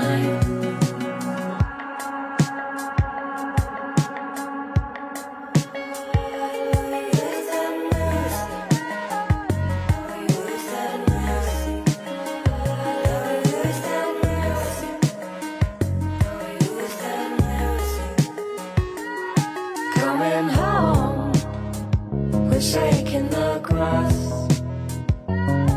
All alone, so far from the path. Do you know, I see you so clear. Yes, I know, it's happening here. Surrender to your love. Surrender to your heart. Surrender. We are swimmers, caught in the tide, pitch black river. river. Shadows and light into the night. Beautiful swimmers. Losing the fight. Constant river. Shadows and light into the night. We are swimmers. Caught in the tide. Pitch black river. Shadows and light into the night. Beautiful swimmers. Losing the fight. Constant river. Shadows and light into the night.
go singing in bars. It won't be the same as it once was, but nothing says goodbye hard. You'll tell me that this is a mistake and you've fallen too fast. Find your happiness in this place. Stop reaching too far.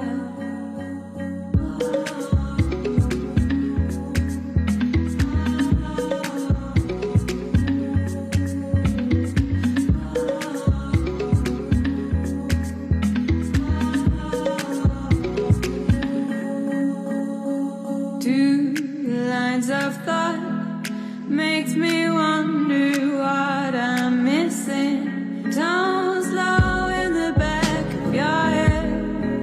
It leads me away from the life I'm living. Two minds of thought makes me wonder what I'm missing. Tones low in the back of your head. It leads me away from the I'm living.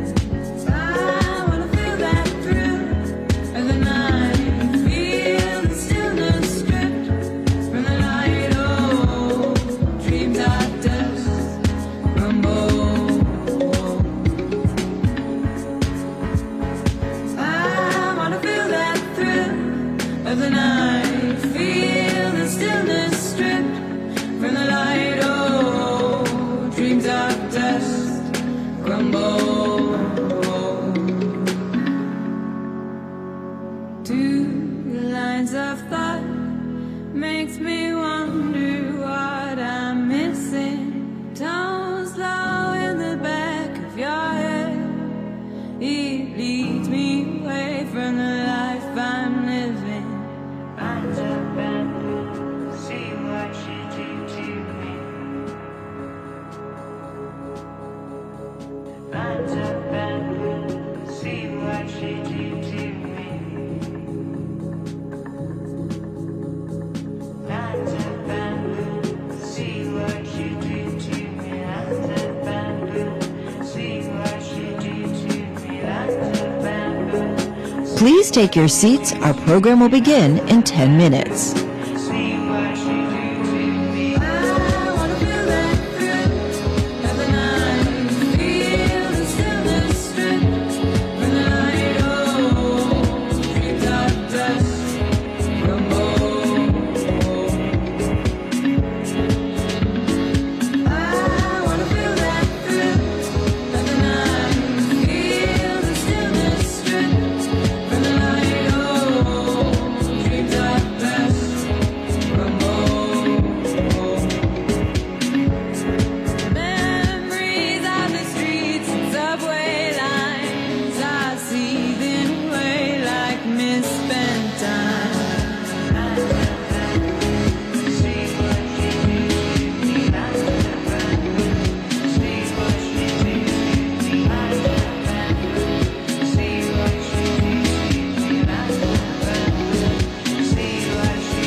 brushes against his, smooth on stubble for a moment, and then it's gone. He walks along the platform as if in a dream. Every fibre in me wants to shout and scream, stop, to run across to him and take him in my arms, to tell him I love you. You silly, silly man, I love you. But instead I stand still, heart cracking. Those little curls on the back of his head bouncing as he steps out of my life forever.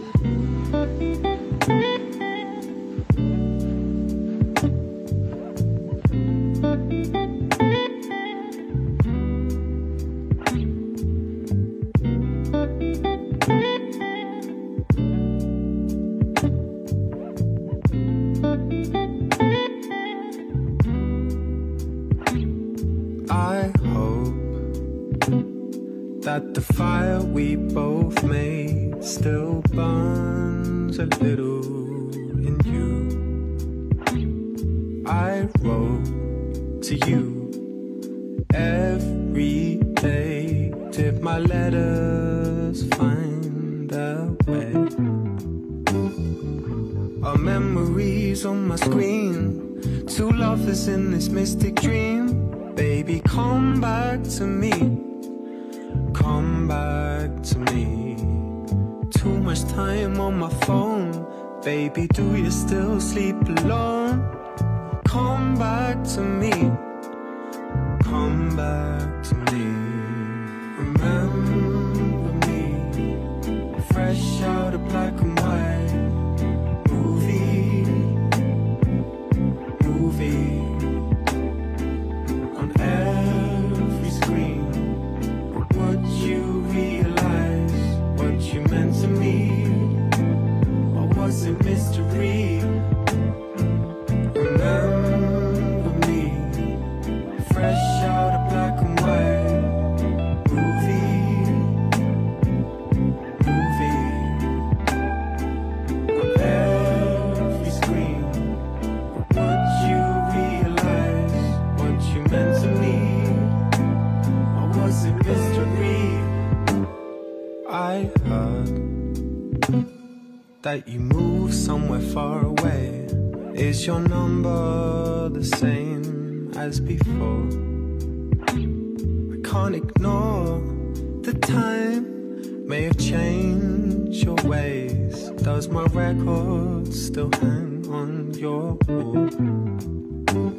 Such a sentimental way to groove. I hope it still touches you. Baby, come back to me. Come back to me. It kills me to see you leave. So I came home and made this beat. Baby, come back to me. Come back to Please take your seats. Our program will begin in 5 minutes. fresh out of black and white. Movie. On every screen.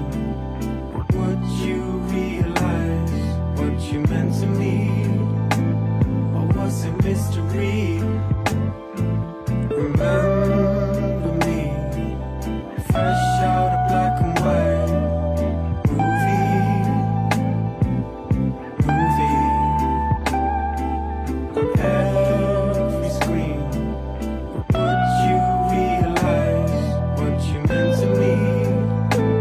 Or was it mystery?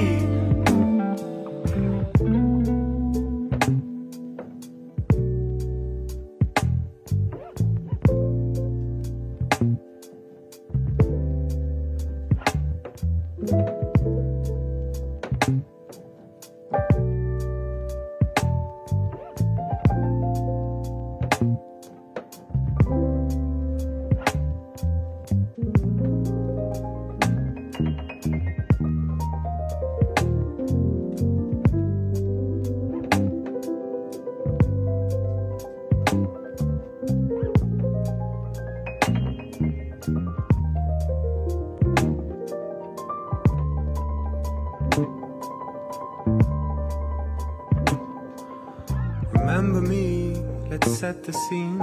You and me, what could have been. Still swimming in old lovers' dreams. Still playing on new movie screens. Remember me, let's set the scene. You and me, what could have been. Still swimming in old lovers' dreams. Still playing on new movie screens. Remember me, let's set the scene. You and me, what could have been. Still swimming in. Please take your seats. Our program is about to begin. Movie screens. Remember me, let's set the scene.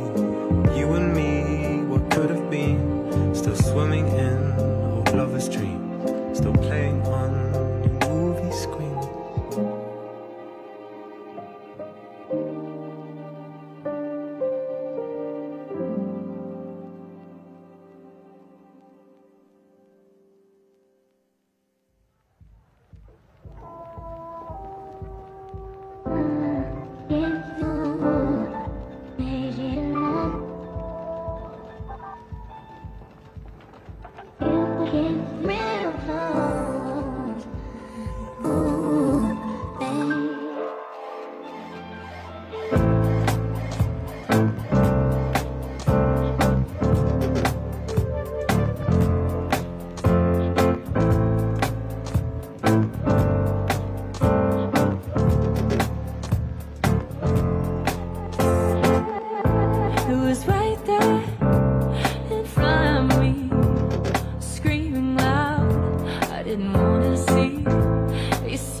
Please take your seats. Our program is about to begin.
For a conversation with Allison Williams, Senior Analyst at Bloomberg Intelligence, please welcome to the stage David Griffiths, Chief Technology Officer at Citi.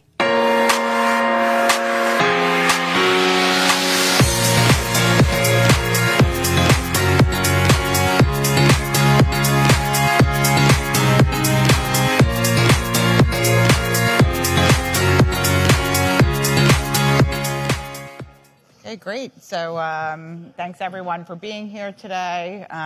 Very exciting times. Thanks, David, for joining us. You're the CTO of one of the world's largest financial institutions. I mean, the scale and scope, I think, really signify the opportunity and the challenges of your job. Can you talk a little bit about that? How do you implement an AI culture at an institution such as Citi? Sure, thank you, and very happy to be here.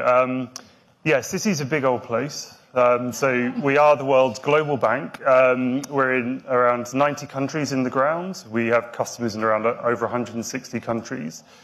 We have 250,000 employees everywhere. So thinking about how you and how we would approach the rollout of AI in an impactful way at that scale, I'd be very thoughtful about it.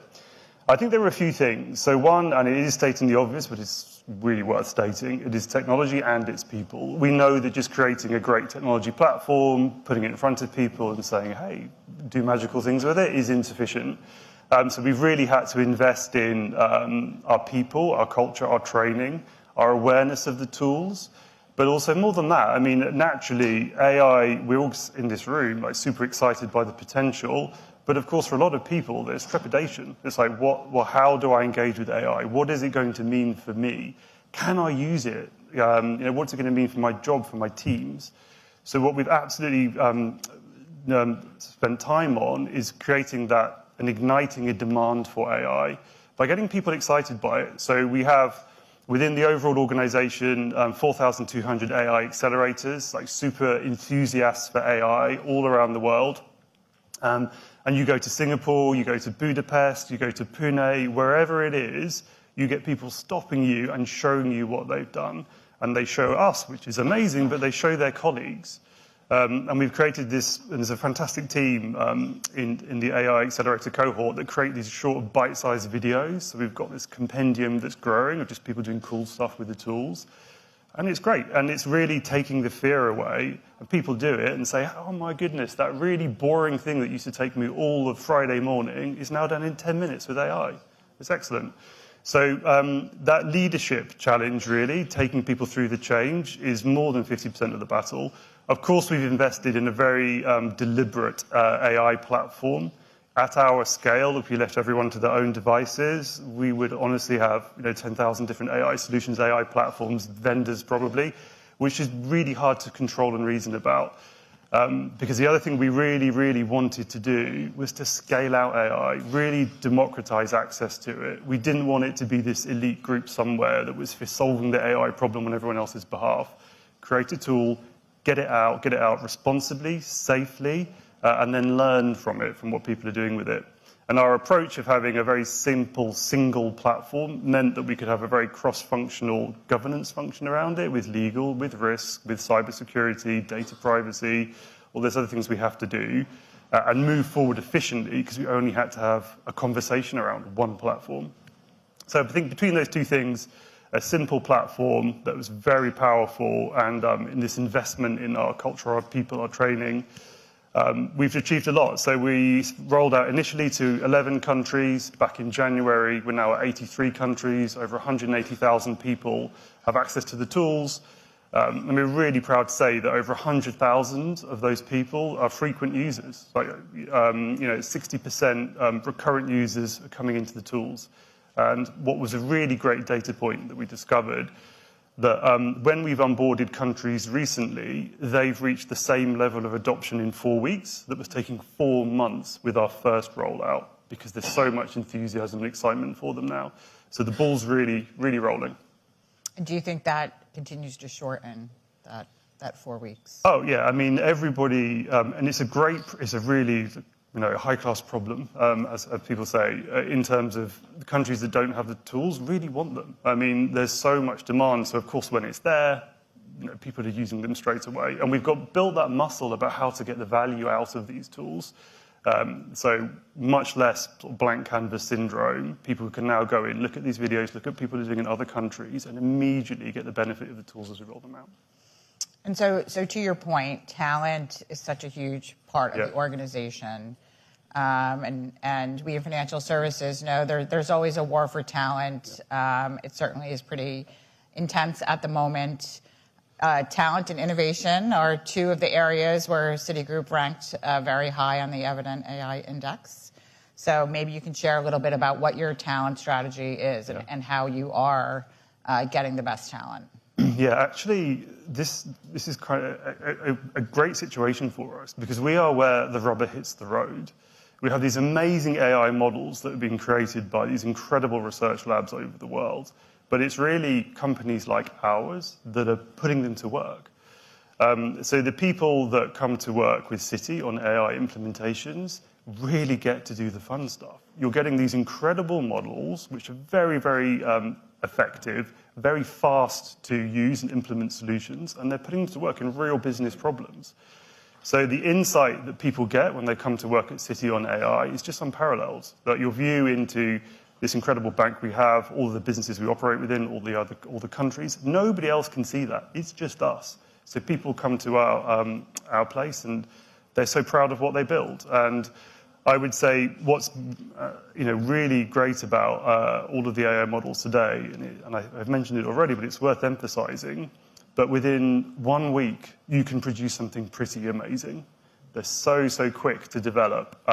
So the return you get as a creative engineer is just huge. I had an amazing idea. I've done something mind-blowing with an AI model. I'm now taking it to production through controlled guardrails to the Citi AI platform. And the reward you get for that creative output is immense. So we're doing quite well. And I think, we're not going to compete trying to hire the world's best AI researchers, but we do partner with the world's leading AI research labs, and that's a very, very deliberate strategy for us. Great, and maybe it would be great for the audience to hear a little bit more about some of the tools at Citi. So you have two main firm-wide enterprise tools, Citi Stylus Workplaces and Citi Assist. Yep.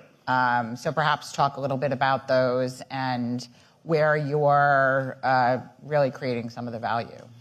Yeah, for sure. So within the overall Citi AI platform, what we've done is we've created a very simple layer that sits in the middle, does all the things that you would want around authentication, entitlement, logging, telemetry, monitoring costs. Like a really serious concern for hopefully everyone in this room. And so what we've done there is we've built a whole suite of tools on top of that. So we've got Stylus Workspaces, which is this amazing tool where you can go into. It integrates with Citi systems, so you can pull data out of internal project management systems, global directory, of course does web search, other things. And if you want to work on content creation, drafting, honestly, the diverse set of use cases that we see with this is incredible. You go to Workspaces. And the adoption rate of that is massive. And this is a tool that we're really proud of for for many reasons, but the one thing that we're happiest with, so when we released it in January, it did like 4 things, like Q&A, summarization, translation, and a 4th thing, I can't remember either. But now it does like, it will come to me, but probably in about half an hour. Okay. So, but now it does many things. There's like 40 or 50 presets in it. It's got web search, let's say integrations, and there's loads more coming. So what our people have seen is we'll release something, they'll give us feedback, and then we'll improve it. And so we're really motoring up this curve of capability, and that's built a huge amount of trust and excitement with our people because they know they've tried the tool, they can come back in a month and it does something new, and that's great. So the engagement with the products has been fantastic because of that. City Assist is comparison. That was the 4th thing. City Assist is more of a helper. So our objective with City Assist is it just sits in Teams, but it knows all about City. So we're loading all of our policies, procedures, how-tos, guides. We're starting to integrate it into incident management systems like ServiceNow and Jira and other things. So you just want to know something quick and transactional, you go to City Assist. And every week I'll go into it and ask it a set of test questions. And initially it would help with like 1 or 2 of them. Half the other time it would say it didn't know, which is really great. It doesn't make stuff up. It tells you it doesn't know. And now you go in and ask it questions and it's genuinely really, really helpful. So City Assist is more your day-to-day. Workspace is the more involved AI work you need to do. We've then got a whole set of other things that we've done around simplifying creation of like documents, so document drafting things. We have this all over the bank. People spend a lot of time creating PowerPoints. And so any AI to eliminate that problem is, like, yeah, put it at the top of the list. So we've got some technology to do that, pulls data from different data sources. You can put it in like a templated format. It will just issue out a PowerPoint. And it's the one tool, actually, we show people, and I'm always surprised by how everyone says, that's the one I want. That's the one I want. But I would say if anyone can help us make prettier PowerPoints, that would be amazing, because there's still a last mile there where you have to kind of go in yourself to do it.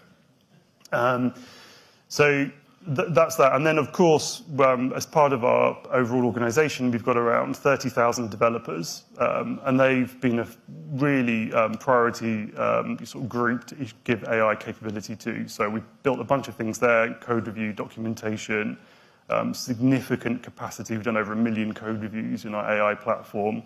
But we've also invested in other vendor products, actually, so things like Cognition's developer we have there.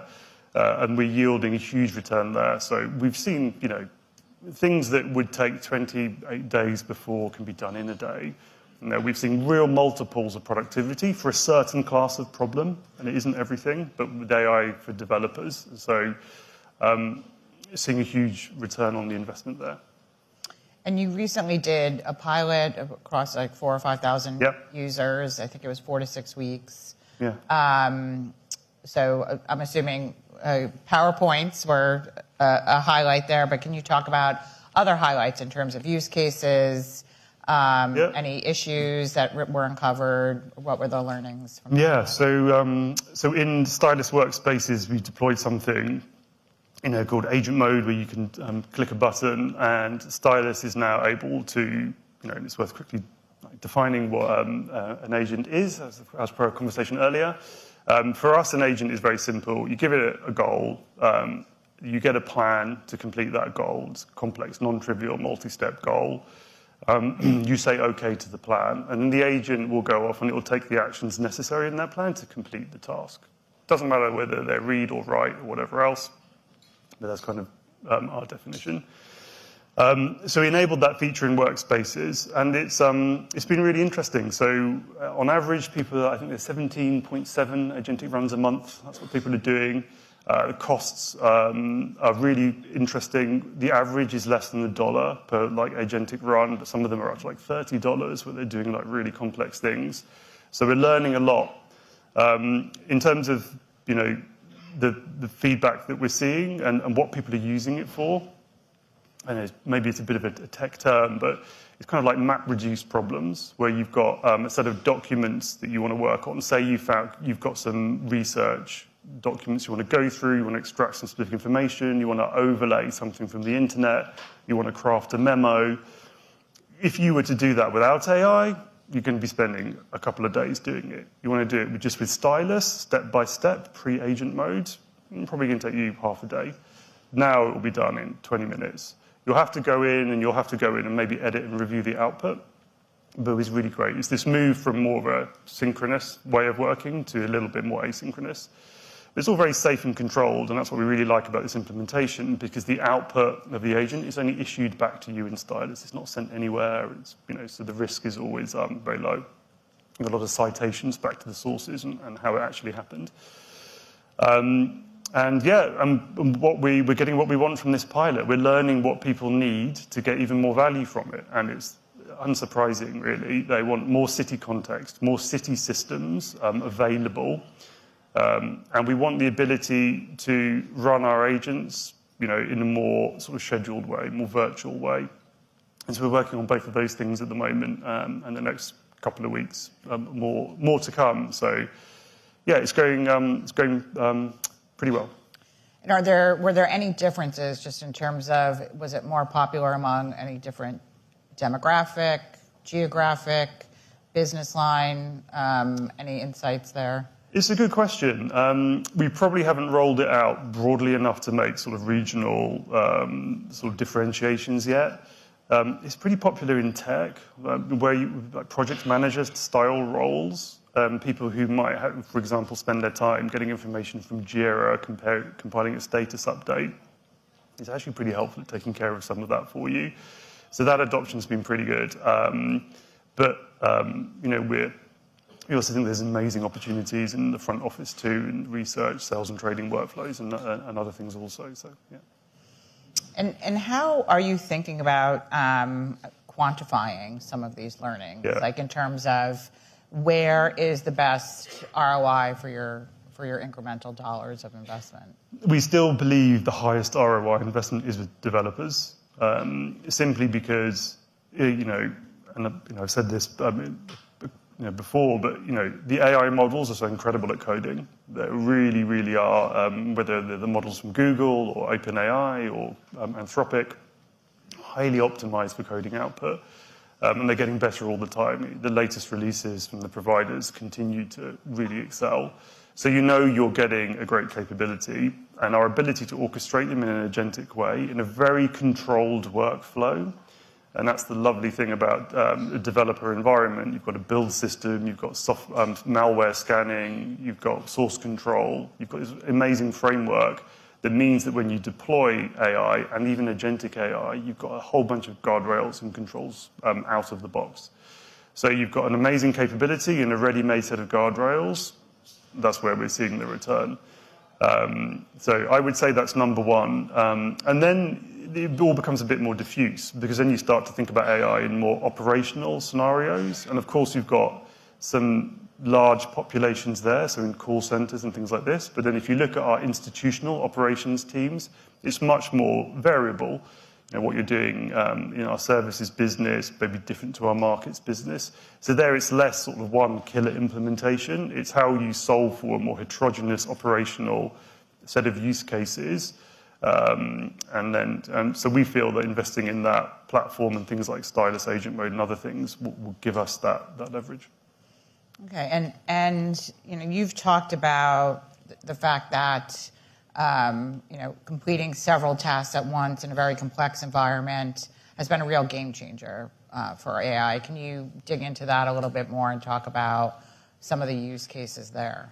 Yeah, I mean, overall, it's moving from this model of synchronous way of working to an asynchronous way of working. And with something that's asynchronous, and as I mentioned before, you can run in the background. You don't have to, stepwise guide. And of course, something can happen asynchronously and autonomously, but still have no real-world side effects. It can just be sort of complex and multi-step. So anytime then you can let something happen in the background, you get an efficiency. Of course, you've got to be really, really solid on your runtime environment for these asynchronous agentic systems. You've got to have a really good cloud story. We've invested heavily in our private cloud environment. Some very got a massive deployment internally. We've got some great cloud partners that we work with. So making sure that things like your serverless infrastructure is in a good spot so that you've got a very, very scalable way of scaling up, scaling down agents as you need them. So you get an efficiency from a human perspective, but you then need to support that with infrastructure to operate your AI. And that model is very generalizable. Anywhere where you have a human taking a multi-step task and it's not overly complex or doesn't require like a super, super deep research or rather particular expertise, you can probably hand off to an agent. You can run that agent now in a scalable infrastructure, and you're exchanging human cost for like runtime infrastructure cost. So that's the direction of travel. And I guess given those comments, is your investment in cloud a competitive advantage or differentiator? Yeah, for sure. When we think about agents, it's really important to us that we have a portability around them. For us and our scale, it is not really going to work to like just choose one particular vendor to be our agent sort of solutions provider. So for us, we want to run agents in our environment, so we're really, really keen on open source solutions around that. And what we have found is some of the open source or agentic frameworks are really maturing to a point of stability. We've gone through iteration 1, 2, 3, 4, which you probably need to get to with any sort of open source library to get something that's like minimal and clean. So the current versions are pretty good. And we have, as I say, this private cloud infrastructure now. We have over 600,000 more CPUs globally, around the world. Every data center that is now just ready-made to run our agents in. So yeah, that's been a great bit of pre-planning. Yeah. And maybe I'll just add a question because we've been talking a lot about the opportunities, but from the risk standpoint, data quality is so important. Yeah. Obviously, you're a highly regulated entity. Cyber is something I know that you are very focused on, cyber risks. Can you talk about how you're managing those? Yeah, data quality is of course huge. You've got model risk. We all know about hallucinations of AI models, but it is an issue. I myself have had experience with consumer apps, not city ones, that have made up stuff when I've asked for help, and it is quite shocking when you see it. So I think everyone should be focused on the hallucination issue, because the one thing that's very obvious to me is poor customer service from a human is very different to poor customer service from an AI. Because for a poor customer service from a human, it's unhelpful, but you know where you are at least. Poor customer service from an AI is misleading. So I think everyone should still be super focused on the model output hallucination issue. It's of critical importance because if we don't collectively solve that as an industry, we're going to get a huge consumer pullback from engaging with any kind of AI. So I think that's important. Data quality, for sure. The output of a model is only as good as the data you put in, even at inference and runtime. But I would also actually just touch on your last point, cybersecurity. In a world of agents, we've never cared more about authentication and entitlement. On whose behalf is the agent operating? For how long should the agent have that entitlement? If it does something unexpected, well, whose fault is that? So our ability to reason about not only like a logical security model, but then to implement it deeply when you have an agent that may be talking to many systems within the company is of paramount importance. So for us right now, we spend a lot of time thinking about the issues around cybersecurity so that we can safely move forward with agents. It's a really major concern for everyone. Okay. And so we're almost out of time, but maybe I'll leave it on a forward-looking question. So if we meet again 3 years from now, and hopefully we'll see each other before that because there's so much happening at such a dynamic pace, but if we do speak a few years from now, what does the fully agentic AI empowered city look like? Yeah. And maybe just to add to that, what is going to differentiate the winners versus the laggards? Yeah, it's a great question. A few years out is hard to imagine with the progression of AI at the moment. But I'll give it a go. I mean, as I said at the beginning, Citi is the world's global bank. It's just unparalleled in our footprint. We're going to find that clients are just going to love doing business with us. It's going to be an absolute pleasure. It's going to be really easy to onboard. We're going to be really reactive to their questions and queries. We're going to instantaneously satisfy their needs when they need services from us. We're going to be more proactive too. We're going to know a lot more about the client, so we're going to be able to make great recommendations on what to do next. So we're going to be able to guide towards opportunities, but also going to be able to advise on risks. And that's really great. And maybe every other bank does that as fast as we do, but what they don't have is this unique insight into the global economy. So when we do advise our clients, we're going to have an absolutely unique global perspective. So the decisions that our clients will make will be informed by this unique worldview. And I think that's going to compare pretty favorably to other banks. Excellent. Well, thank you so much, David. I really appreciate it. Thank you, everyone. And with that, we will turn it over to the next panel. Thank you. My pleasure.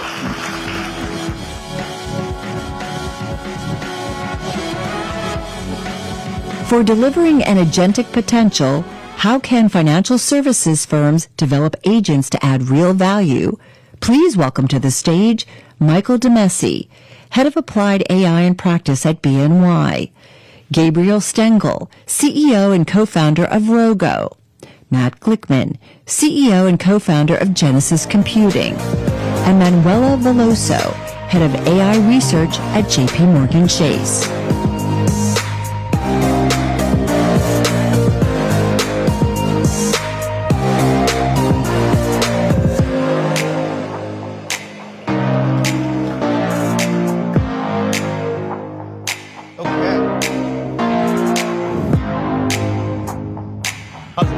This is the panel you've been waiting for. We already have decided amongst ourselves we are hashtag not boring, and this is not going to be AI bingo. So if you've got those cards out on the agent agentic bingo, put them away because we're going to bring you new, novel, exciting, and practical stuff that you can take to the bank, no pun intended. Okay. So the run of panel is going to be that we're going to briefly introduce our incredible panelists, lightning round. They're going to let you know in a sentence or so who they are and what they do. And to appropriately set the context, what does or does not agent or agentic mean to them? Because that actually is going to be important in the context of what we're going to be talking about. The bulk of the conversation will be around tangible use cases, practical stuff, lessons learned, citing specifics. So you're going to hear directly from them in terms of, some real things you can take home, back to your product and engineering teams. And then the final piece is going to be not just the lessons learned question, but had you known something very tangible in the last 12 months, what would you have done differently to build better, build faster, and create better pace to value? So that's what we're going to bring to you today. All right? So we're going to kick it off. Sir, 1 minute, go. Great to be with you. I look after our applied AI in practice. In a nutshell, really is going after a high-value problem statements, at the end of the day, that matter for our clients and the firm. And look, a big part of it is really how we actually empower the entire firm. So this is really about unlocking value. So enablement program, that means from access to providing the learning resources and state-of-the-art capabilities to the entire firm so we can go after it. Agentic system, look, it's been said, right? At the end of the day, AI is a system that can learn, reason, and act. When you're thinking about agentic, it's having some level of autonomy, so you can actually, select the tools, select the resources that it needs actually to, execute the task that you give it in hand. So it's really, we see it as a continuum, not necessarily, something, completely new. Awesome. Gabe. Thanks for hosting me today. I'm Gabe. I'm the CEO and co-founder of Rogo. We're building AI agents for financial institutions, for the front office of investment banks and investment firms. We serve about 100 different investment banks and investment firms across the globe. Raised $100 million from JPMorgan, Thrive, Khosla, a number of other great investors. And what we do is we sit financial experts side by side with researchers, and we work on creating tools that provide value today and build towards the future we're all envisioning, where these tools actually transform the way we work completely. What I consider an agentic system is taking LLMs, which in many ways are just the most ingenious brains we've ever had access to. They're smarter than me, they know more about most subjects, they have more processing power, more memory, and giving them agency, allowing them to take action in the real world, to use tools to plan and to pursue goals while they learn on the fly. And the story of agents over the next 5 years, I think, is taking LLMs and making sure that they can actually ramp the way a new hire does at an investment bank with those same tools in that same context. So you can't spell agent without agency. Think about that one. Okay. Deep. Sir. Hi, everyone. Honored to be here. Matt Glickman, CEO, co-founder of Genesis Computing. Genesis is the platform, the agentic platform that automates and accelerates data engineering. We've been at this for about a year and a half, and unlike other kind of waves, AI is basically being adopted faster in financial services and healthcare, two of the most regulated industries, versus media and others that typically were the first to go at this. Before starting Genesis, led product early on at Snowflake and helped grow our go-to-market in financial services. And then prior to that, spent an entire lifetime in financial services running data platforms for the front office for Goldman Sachs for just missed the 25-year anniversary of the dinner, which is actually a thing. As far as agents, and again, I'll start off with a little bit of controversy here. Agents are not digital workers. I think this is the kind of thing that is tripping people up in our experience, is we're overthinking this and making this harder. Agentic technology is, I'd say, more equivalent to a transistor or a GPU as a capability, a very special capability that allows us to create thinking machines that we can embed in systems to accomplish things that were not possible before. I think it makes it much simpler to think about it that way. The second piece of controversy I'll throw out there, and I welcome my panelists to kind of... That's a long definition of agent. It's worth something. As far as, a lot of the conversation today has been about when to adopt AI, which use cases are good agentic or AI use cases. And I think that's exactly the reverse way to think about this, right? This wave is happening, right? Powered by the geopolitical forces that Alexandra and others mentioned today. So every decision should be similar to how Jamie from JPMorgan said, by default, 5 days a week in the office.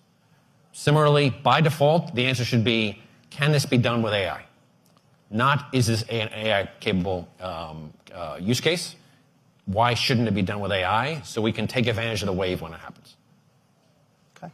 Manuela. Okay, I'm going just to answer the introduction. So I'm Manuela Veloso, and I actually spent most of my life in academia at Carnegie Mellon University. Since 1986, I lived in Pittsburgh, and then literally I came to JPMorgan Chase in 2018 to head a group on AI research, trying to see how much AI could eventually or disrupt an industry that was not born digital. And in that sense, that's what brought me to this, was the curiosity to try to understand these not born digital. Before this, I did a lot of autonomous robots. I did lots of teams of robots, and all of them trying to pursue tasks. I'll answer better the question about agents when you'll ask me eventually. Are you going to ask me now? Go now. Okay. So Manuela, what do you tell us what you're thinking about agents? So I was I lived through the first times when the term agent was used. It's 1990, I believe, and Alan Newell at Carnegie Mellon. Maybe it was used before, but that's what we remember. He picked up this piece of chalk, and he went to the board, and he wrote perception, and a box, cognition, and a box, action, and a box, agents. And basically the reason why this was introduced like this was because the field of AI was all broken into pieces. People who do natural language, people who do machine vision, people who do some kind of planning and some kind of robotics. And it was all little things. And somehow the idea of the agent was indeed the putting all of these together, the ability to process data, be it with images, be it with text, the ability to use whatever was processed from that data to reason about the task, to try to see search, heuristics, trying to understand how to solve the task, and eventually to act. These perception, cognition, and action took place in terms of career for many people in robotics, because robotics do need the perception, do need the cognition, and do need the action. And then some colleagues of mine went to the University of Washington, and in the 92 they introduced soft bots, which were these digital agents. But they didn't go as far as the actual robot agents. So magically now, we all talk about agents.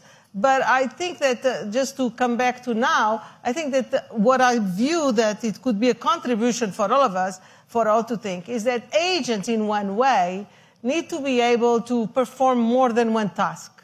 So they are a bunch of skills. They are a bunch of ability to have things you can use to do this task, or you can use to do another task, and the reasoner tries to match whatever actions can be done to achieve a task. So my one thing that I would like to recommend everybody to think about is that when you think about an agent, think about the skills of the agent independently from the task immediately. Otherwise, you start writing it in terms of the sequence of the steps. You try to rush writing the code to solve the task rather than abstracting what this agent is all about.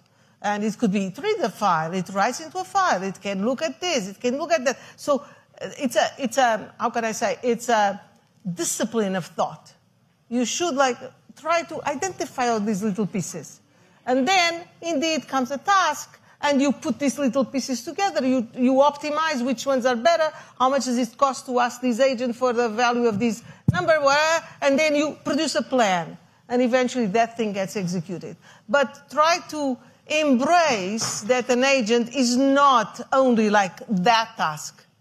If you cannot have your agent solve more than one task, maybe you are not there yet as an agent. Okay, good. An agent deficiency. Got it. Okay. And is it to answer the question about the humans also? No. Not yet. But I think that's coming though. But we can't wait for when I do. Okay. I'm done. Get ready. It's coming. Okay. But before we get there, I know you're all eagerly anticipating that one. Mike, you have at BNY a platform called Eliza. That's right.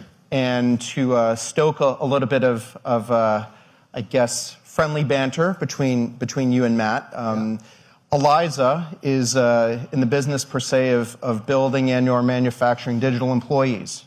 Tell us more about that, and then Matt can tell you why it's not doing that, and then we'd love to hear your response to that. Sure thing. Look, I mean, at the end of the day, it's Eliza. It really is. The name is Eliza. It is. It is Eliza. That's yes. cheating. Because Eliza was Eliza. That's why they picked it. Yeah, we have a couple of angles in terms of why we named it Eliza. Are there any trademark attorneys? Eliza was this kind of initial dialogue system. That's right. Yeah. In the 80s or something. It also happens to be Eliza Hamilton, wife of Alexander Hamilton, who founded BNY. So that's a little bit of history. Thanks. Well played, sir. Well played. So, well played. Well played. I let it go. I think what she really meant to say is, why isn't it called Manuela? But that's just between you and me. But go ahead. Keep going. Eliza. Look, so you said it. Definitely we'll take a different view in terms of why it's not a digital employee. One way, it's a construct. Of course, at the end of the day, what problem is it solving that we care about, right? So we do have, why we're excited about this, it's not a concept anymore. We actually have these in production. If you think of, for instance, what it takes to onboard a new client, you need to do a whole slew of research. And that research takes hours, right? Now, if you have an agent that can actually take on that responsibility and use the tools at its disposal to actually do that research, and the stuff that used to take you 16 hours can be done in 10 minutes, that really makes a big difference. So we're quite excited. We're a platform company at the end of the day. BNY is a platform company that touches 20% of the world's investable assets. So we see the potential of actually really creating the capacity that allows us actually to do more with what we have. So whether So we look at, things that we do at high volume. We also are a large payment processor, right? Processing nearly $3 trillion of worth of payment every single day. So a small fraction of that, if it's not, needs to be validated, now agents are actually doing that. Or they're helping us actually remedy code vulnerabilities as well. So things that you need to do at high volume that really actually is providing value, but you don't necessarily need to guide it every step of the way. So you can actually give it a role, it has an identity, it has access to systems, and within that construct, it can actually has the degrees of freedom to actually go and execute these tasks. So so we're quite excited about it. Good. I guess, and I do want to go to the point around the description of what they are doing. At the end of the day, these skills and tasks combining to have an outcome, are we, and I'm sure all of you in your organizations can relate to this, are we drowning ourselves in taxonomy? Are we really trying to struggle to describe a thing as opposed to really focus on kind of the core foundational enablers to achieve an outcome? So whether it's an employee or not, whether it's an agent or not, at the end of the day, it's, I don't want to say less about what we call it, but more about, building an end-to-end system or framework that allows for an outcome. So are we in the land of semantics here, or is there truly actually a difference? No, I think it is an important, I wouldn't dwell on it too much, but again, I agree with you. I think focus on the outcomes, focus on we have a new tool as it is, that a thinking machine that can take these complex actions, can handle multiple skills, but I don't think you need a taxonomy for it. I think it's just basically treat it as we have a new kind of capability that we can put into these systems that can automate things that were hard to automate before. I do think one of the opportunities that it does present is the ability and sort of the excuse to extract out the knowledge that's the organizational knowledge that's not written down in the employees' brains today or dispersed amongst an organization's brains, or the connections of I know Mary can do this part, Bob can do this part, I can kind of connect the pieces together. So that piece of the worker collective brain is actually the more important thing to embrace, and I would encourage you all to kind of think about all of your workflows that potentially could be automated. What are the things that are not written down that whatever the taxonomy is, you can use this thinking machine's rollout as the excuse to extract out this knowledge that's hidden in disparate people's brains and encode it into a system for particular use cases. Like you said, customer onboarding. Today, right, this dispersed pieces of knowledge and systems and how the systems come together to accomplish that. Which is a liability, honestly, because now if one of those people in that organization were to leave, right, it's a disruption. Versus if all that knowledge or more of that knowledge could now be encoded in systems into these artificial brain systems, now you've taken what was a liability and you've turned it into an asset that could now be leveraged, be reasoned about, and that this kind of agentic technology gives us an opportunity to do. Gabe, turning to you. You have a front row seat in the sense that your company is working and partnering very closely with many organizations, financial services. Building on what's been said in terms of this range of user persona archetype from junior to senior, okay? How are you seeing it actually playing out with your product? The product market fit, between a junior persona and a senior persona. Is there a gap? Is this fundamentally about institutional semantic knowledge? Is it fundamentally an operating model question? Like, what are you seeing in terms of product market fit for these use cases, either at the more senior level or at the junior level? Yeah, I'm going to circle back to what Matt and Manuela said before addressing that, because I think it's so important. Manuela described her problem at JPMorgan as taking a non-digital institution and helping it solve digital problems. And I think the problem every institution will have over the next decade is going from a business that's predicated on people, enterprise value in their people, in your investors and your bankers, into a software and an AI business. As you teach your AI systems how to think the way that your people do, as Matt was saying, how do you capture that voiceover knowledge, that knowledge up here, and put it into a software system that you can leverage in perpetuity? And so in that, in that roadmap, we're still early days, right? You have an intern. You're teaching that intern how you think, think about modeling, how you think about creating PowerPoints, how you think about doing research on a company. And as you make that intern more and more sophisticated, you get up to the senior MD use cases, right? An MD actually is using all of the knowledge that they've accumulated over 30 years that the AI analyst, the AI agent that you've rolled out as a firm might not have yet. That said, we see very quick uptake amongst both senior and junior folks. In a recent poll we did with a large bulge bracket bank, we saw that MDs said they saved 7.5 hours a week, and junior bankers said they saved 4 hours. And what that really means is if a senior banker is saving 8 hours, that's saving the juniors on their team a lot of time that they're not getting pinged. I think there's a few nuances to that. One is that junior use cases can be a lot harder for AI, where you want to fill out a 40-tab Excel model where everything is, ties to a T and has a citation. That final mile of delivery is very hard, right? As David just said, on Citi, PowerPoint is very hard because it requires that final mile. And so that's a lot of what these junior professionals are doing. Whereas for a senior banker, a senior investor, if you're running late to a meeting and you haven't had time to prep, even ChatGPT does a terrific job of saying, hey, get me up to speed. I'm about to meet with so-and-so, the CFO of this company. What are some strategic initiatives they should be thinking about? Great. Manuela? Yes. Time for the question. You're going to ask it, or should you? Do I need to ask, or are you just ready to go? I'll follow up here. So I think that it will be interesting to understand one thing. So when I came to JPMorgan and eventually faced this financial world, which I did not know much about, everything I was going to say, oh, that's great, AI will do it. The answer was always, oh, but it's too difficult. It was always like very difficult cases, I don't know what. And it was all about showing that it was impossible for AI to do it because the humans needed to know so much. So after I always came back to my office a little bit kind of like disappointed. But then at some point, like after 3 months or something, I started talking with the business like this, where as soon as I would say something, they would say, all the difficult things. And I say, okay, just tell me the simple things, please. Just the simple ones. Keep the complex for you and give me the simple ones. And that kind of created an understanding that AI was not going to read that email that had 50 attachments with I don't know how many tables across I don't know how many documents and I don't know. So that was like scaled down what an AI could do.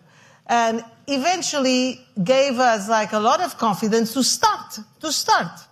And I believe that we all have to do this because the big thing is how do we start? And start doing something trivial. It doesn't matter if the email says, what's the status of my trade ID, that's it. Great. That one I can do. And so we are in this kind of business of trying to understand what the machine can do. And then when it cannot do, well, there is always the human. It's not a big deal because the humans used to do it all. Simple, difficult, everything. So they do. And so the secret here is that the AI needs to be able to look at what was solved. And so the architecture needs to have a memory box, a box that saves things, and eventually, over time, this AI goes there, it can, retrieve and adapt, it can learn principles that it adds, it can extract examples that retrains the model, whatever it is. But the point is like this. Initially, the definition of learning was not this, give me data, label it all, feed to a neural net, and there comes the output. Learning was about improving with experience. Improving with experience. And if we don't go back to that, we build systems that will always perform 80% of the time, 82% of the time, but they will never get better. So we are in an environment in finance, which is different than other environments. We are in an environment that, don't forget something, all the problems get solved. All. There are always humans that solve the problems. What we cannot afford is have AI not learn from those humans that solve the problems. And there are 4 ways in which humans can actually help this AI. One is that the humans can just be observed. They do nothing. We just build code that observes where do they click here, what do they do, whatever. So we are logging, and then we learn from logs. The other one is that the human very kindly can demonstrate something, and it can say, this is how you should do, and it shows you something. It demonstrates an example. The third type is that you actually can have the human instruct every time something happens, gives you rules, gives you policies, gives you like all sorts of principles how to do. It's not the example that's demonstrated, but it's principles. And we have to have AI be able to handle rules, principles, policies. It cannot just be this obsession with examples, because after all, our financial industry has a lot of principles, of rules, of all sorts of policies. So we have to be able to use that too. And the fourth way is that the human can just give feedback. No, that was wrong. Yeah, that was right. It doesn't say why. It doesn't say anything, but it just labels wrong, right, wrong, and so forth. So you have to understand that the humans play a role as a journey with this AI and these humans. And the wrong approach in our financial world is to assume that we have to know it all before we start doing the AI. So start doing, decisions on sell, no sell some stock, loan, no loan, account, no account, KYC, whatever it is, do an AI system that does the minimal. But build it such that it improves over time. And then you are reaching the sustainable architecture, because it will, over time, collect more. And just to finish this thought, you have to understand something. We are not in a finance world, even if it's very complex, we are not finding the next prime number. We are not sending anybody to Mars. We are not doing like this, what is it, an Einstein? We don't need an Einstein. Well, look at us. We are all us. What can be done? So what I'm saying is like this. Think that the domain, always think like this. The domain is finite, is learnable. It's just too big, and probably many combinations, but it's not impossible. So just aim at having your AI system over time become better. That's it. Because you have these humans that are there. And don't only think about, this morning there was too much thing about data. Don't only think that AI is about getting data, someone who knows who labels, feeds into some machine, and there comes this model that is frozen, and you are supposed to use it. Literally, that's reducing AI to nothing. What you have is to have this AI system that is able to observe what's happening and eventually learn over time. That's what you want. Okay? So until we do this is what we call kind of continual learning or continuous learning. We are still in the infancy of AI. Yeah. And we are dependent. Though they will finish something, we have to start again because that thing is obsolete. Unless we build this ability for the thing to move by itself. Now you know why JPMorgan is on the top of that. So none of you are Einstein. None of you. Yeah, just I want to add one more thing, and I think what Manuel said is super important. Can I actually, and I was going to go to you because I would like for you to build upon what was just said, but put yourself in the shoes of every audience member. In their minds, my stack is a mess. I got some great data. I got some data that's not so great, to avoid a pejorative. I understand the framework that's just been articulated. It's perfectly logical. It makes sense. But at the end of the day, how does an institution tangibly capture that semantic, contextual data to create those learning loops? You got to build, you got to learn. It's a continuous learning. What do you actually do to start moving in the right direction? Awesome. I said all of that. So you did. There's nothing else to say. You can listen again. You had an Einsteinian framework. With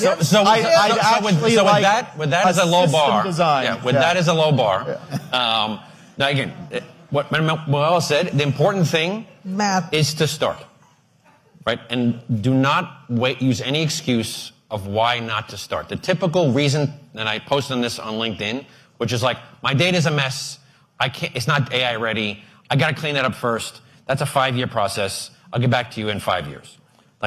Do not do that anymore. Anyone who tells you that's the plan, any of the vendors who say that's the plan, ignore that.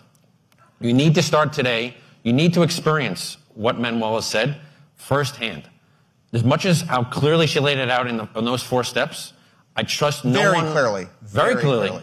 No one will really appreciate it until you've reached that point of seeing it with your own eyes, seeing the jump in reasoning, particularly in this, which we basically kind of blew past this year when the reasoning models were introduced, where a lot of what Manuela laid out became possible. Many people have not experienced, and I think you have to experience that first. And most importantly, the good news is what we help customers do is to use AI to get your data ready to do more AI. So you now have no excuses but to start. Manuela's laid out the plan. You start today, and do not take our word for it. Do not take anyone else's you read about it for it. Pick a project. If Manuela is correct, pick the easiest project you can to get started so you can see it. So you can see where it's good, see where it's bad, see that we've reached a point that you can actually have models say they don't know and what clarifications they need, which was a massive jump. No matter how much, our friends are at Google, were threatening physical violence to the models to make them perform, we couldn't get that to work. But the reasoning models were a major step forward, where now you basically could say, are you sure about that? What clarification questions would you need, given these set of tools, given this set of background?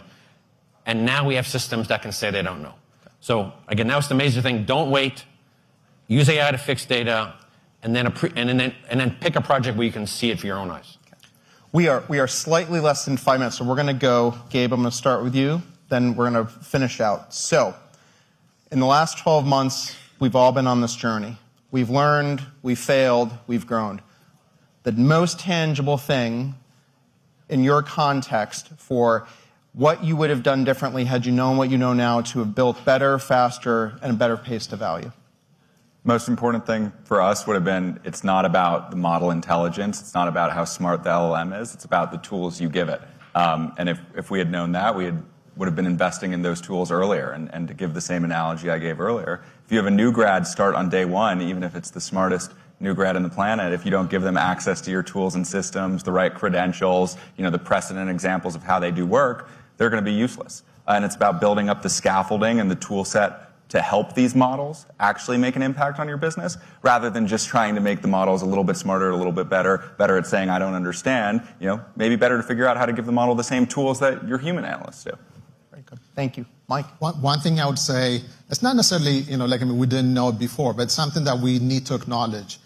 We've gone from, this is a domain where you had a small group of practitioners in the corner, right? In a large organization that would understand it, but still is abstract for the large part of the organization, to something that is accessible for the entire workforce. But you can't just leave it at that. You have to really invest in the people. It's not about actually people giving problems to the experts. It really is actually empowering the people that you have. So that's why we think it's a completely different model that you need to take on in this part. Of course, you're going to need the experts. Of course, you're going to need the data scientists and the PhDs to really solve on the frontier. But if you don't empower your entire workforce, if they don't necessarily know it in a tangible way, how it can help them, in day to day, you're not going to unlock the potential that you see. So that's what we really believe in. And we talked about Eliza having the entire from 99% of the people on it, building muscle, having 40% of the people actually building agents. Not all of them may be great, but now you actually have understanding. If this thing is not something you read on paper, you've done it. You see, that would go a long way. So that's a different approach in unlocking value than this group of experts actually solving the entire problem. Very good. I'll go quick. About a minute, sir. Go narrow. It's always tempting to go broad, build generic kind of solutions. Do not do that in this space. It is tempting. Avoid the temptation. We fell for that temptation.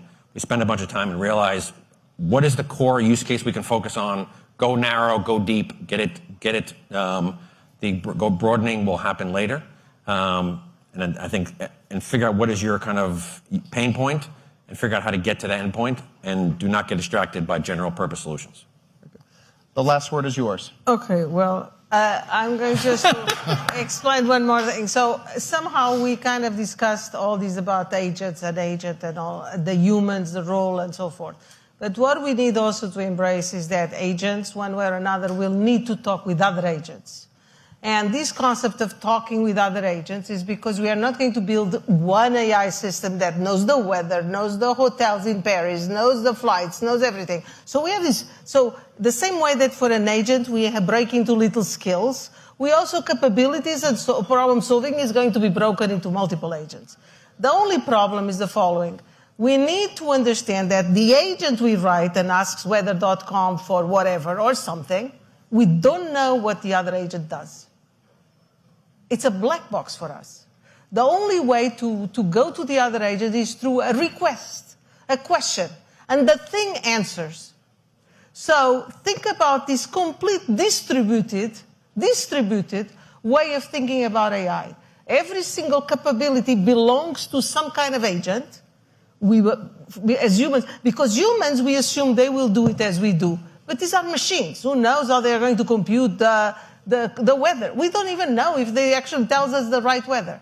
So the agent needs to have the skills, the memory, look at the humans, how they solve, and somehow learning from experience what these other agents do.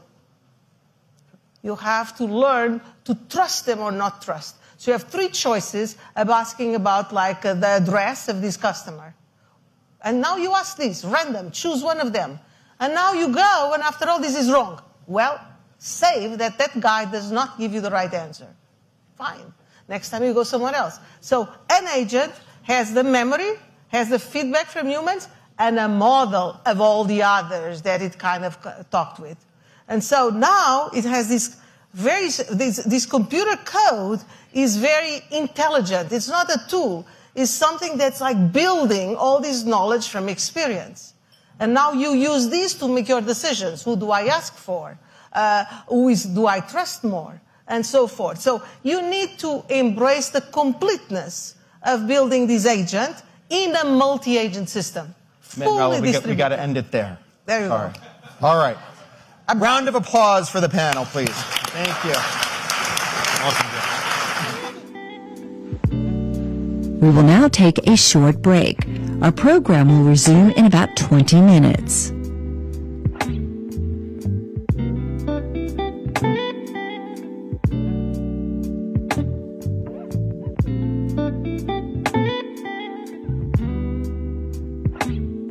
I hope that the fire we both made still burns a little in you. I wrote to you every day. Did my letters find their way? Our memories on my screen, two lovers in this mystic dream. Baby, come back to me. Come back to me. Too much time on my phone. Baby, do you still sleep alone? Come back to me. Come back to me.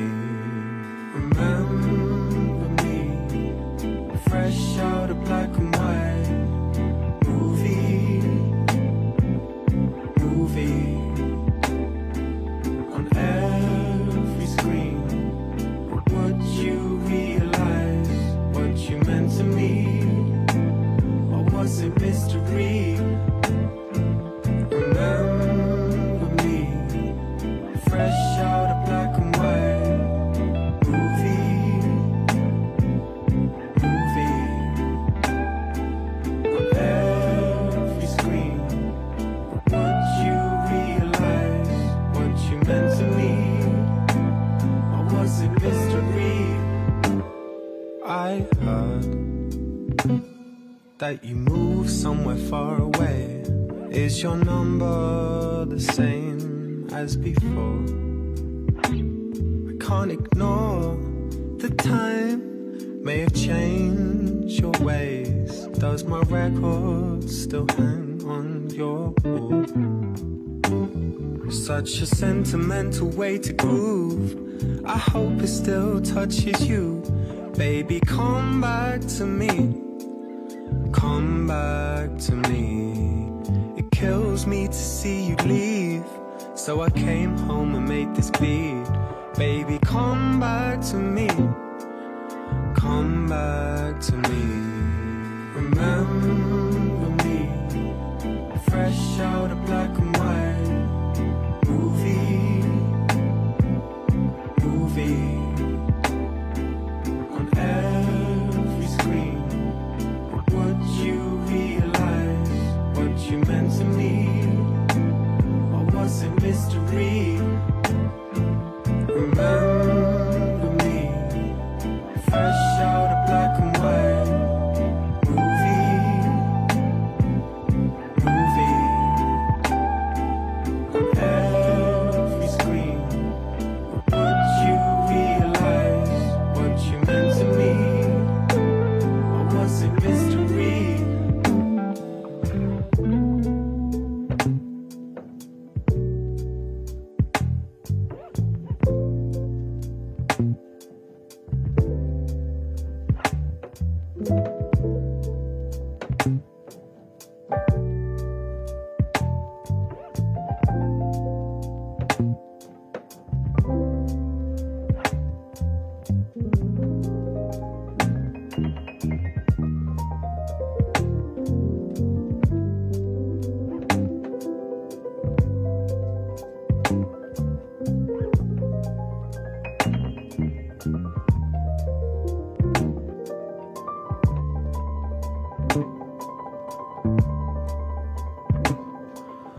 Remember me, let's set the scene.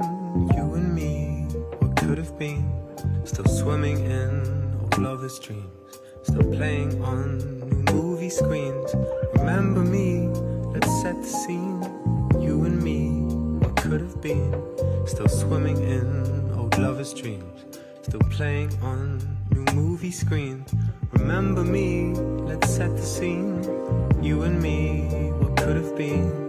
Still swimming in old lovers' dreams. Still playing on new movie screens. Remember me, let's set the scene. You and me, what could have been. Still swimming in old lovers' dreams. Still playing on new movie screens.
Please take your seats. Our program will begin in 5 minutes.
Please take your seats. Our program is about to begin.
Please take your seats. Our program is about to begin.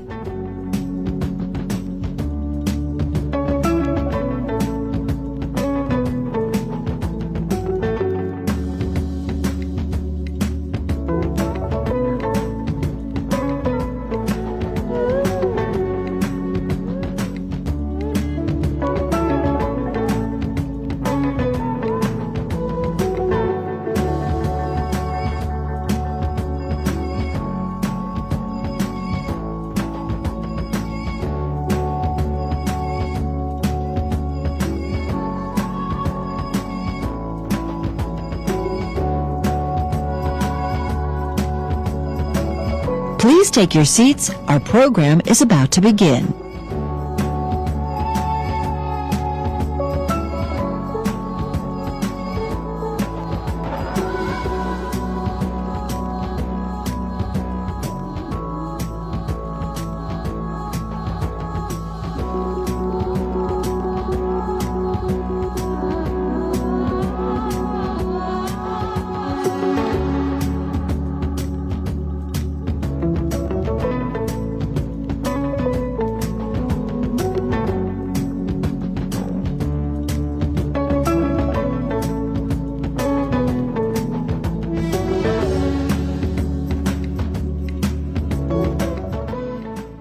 For a conversation with Bloomberg's Catherine Doherty, please welcome to the stage Hari Gopalkrishnan, Chief Technology and Information Officer at Bank of America.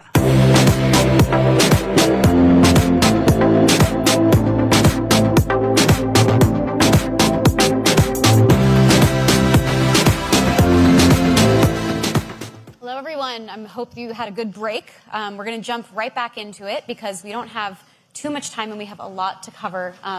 Just given the scale of B of A, many of you, I'm sure, are going to get pinged on your app at some point today or will be walking by a branch. But there's so many distinct business lines to cover and talk about how AI is being applied across the company. So I'm very excited to dive into this conversation with you, Hari.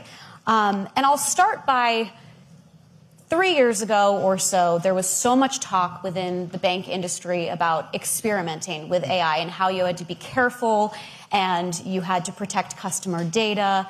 I'm curious where you see that evolution of both AI and banking and across the business. Have we moved on from the experimental into the practical?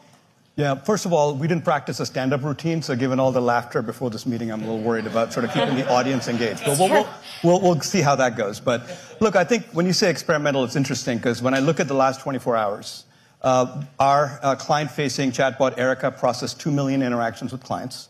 And we processed about 7 million fraud model invocations on our P2P platform for person-to-person payments. So if you think about 2 million, 7 million, these are real numbers. So we've jumped the shark beyond experimental into real-world experiences. Now, what's changed in the last few years is where we used to do specialized bespoke models for every problem that we saw. We're obviously seeing the expansion of generalized foundational models that we're now able to deploy to solve multiple problems.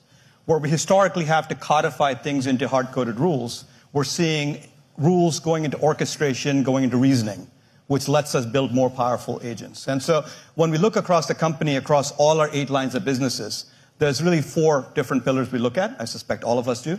Great client experience, just making sure clients can get to the stuff they need quick, fast, in a time-sensitive manner. Revenue, how do you actually improve prospect identification? How do you make it easier for a salesperson to engage with the client? Expense through automation, let the machine do more that it can do responsibly itself with humans in the loop. And last but not the least, risk management. Smoke signals, how do you know what process is going bad? How do you detect early on when something's going awry so you can jump in? So we have commercial implementations across all those, and of course, even more proof of concepts that look at all those things. So you mentioned problems, and this has come up on several panels. Are there distinct use cases that you can talk about of a problem that you identified and thought, this is something that a human could solve, but let's save them time. Let's see how an AI model can be trained and take care of that problem. I'm curious, and I'm sure that there's many examples you could give. Yeah, I'll give you a couple, and we maybe go across multiple lines of businesses just to give you an example. On the call center space, we obviously have a very large call center platform. One of our teammates is here from there, and every time a call comes in, being able to understand the nature of the call, predict the nature even before the phone gets picked up, translate that voice into text in real time, map that to a classification of an intent that the customer may be calling about, and then eventually summarize the whole thing and save it off. That's all stuff that people had to do, and being able to help the human who's answering the call automate a lot of that work goes a long way in making our call centers more efficient. If you then look at our sales and relationship businesses, if you want to go meet a client, in the past, you have to go do a bunch of research. You have to go get data from multiple places. You aggregate it. You try to figure out what a customer's preferences are. You overlay it. You then look at what the last interest you have from a client, and then you summarize it into some form of a client meeting prep. And then you go draft it further. Well, today, in our business banking and global commercial bank, we are live with a solution that with one click of a button, all you say is, I'm going to go see client X, and we aggregate data from N number of sources, put it together, create a first draft, and now the relationship banker can focus their time on the value-added interaction as opposed to sitting there hunting and pecking across data. So that's just a couple of examples. How much time do you estimate that might save a senior banker? It's interesting, right? I think we've talked to our teammates, and they'll talk somewhere between minutes to hours to days based on the complexity of the client. But we could safely say hours of time. And what that turns into eventually is productive leverage to then deploy that capacity to do more value-added things. So if you're not spending time hunting and pecking data sources, you're spending time finding more clients to talk to. You're actually talking to more clients, as opposed to saying, well, I only have 50 hours this week. I can only talk to 6 clients because I'm spending a lot of time hunting and pecking. Now the data is aggregated for you. You can actually talk to 15 clients this week. And so imagine the revenue potential that comes out of that. I'm sure there's many other use cases that we probably will get into, but for those that are in the audience that are coming from this industry, I think I hear of many problems that need to be solved when it comes to prioritizing. How do you figure out where you spend your time in both experimenting, identifying where you apply AI? Again, we talk about the 8 line of businesses at B of A. There's so many teams that can be using this technology. So how do you, at the very top, trickle down and help the company overall organize and prioritize on a day-to-day basis? Yeah, we pick up the problem at 3 levels. One is at an enterprise level, there's certain productivity tools that we want to make available to every employee. And we're not going to sit there and say, what's the ROI on that? Only because it's just hard to measure. Like, how much time did you save on writing an email? How much time did you spend on researching some write-up you were going to do somewhere? So we're not going to sit there and get overly draconian at the enterprise productivity level. When you get up the stack, you then have complex workflows, and we should talk definitely about workflows and prioritizations. When it comes down to saying, I want to solve a given business problem, we do want to understand, do we understand the entire end-to-end process? Do we understand all the activities that comprise that process? And what are we automating within that? There's no point in throwing AI or any other tool onto a bad process. All you're going to get is more spaghetti on the other side of it. So we take a step back and ask the question, what is this process? How many activities? Where do people actually spend time? And if we deploy this capability now, what would we actually get in return? Whether it be revenue, expense, client satisfaction, whatever.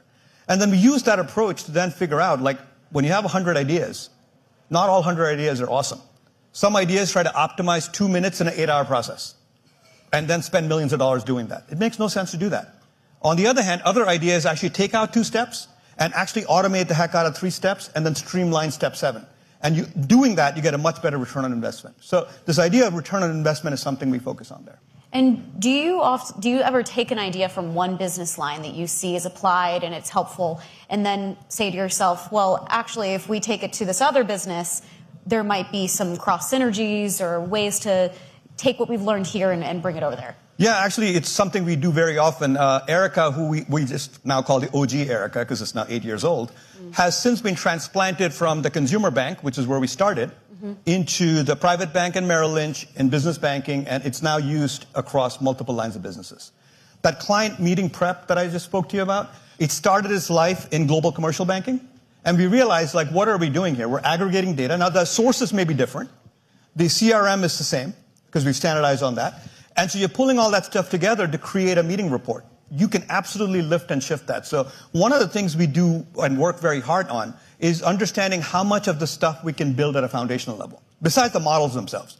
Can we reuse? Can we drive reuse around client data? Can we drive reuse around RAG models? Can we drive reuse around workflows? And a lot of the great use cases we've seen in the last year have all been driven out of reuse across multiple businesses. And Erica, 2017 was when it started. AI technology has certainly evolved to today. How do you see the fundamental or core changes translating into the way that Erica is used that is more advanced than it was when it started in 2017? Yeah, and there's a couple of things that don't change and a lot of things that change, right? We actually focused a lot on user experience up front. Understanding how will users want to connect with us? How do you actually make the model in such a way it's accessible both on speech, text, tap, all the things that gets customers encouraged to actually interact with us? And that's why, as of this month, we have 3 billion interactions on Erica from start. So user experience, the focus on user experience, getting it right has not changed. Connecting that then seamlessly to other channels. So when you're done with Erica and you say, I want to bring a human agent into play with chat, you want to actually call agent, bring them into a conversation, and seamlessly authenticate, pass context. None of that's changed.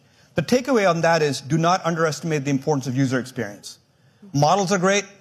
There'll be tremendous innovation in reasoning models, but if you don't get the UX right, it's over. So you're listening to client feedback. Hugely so. We listen to client-level feedback from call centers. We listen to client-level feedback from mobile app, from online. We're always looking at that. And in fact, one of the things that we've done more recently is, so we built, again, it's 2017, 2018, open source natural language engines. And so over time, just recently, we're switching over to a transformer model, but still a small language model, because for what Erica needs to do in a chatbot, doesn't need a 70 billion parameter model. It's very tuned towards the banking ontology and being able to answer banking questions. But the reason we did that is our customer said, you're good 80% of the time, but hey, wouldn't it be great if you're good 95% of the time? You can understand things as long as I say one intent at a time. But what if I said something like, hey, I'm traveling and I lost my card and then I also want to shop for something new. Can you break down multiple intents into a way that we can understand? All that's possible now through some of the model upgrades we're putting in place. So some things are changing, the underlying models are changing, but the focus on UX and feedback isn't changing at all. So it's advancing. Absolutely. Yeah. And what about your employees? You've talked a lot about client use case. I'm curious how the employee experience efficiency is evolving with AI tech across the company. Yeah, I think across the board, even if you look at the Erica technology now being deployed as something we call Erica Assist in the call centers, which is making our associate actually more productive. Back to the example I gave about listening to the call, transcribing it, understanding the intent, taking the associate to the particular screen. So if I know that you're calling about a lost card and I recognize that in the call, I can now take the associate to the specific screen and a specific click and take care of you right there on the call if you need to. So streamlining that is becoming important. Helping our associates internally, we have this thing called Erica for Employees, where employees, rather than calling a help desk, can now just simply get in there and ask a question like, I locked my password, or I can't get to this share. And 90% of those calls are now taken care of. And that has reduced, a significant chunk of help desk calls that we have internally. Are you seeing it change the way that you train your employees? Are they being reskilled in any way? And if so, what are the skills that AI can replace? And what do you still need a human for? So first is for the last 3 years, we've been on a journey of training as being a very important part of what we do. And it started actually not with the all employees, but even getting the leadership team from a CEO to the next level down on what generative AI brings to the table and what it's always got some risks around, right? So we've been talking about things like hallucinations, things like bias, intellectual property, and at the same time also all the goodness that comes along with it. So we had an executive level training program that we did 3 years ago and have been cascading that down the organization. At the same time, from a bottoms-up perspective, we have an organization called the Academy. And the Academy essentially trains all of our teammates, starting with rudimentary AI. What is AI? How does it fit in? What does it do? But then you start doing things like prompt tuning, prompt engineering. How does one write good prompts? What is a good prompt versus a bad prompt?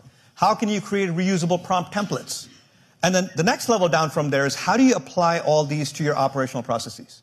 So as boring as it sounds, process design and understanding how you can actually understand end-to-end processes so you can then go apply AI to solving these problems. So we have training that cuts across all those at different levels, and it's something that we're cascading across the organization. And are you seeing efficiency translate into returns, whether it be return of time, return of, or even making more money because that time is translating into more business? I'm curious to hear a little bit more about. Yeah, I would say we're on some things like the original Erica. We know that, for example, those 2 million conversations that happened yesterday, that's fewer calls we're getting in the call center. That's dropping call centers volume, and it's helping customers serve themselves on their own time. And so that's a clear drops to the bottom line type of savings that we had with the first generation.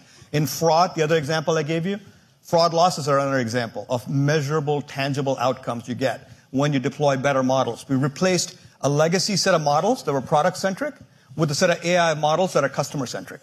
and you could see the value that comes out of it. Those are easy to measure. The harder ones, which we're still getting our heads around, is the time-saving conversation we just had. Mm-hmm. So you have a relationship banker. Now they're not spending, 3 hours every week doing meeting preparation. How does that drop to the bottom line? How do you quantify it? How do you measure it? How do you actually take a look at that? We're still in the early stages of figuring out how we quantify that as we go through this process. Mm-hmm. And how are you trying to spur innovation among your employees in terms of how they engage with AI? How, I'm sure, an individual can come up with an idea that maybe a group is missing. If you can start with the small and expand it, are you taking any initiatives to enhance that type of collaboration, to encourage the innovation that takes place within each group or each division? Yeah, and I would say there have a bottoms-up and a top-down thing. At the bottoms-up level, we've had a program for years, something we call Speak Up, where any associate, any teammate can say, look, I'm seeing something here that could be made better if we just did these things. And all those things get prosecuted, they get looked at and assessed. That combined with the democratization of that enterprise productivity capability I just mentioned, and the training I mentioned, now is equipping all our teammates to say, how can I actually use AI to make my problem better, right? Because 2 years ago, they could spot a problem, but they perhaps couldn't imagine how one could solve it using state-of-the-art technology. With the training and the democratization of these tools, they can now look around and say, well, not just do I see a problem, but gee, couldn't a combination of a prompt, they wouldn't say the word RAG, but couldn't you get data from these places, put it into the prompt, and create a template and do this work and then feed it into that tool?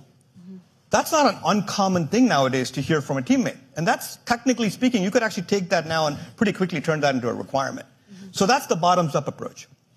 Top-down, in each frontline unit we have AI champions we've created.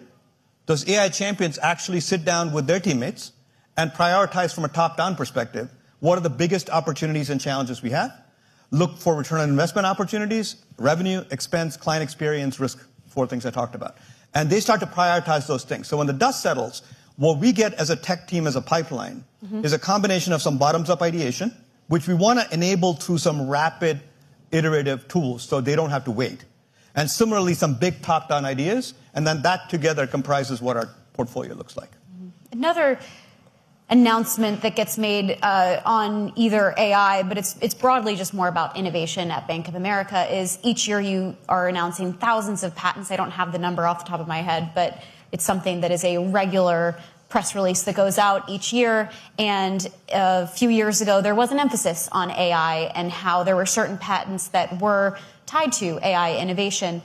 I'm curious how those patents today, how many would you estimate are being applied, are actually in practice, and is that coming through, or does it take a few years for those patents to actually show up within the company's day-to-day work? Yeah, a couple of things I'd say on patents. So a lot of them have come alive. So in fact, Erica has a whole suite of patents, some of which are in commercial software that's running on our mobile phones today. And some of them actually envision, even before the more recent world of agents talking to agents and all that stuff. We have a patent from 7 years ago that envisioned that Erica wouldn't be the only agent in town, that there'd be multiple agents. Those agents would need to talk to each other. How do you pass context? How do you pass identity? We have a patent on that. Right now, we're not going out there and sort of, but the point is, that's not something we do internally today yet. But the point is, there are certain things that are fully commercial, and there are certain things that we have in our arsenal as we deploy the next set of things that we know what the ideas are. But the thing that actually, more than the number of patents, that gives us a lot of pride is there isn't like a set of people sitting in the ivory tower wearing like these robes and pipes coming up with these patents. We have 8,100 inventors at Bank of America. That means 8,100 unique people have patents. And that's because we're basically encouraging everybody with a culture of innovation, with a set of tools that says, like, if you come up with an idea that allows you to make your process better, apply better tools, better capabilities, you too can be a patent holder. And so in some ways, it lets the teams innovate from the ground up in a way that, I haven't seen in the past. We're also hearing a lot more about agents in AI, Agentic AI. There was an entire panel just before us that was on this topic. So I'm curious how you see those types of use cases evolving or accelerating even. It doesn't even have to be at Bank of America, but you are following the space and how AI is transforming. How do you view the agents in this playing a role? Yeah, I mean, look, the wonderful thing about agents is if you ask 15 people what they mean, you'll get probably 26 different answers, right? And I think it's an evolving space and an incredibly powerful space. And if you take a giant step back, I think of it as fundamentally you have things that sense input coming in. You have things that apply some level of decision making based upon rules in the past, orchestration, or perhaps reasoning models, and essentially end up invoking a set of tools in order to accomplish a goal. One of my mentors, who's been around the block for a long time, when I described it to him, he said, well, that sounds like a bat job and what we used to do back in the day. And the reality is it can be something as simple as that and still solve a problem. So I wouldn't necessarily poo-poo the value of a very smart, intelligent thing that takes an input, has rule definition, and provides the right output. I'll give you an example. We launched an appointment setting agent. In your mobile app, you want to make an appointment with a mortgage lender, you just tell Erica, I want to make an appointment with a mortgage lender. And it figures out what you're trying to do. It goes and figures out based on your domicile and where the lender may be. You give it the time and then sets up the appointment and off you go. Now, we could have come up with all kinds of fancy reasoning engines and spend lots of tokens to the cloud and do that, but you didn't need that for that. You just need a simple rule engine to take in a NLP-based classification followed by some basic rules and reach into an appointment engine, create the appointment, and everybody goes home happy. Which is to say, don't underestimate the power of the agent that's in your back door. Before you then sort of say, okay, hold on, that's good. That's level one. But as we go along, we're absolutely looking at areas where you could have the agent reason for you a bit more. And I would say, especially as a financial institution, we think a lot about guardrails. We think a lot about human in the loop. And the reason being is there are certain things that you absolutely want to get right 100%, not 99.9%, not 99.6%. But there are other cases where you can actually afford to not be 100%. For example, if the human in the loop is the last step of a process, then having the set of pipelined agents that do some heavy lifting for a human and then provides the output with explainability so the human can then look at it and say, yeah, hang on, you got that wrong. Let me go. That still saves the human a ton of time.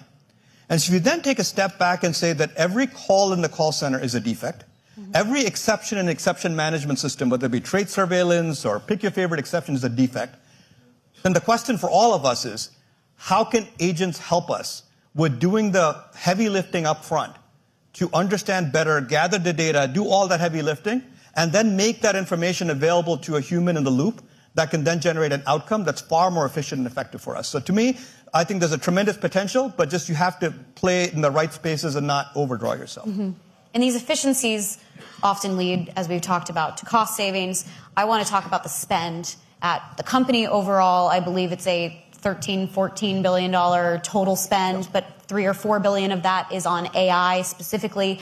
Has that number changed? Do you see it changing? And where do you see it going to be growing or kind of staying stagnant for the next 2-3 years? Sure. So we spend $13 billion overall, of which $4 billion goes into change growth activities.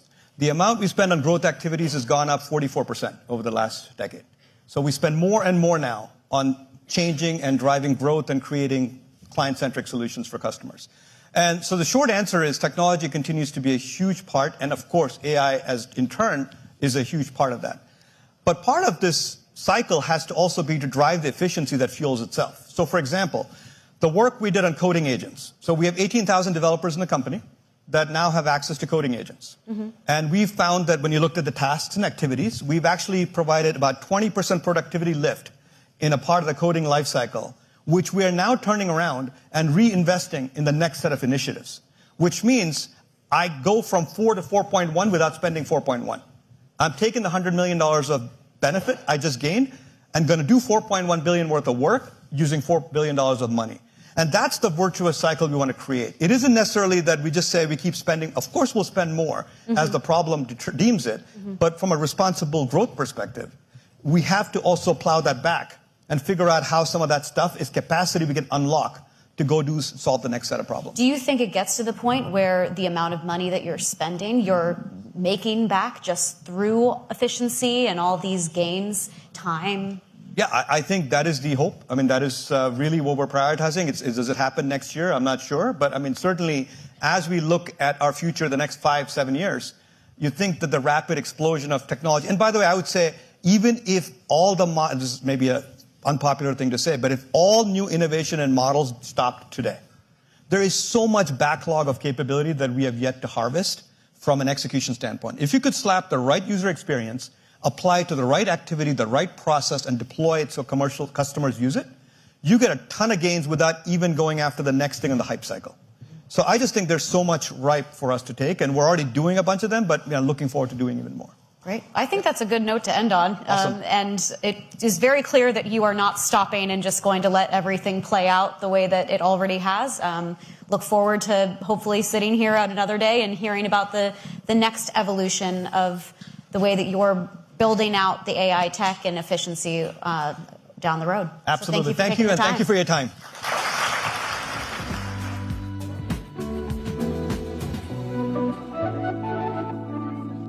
For building with agents in action, how are firms democratizing and maximizing the value of agents in deployment? Please welcome to the stage Dilshota Yurgasheva, Global Head of Financial Services at Ryder, Kunal Madhak, EVP and Head of Data Analytics and AI at Wells Fargo, David Walker, Chief Technology Officer at Westpac, and Ryan Swan, Chief Data Analytics Officer at Vanguard. This session is moderated by Seth Fiegerman, editor at Bloomberg.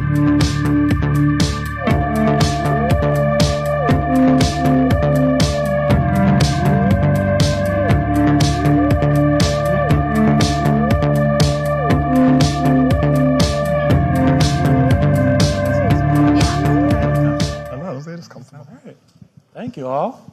We have a great group here. Full disclosure, on my way over, I did check ChatGPT and asked, what would you ask this group of people at this kind of panel? Give me 1 or 2 questions. It gave me 15, overzealous. And I was heartened because several of them overlap with what I already have. And then I started to feel a little bit anxious because they overlapped with what I have. So maybe AI is coming for my job. Dilshota, I'll start with you because I feel like you have a nice, good, broad visibility into what we're talking about today. Do you feel like banks should be using AI agents for more vertical specific use cases or more generalizable use cases? And what are you seeing the most of or hearing the most of right now from folks that work with you? I think for me, point solutions do not scale. Obviously, you do need platforms that have vertical depth and knowledge. But imagine you have investment bankers using one point solutions, you have your financial advisors using another, your marketers using a third, and in the end, you'll end up with 50, 60 different solutions, and you'll have a ton of agents. But instead of a transformation, you will actually end up with fragmentation. And that doesn't scale. You do need one unified platform where you can supervise, observe agents, see what data they're connected to. And then also you can reuse certain component pieces of those agents. For example, the 10K analysis agent could be used, or the block could be used both by your investment bankers. It could also be used by your financial advisors. It could be also used by your customer-facing folks. So there's some reusability. But one platform unified approach allows you to transform yourself and scale more efficiently. The second piece is interoperability. Let me take a portfolio reporting example. I'm a former hedge fund manager, and while you can have a point solution that will have your portfolio attribution data and can build a market commentary on top of it, you also need to be able to connect to your compliance system to pull the correct disclosures. You also need to be able to alert your portfolio manager that they need to review something and then push it into another system to be able to be sent to a client, right? And agents and the productivity from agents comes from that interoperability. And unfortunately, point solutions, not many of them are able to offer that. That's another. The third piece, it's really important that you have a platform that allows your business and IT teams to collaborate. It is a mistake to just give the transformation into the hands of IT. It's really important that IT is there and it's leading it and it's governing it and putting complex agents together. But your credit analysts know the most about how they analyze a credit memo. Your portfolio managers, depending on whether they're value or growth PMs, know the most about what is really important to them in a 10K. And so that ability to have your humans that know a lot about a specific problem be able to guide the agent, prompt the agent, give examples to the agent, while IT is connecting different pieces is what you need to be successful. And that's why at Writer we built this platform that unifies business and IT and provides this foundation layer to build these highly specific interoperable agents. And we also believe in verticalization. So we have folks like me, who's again, former hedge fund PM. We have folks who've worked in banking, former doctors, who are helping build these solutions. But again, it's all in a one unified platform approach. I'm struck by the collaboration that you point to there between AI and the humans with expertise. Ryan, maybe we could chat about how do we avoid agents just creating redundancies with the expertise that you already have? Yeah, it's a great question, Seth. Thanks for having us. I think this is great. When we think about this balance between human and agent, the framing that I like to use is that we see agentic AI kind of going through this maturity curve, this from assist, augment, action. Right? Like we'll all use agentic AI and capabilities to assist us on common things that are easily automated. And you heard some of the speakers earlier today talk about things like call summaries, drafting emails, that type of thing. That's the assistance stuff. But then as you get your data together, as you integrate, it starts to augment. This is where you really start to unlock the institutional knowledge, that business context that you're talking about, that it's important to connect the dot with the business so that you put it at the fingertips of everybody in the firm, not just the people that are doing the research or our, for Vanguard, our advice methodology or our investment methodology folks, but it's really about, hey, how do I help accelerate that employee, that crew member, so that they can spend time on higher order things. And then ultimately, it takes action for us, where we're able to have it do simple things now, and as we build more and more complex with the appropriate guardrails, it'll be able to do complex things. But it's important to kind of connect the dot between what is it that you're trying to actually solve, what's the business problem that you're trying to solve, and how do you help your crew,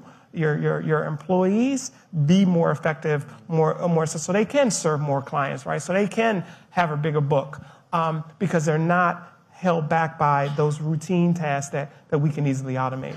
And I think you point out a larger question that's interesting for this group. Where do you think we are right now on this curve of augmenting, or outright replacing certain roles? Do you see that we're getting close to that automation phase in financial services, or do we have a ways to go there? Do you want me to start? I can go. And again, thanks for having us. Look, I think one, I'd say we're naturally very much in the assess to augment space, right? Like assess is where the value is being driven, largely in financial services. And I think in the medium to short term, you'll still see the value coming in from sort of the assess and learning into the augment pieces. There's a great acceleration towards getting into AI agents with action and independent action. And that will happen over the next few months, years, right? I think that'll get through. But I think the key point in this is it's more, I think of it as slightly different frame than just sort of this linear path, right? It's a little bit of what, Ryan, you were talking about, which is it's a business transformation, really. It's your process, it's the data, it's the capabilities that go in, and the human collaboration that goes with it. All of that needs to start changing. And I think that's the dimension that sort of needs more evolution than the AI agents. I think some speakers were talking about earlier too, right? Like AI agents will keep expanding and like the models behind it will continue to improve. But what needs to change is how the business operates with these agents first. That evolution, I think, is going to take a little bit longer. David, maybe you could chat for a minute with us about what needs to change or happen when it comes to the way we handle data or the way we permission employees in the companies to use these agents to really ensure that the value can spread throughout a corporation as much as possible. Yeah, it's a key question. So good afternoon, everyone, and thank you for the invite to being here this afternoon. Down in Sydney in Westpac, we've been thinking about this for a fair bit. What are the things we need to unlock to really scale this activity? And there's a long list. There's thousands of things that have to happen, but if I encapsulate in sort of three main themes, one is all around trust, one is around quality, and one is around people. If I just touch on them briefly, trust, we're all banks, and the foundation of a bank is trust. We don't operate without the trust of our community that we serve. And so if we're going to deploy agents, we need to create that level of trust for our customers, for our staff, and that comes into things like ensuring that we've got observability and monitoring and our permissions, as you said, the entitlements, is looking after the boundaries correctly in terms of what these agents can do. And we're going to have to move to an entirely new entitlement system. Adopting identity access management, as we know, for humans just doesn't port, we've found, into working with agents anymore. We're moving from a role-based activity to much more a purpose-based activity. And so that's something new. Then on the quality front, there's a whole host of challenges around that, from hallucinations that we have to eliminate or minimise down to a very low level at least, to ensuring that we're able to test these things at scale. We were talking last night about using digital twin technologies to be able to test these things to give us confidence to release into production. These are interesting challenges. We need to be ensuring continuous improvement. These agents are going to run and operate, and we're going to have to monitor, but also understand it's not just monitoring, but improving them. And then the final big unlock is our workforce, is our people, is our customers, our citizens. We're going to have to educate, we're going to have to train. And I've been listening to a number of conversations today, and I'm not sure it's been mentioned yet, but I'm sure it's on a lot of people's mind, is that whole unlock of the workforce and people. It starts with leadership, having a good CEO sponsorship, making sure you put training in place, education in place, and that's a whole range of things that need to happen to make that true. And then giving access to these capabilities so people can play and touch and feel, to eliminate the fears and concerns that some of our people have. So they're the three big things that we see at scale, and obviously there's thousands of things behind those things to enable us to scale. I think a big subject of debate in recent weeks has been this question of the ROI from AI deployed within organizations. There have been 3 or 4 academic reports just since the summer raising questions about how much people are really getting. And I think that really raises 2 points probably for this group. One is, what are the real value-oriented tasks that organizations are using AI and AI agents for? And I think the other question is how we're measuring that value. Maybe we can actually start with the latter. I'm curious, David, Kunal, how do you think about that question of measuring and proving the value that we're getting from AI agents? You want to go first? Look, I think we've been maniacal about measuring the value when it comes to using any of the AI and Gen AI tools. And maybe just even to step back a little bit, right? We are definitely sort of, whether you call it the hype cycle or not, with a lot of focus on AI, but we've been doing this for 10 plus years. Right? We've got a process in place to measure the value before we build something on our machine learning models that are deployed internally. And so we use that same framework of, as we deploy it, what data, what costs, what capabilities come in, and what's the end result associated with it. The point, though, I'll make on ROI, and especially for when you're using agents and you're using LLMs, is it's a process change that goes with it, and that's what's driving a bulk of the ROI. A lot of the studies that came in earlier, right, they talk about sort of the plug-and-play POCs. That doesn't generate ROI, and I think that's the big unlock of rethinking how you do things with the tools. And I think it's natural technology evolution anyway, but it's just somehow, because it's so much easier to just deploy the model as is, that people are not sort of getting there, right? And what we found, and I think most other financial services organizations are finding, is you got to change the end-to-end to get to the ROI. Yeah, and I feel there is real calcification of some of these processes, right? Mm-hmm. The organizations took decades to form them, and it's really hard to start forcing yourself to think differently. And that's why most firms that I'm seeing in the industry start with, let's take an existing process and embed AI into it. And then as they move along that maturity curve and become more and more familiar with the technology, they challenge themselves to think about, how can I do this completely differently? What can I do that I couldn't just do with humans, right? There's a customer we're working with and they're thinking of, hey, how about we give all our financial advisors almost their own agency to generate content at scale. This is something you can't, otherwise you would need to hire so many agencies and so many humans, right? And so to get to the ROI, you really, just like Kunal was saying, you should get through that calcification and really push yourself and challenge yourself to think blue sky, to transform those processes. And that's when I think you'll see real transformation and real value coming through, as opposed to incrementalism, which is what a lot of folks started with. Can I just add to that, build on it? I think at the end of the day, customers have got to be key in every narrative you have around every use case. It's got to improve the customer performance. I think we focus a lot on the productivity aspects, and they're easier to measure. But we certainly focused on experience, and whether that's the NPS scores and things like that with our customers, or even internally, that's an important metric, so that we're ensuring that the end experience is right. Even our internal workforce, like our software engineers, we're polling them and understanding whether they're having a good experience, better experience or not. So I think they're important. One thing we did really quite early in the large language phase, because I agree with you that we've been doing this for many years, but the LLM phase was, it was a difficult work to work out how to measure that. And so we actually put it into our R&D lab, and we ran true experiments on these things.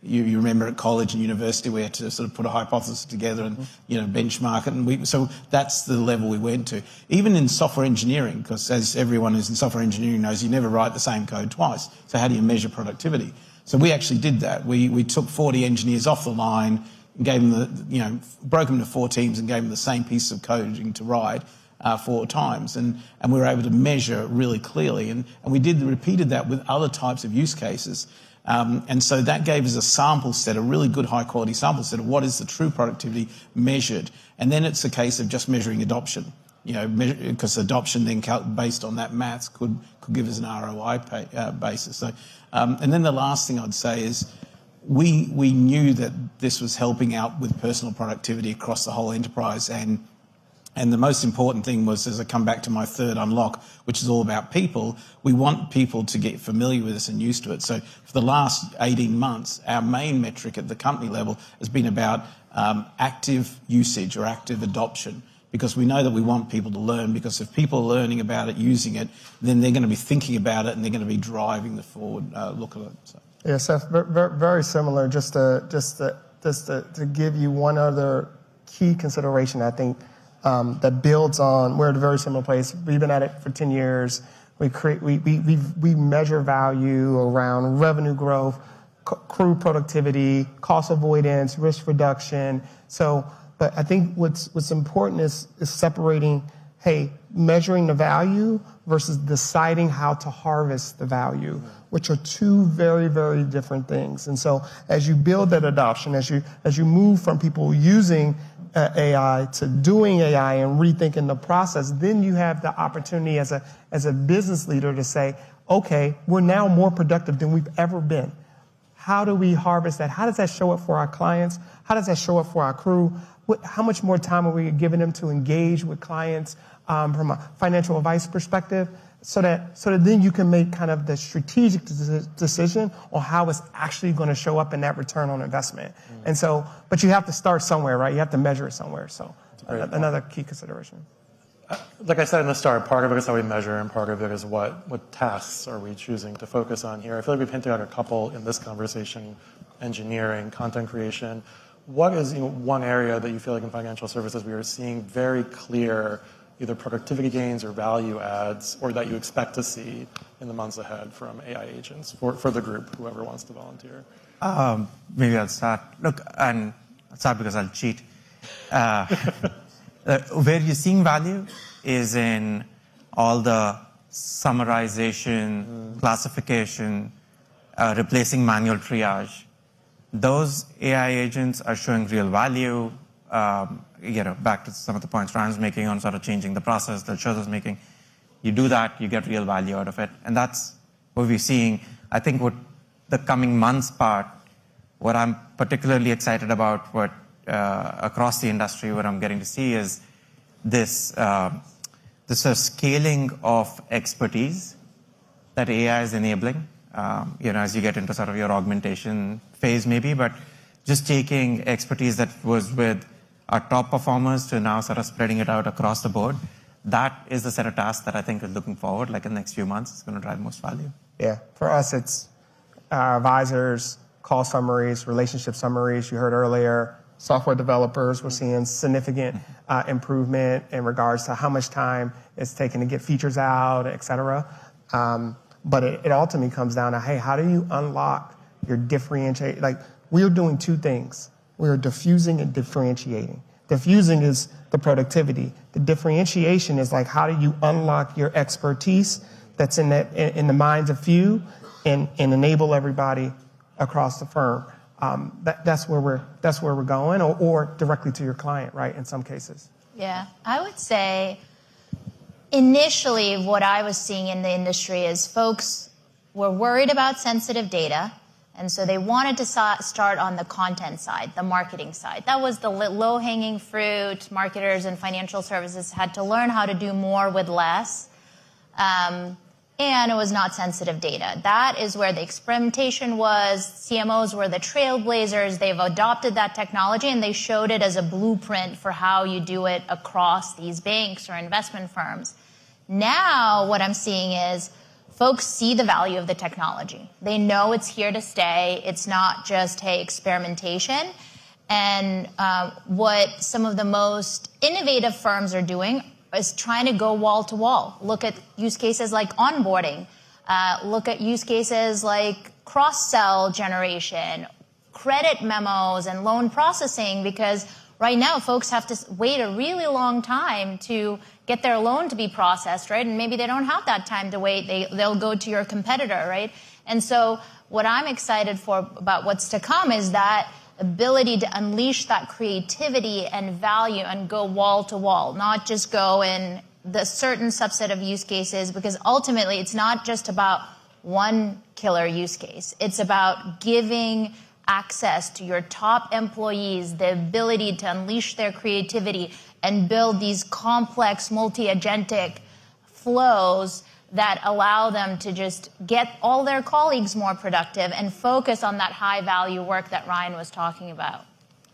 Yeah, for us, a number of these things likewise. So your lending processes, whether it be business lending, mortgage lending, that's coming.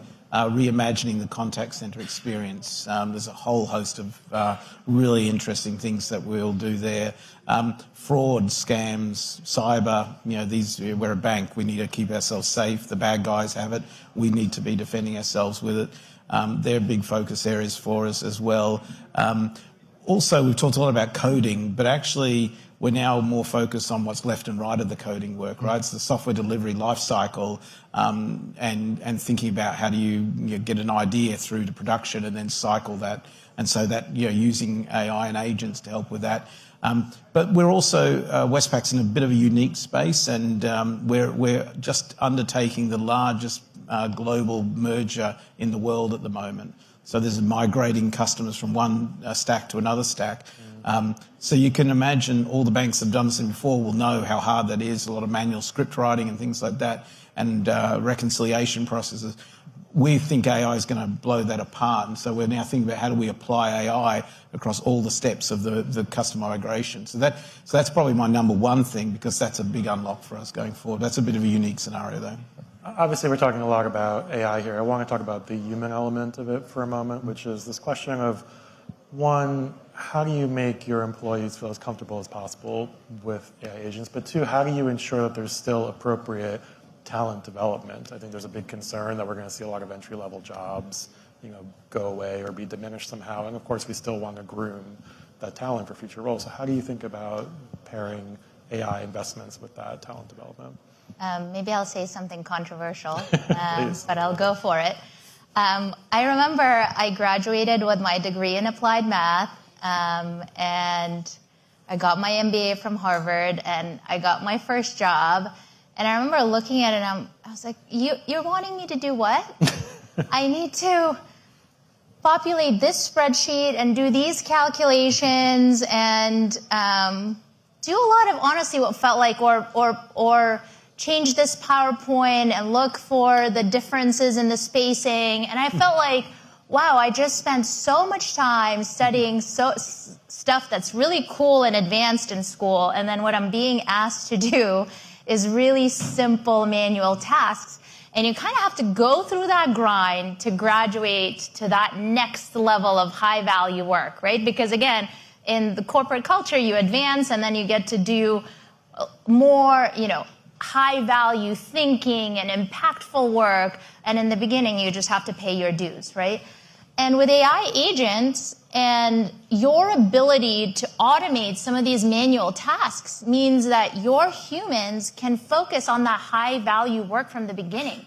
So I'm actually really excited about folks who are coming into these entry-level jobs because the companies will harness their talent in a very different, in a more meaningful way, such that it's not just let's change the spacing in this PowerPoint and let's input this into a spreadsheet and transfer it over. So I feel like, obviously, I'm an AI optimist. I'm at an AI company, but based on my own personal experience, I'm actually excited about what's to come so that you don't have to go through that grind manual work to get to that high value activities that you could probably get to sooner. Yeah. Listen, and I would agree. I think that's for the folks coming in. But when you think about the people that's already in your organization, you have to give them opportunity, learning, building their acumen, but then also give them real challenges to use AI to solve so it becomes a part of the organization's DNA, so to speak, right? And then celebrate the wins, learn from the mistakes. Listen, we're using the worst models we'll ever use, right? So because of that, we know it's going to change. And so the key to it is to establish this lifelong learning type of growth mindset so that every software developer, every portfolio manager, every financial analyst, is going to use AI in some way, shape, or form in order to move faster, serve the client better, right? So it's important that you have that leadership that you talked about earlier at the CEO level and board level, but you also enable the organization through training, experimentation, recognition, but also taking the lessons learned and celebrating the failures as well, because we're going to have that, particularly in regulated industries where we have to balance the offense and defense. I'll just build on that. So absolutely agree with both the comments. One thing we've learned in the training piece, a lot of people jump in and say, let's just train on AI, we'll give them courses, multimodal, all sorts of things. We did that, but actually we had to recognize that you've got to prepare people for that. And so we've just recently run this Shark Tank model, open to the whole company, everyone could get involved. But the first bit of training was on innovation training, how to think innovatively. So how do you identify a problem? How do you feel comfortable expressing that problem? How do you pitch the idea of that problem? So to get people open to that thinking and then give them the training, then allow them to pitch their ideas and things like that. So unlocking people was really key. The other thing that may want to add to the narrative is, as organizations, we're going to have to create a lot of psychological safety. Things are going to change for employees dramatically, and then they're going to need to feel very comfortable with that change and that transition. And as companies, we're going to need to get really good at redeploying people, to where humans need to be, as those, entry jobs sort of change and shape. We're going to need systems and methods and things like that to know where to put people going forward. I'm mindful that we just have about a minute left, so I'll do a couple of very fast ones for each of you. What is your current model of choice that you use? So, Shogo, we can start with you. Palmyra models by writer. Well played. I think it's different for different users, but for me right now, I think Gemini 2.5. I was going right where you were going. I'm a mixture of Gemini, Claude, and Writer. We use Writer. We have our own fine-tuned model, so we're a fine-tuned model fan. Maybe for one more, do you believe, yes or no, that we will have fully automated AI agents that just don't require any hand-holding this decade? Yes or no? Yes, we have them at Writer. We are developing them in beta, and I was just playing around with it. So yes, definitely sooner than the decade. I think in the consumer e-commerce space, for sure. I'm not so sure of financial services, right? Like maybe around it. But in the e-commerce space, for sure. And I'm hoping for that to come sooner, too. Yeah, absolutely.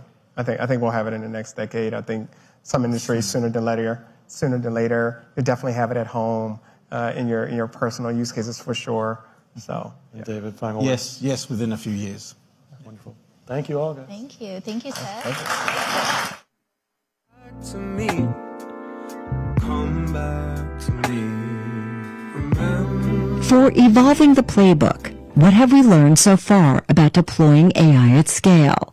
Please welcome to the stage Guy Halamish, Global Head of Digital and Platform Services at JPMorgan Chase. David Hardoon, Global Head of AI Enablement at Standard Chartered. Kristen Milichanowski, Chief AI and Data Officer at BMO. And Dan German, Chief Decision Scientist at Combank. This session is moderated by James Uddy, Chief Business Officer for the Emerging Technology Group at UBS.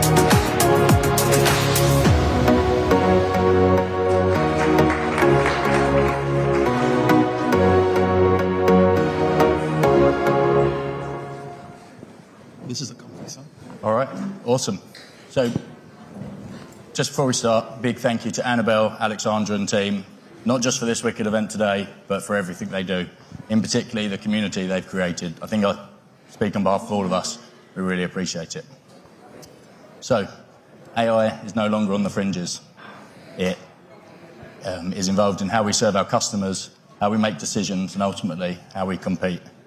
The opportunity is enormous, but so is the responsibility to get it right. Most of us already understand the core ingredients: strong executive support, solid governance, high quality data, the right technology. But today I'd like us to go beyond the obvious, uncover what else is driving progress in organisations, how firms are enabling people, evolving culture, and translating ambition into impact. I'm looking for this session to be practical, honest, and human, so everyone here leaves with some insights they can use straight away. So we'll start with a quick fire question. And that question is, what's one decision your organisation has made that you're proud of and you'd repeat, or you wish you could take back? Who wants to go first? I'll go, why not, James? And I thought you made a very nice note there about thanking Evident and thanking community. I've come here. Hi, I'm Dan from Combank in Australia. One of my regrets is not allowing more time to get over the jet lag. We do a thing in Australia, which is we acknowledge the traditional custodians of the lands on which we meet, and especially in the age of video conference, also those joining us from other places. And the team at Evident stream this to anybody who wants to watch. And there may be some very eager folk in Australia, in Gadigal land, and hi to anyone in Sydney who's there. Also, my mother-in-law. I'm from Cardiff in South Wales, and she said, "Oh, Dan, are you doing a presentation? Can I watch it?" And I said, "Well, you could. I'm not sure it's your bag," but she called me last night. She said, "I tried to register, but it wanted my job title, and I retired 10 years ago." And I want to say, did you say you're like the head of Agentic AI for the Mysekoi knitting circle in South Wales? Zuck will probably buy your company or something. So if you're there, Tina, don't say I didn't warn you. More seriously, the thing that I don't regret, that I think was a really good idea, was the merch, the T-shirt. I I really wish I'd thought to charge for these things. It would probably be in the top 5 of our ROI AI use cases, because there is everybody in the Commonwealth Bank of Australia currently wears one of these things. You know, I was in the train station the other day coming into work, and there were people all over the show. I don't know any of these people, but they were all wearing the AI T-shirt. And that really, you know, was a deliberate choice to think about breaking down silos across organizations. And it's really cool to see the way that we've thought about the community, as you put it, of practitioners. And that's really everyone in the bank. And I think that's a thing that was a really good move, and really, really pleased we made that. Thank you. An unexpected answer in many ways, but thank you. Kristen? I was worried I came to the wrong panel. I feel you may have, Guy, but not for the reasons that you... Kristen, to you, please. I was hoping Guy was going to go next after I had to follow the T-shirt guy. So we did not give T-shirts out for all, but we did. One of the things that I'm really proud of is we rolled out AI training for all. So AI for all was created, and we wanted to get it into 55,000 plus people's hands. And that I'm really, really proud of, because it democratized access and learning, which is really, really important for our firm. Thank you. Now, gents, we've had 2 things they're proud of. Can we have some things you might take back? So, well, my philosophy in life, since you started with the human aspect of it, is everything happens for a reason, so never regret, even the bad stuff. Having said that, if there's one thing I would definitely, on a personal level, in the whole space of AI, is having learned to say no a lot earlier. You know, coming from an academic background, being an engineer, many times people are saying like, oh, can you do this? You're like, yeah, I can, of course. And it's actually the realization of going, whoa, actually, hold on a second. Why? Why do you want to do this? What's the potential value? How do we think about it? What's the impact? Rather than building something cool. Because, you know, there's so many times you have those situations when you build something that you're extremely proud of, you know, have that massive presentation, and you're waiting for that standing ovation, and someone goes, and what now? So that would be the thing which I would kind of like to have done even better before. And on the good side is, and kind of building up on this one, it's just grabbing the bull by the horn and saying, look, we're just going to do it. It's like, you know what? Obviously, the cost estimations, of course, the estimations of revenue, benefit, whatever you want to call it, is important. It's good. But this obsession about being exact, kind of, at some point, it has to be put aside and saying, look, this is important. We're just going to do it. Like, do we have an ROI on email? Like, do we have an ROI in Word? Do we have an ROI in Excel? No, we just have it there. And we kind of have to start at some point in trying it out. So those kind of be the 2 things. Thank you. Go ahead. I like the saying no. Saying no, it's very hard. Just say no. But saying a lot more no, it's absolutely right, and being much more focused. But you know what? When I think in retrospect, moving faster is much more important than being exact. I see today people changing organization, 3 times in 6 months. I think we change organization 3 times in 5 years. Having the discipline to really think about what you centralize, what you decentralize, how you find the right operating model for your organization, giving the volume of work that you need to do, focusing on less, more bold ideas, and having the right organization with the right level. I think those decisions should be much quicker in retrospect. Thank you very much. Okay, let's talk enablement. David, you're the head of enablement at Standard Chartered. Many of us would assume that covers giving people access to the right tools, the right infrastructure, the right training. What are the less obvious things that role entails? So this is a new thing, which I have to give full credit to Shamik Kunda, who's actually started a couple of years back. It's actually to make AI boring again. And what do I mean by that? On 2 things. One is we kind of get 99% of all the attention, but only 1% of the budget. But that's aside. It's the less obvious tasks. It's the simple one. It's the boring one. It's like it's not these massive initiatives of we're going to colonize Mars. It's, faster mechanism in terms of automatically writing memos, consolidating and triangulating information, helping to review legal documents. It's actually little things that, as they become pervasive within an organization, accelerate that understanding, the usage. Like I just said earlier, in terms of Word. Imagine you go to an organization and you're getting a job offer, and they say to you, oh, we love it, here's a good deal, and you're only allowed to use pen and paper. I'm pretty sure you're going to say, you know what, maybe that's not for me. We kind of need to get to that same stage with AI. When you go to an organization, you ask, again, pick the tool of your choice, whether it's Gemini, whether it's Writer, whether it's this, doesn't matter. And he's saying, do you have those capabilities enabled cross-wide? And if the answer is no, saying, well, you know what, I don't think I can be the best that I can be.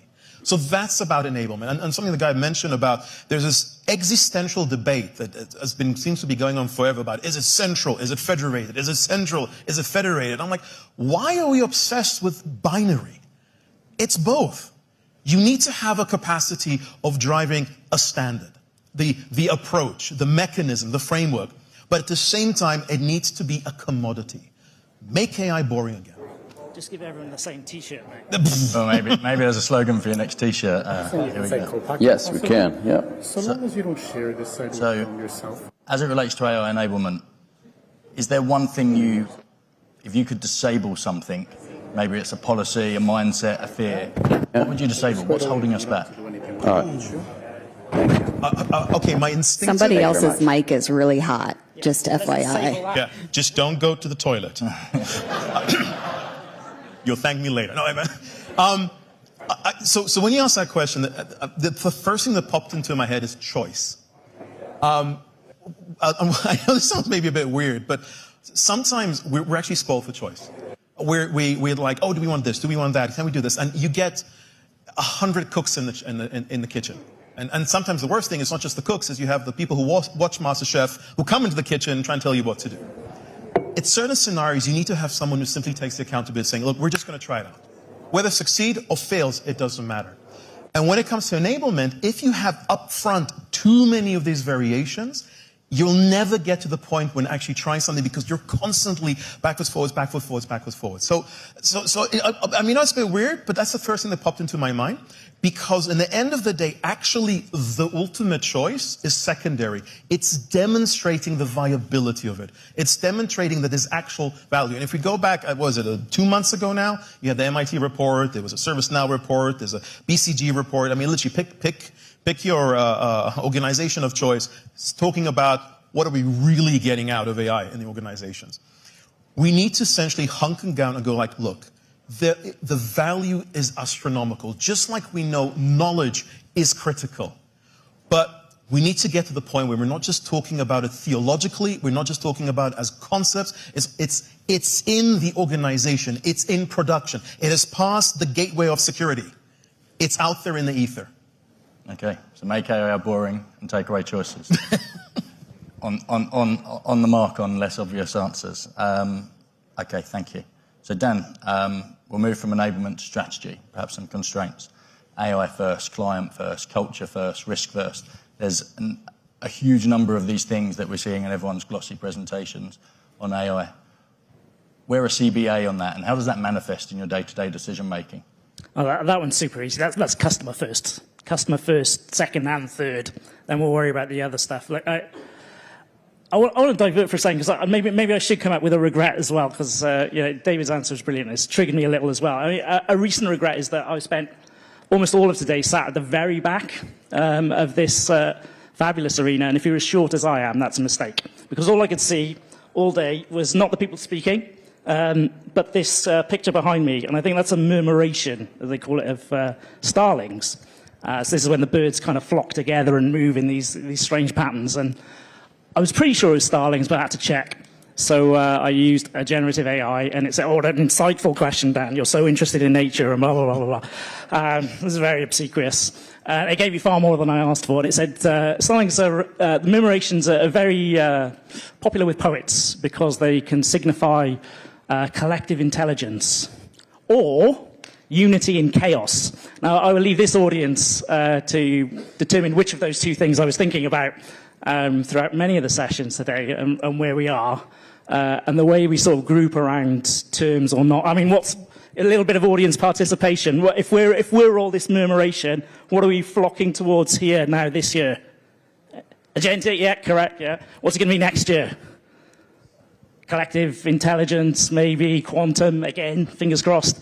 But I think the point is what we actually think about in terms of combating strategy, and this is really kind of where we go wrong. To David's point, it's like, what are the fundamentals? And if it's customer first, why aren't we talking about what we do for customers and what is the value proposition for customers about AI. That's really, I think, the number one piece of the strategy for Combank. And it sounds very simple.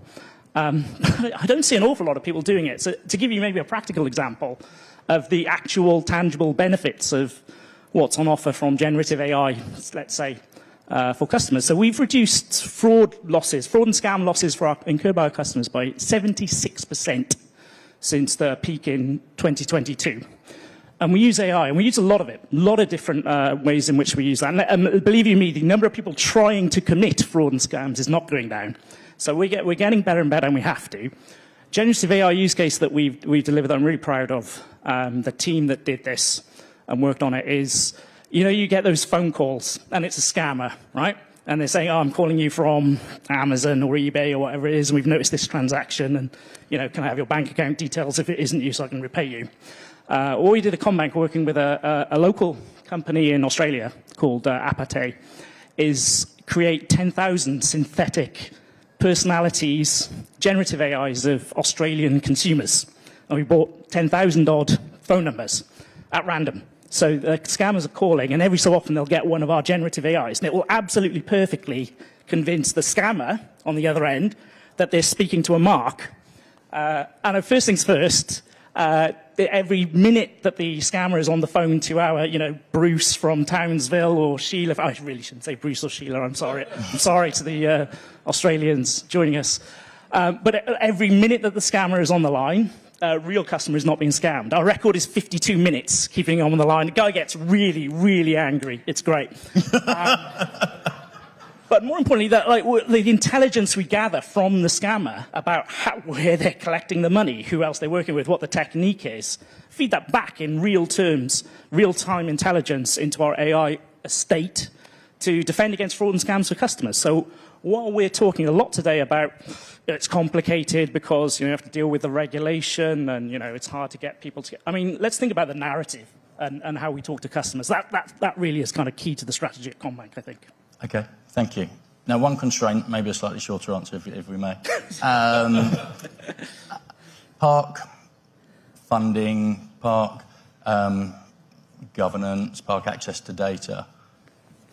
What's the number one constraint that you're facing at CBA that's stopping you from doing more? So let me talk to you about swallow murmurations. I went down a really big rabbit hole on this stuff. I'll be brief. Apparently, they don't all follow each other. They can, at most, see the 6 or 7 swallows around them, right? And everybody sort of collectively moves places. And so our CEO, who is a wonderful guy and is wondering right now why the hell I'm talking about swallow murmurations a lot.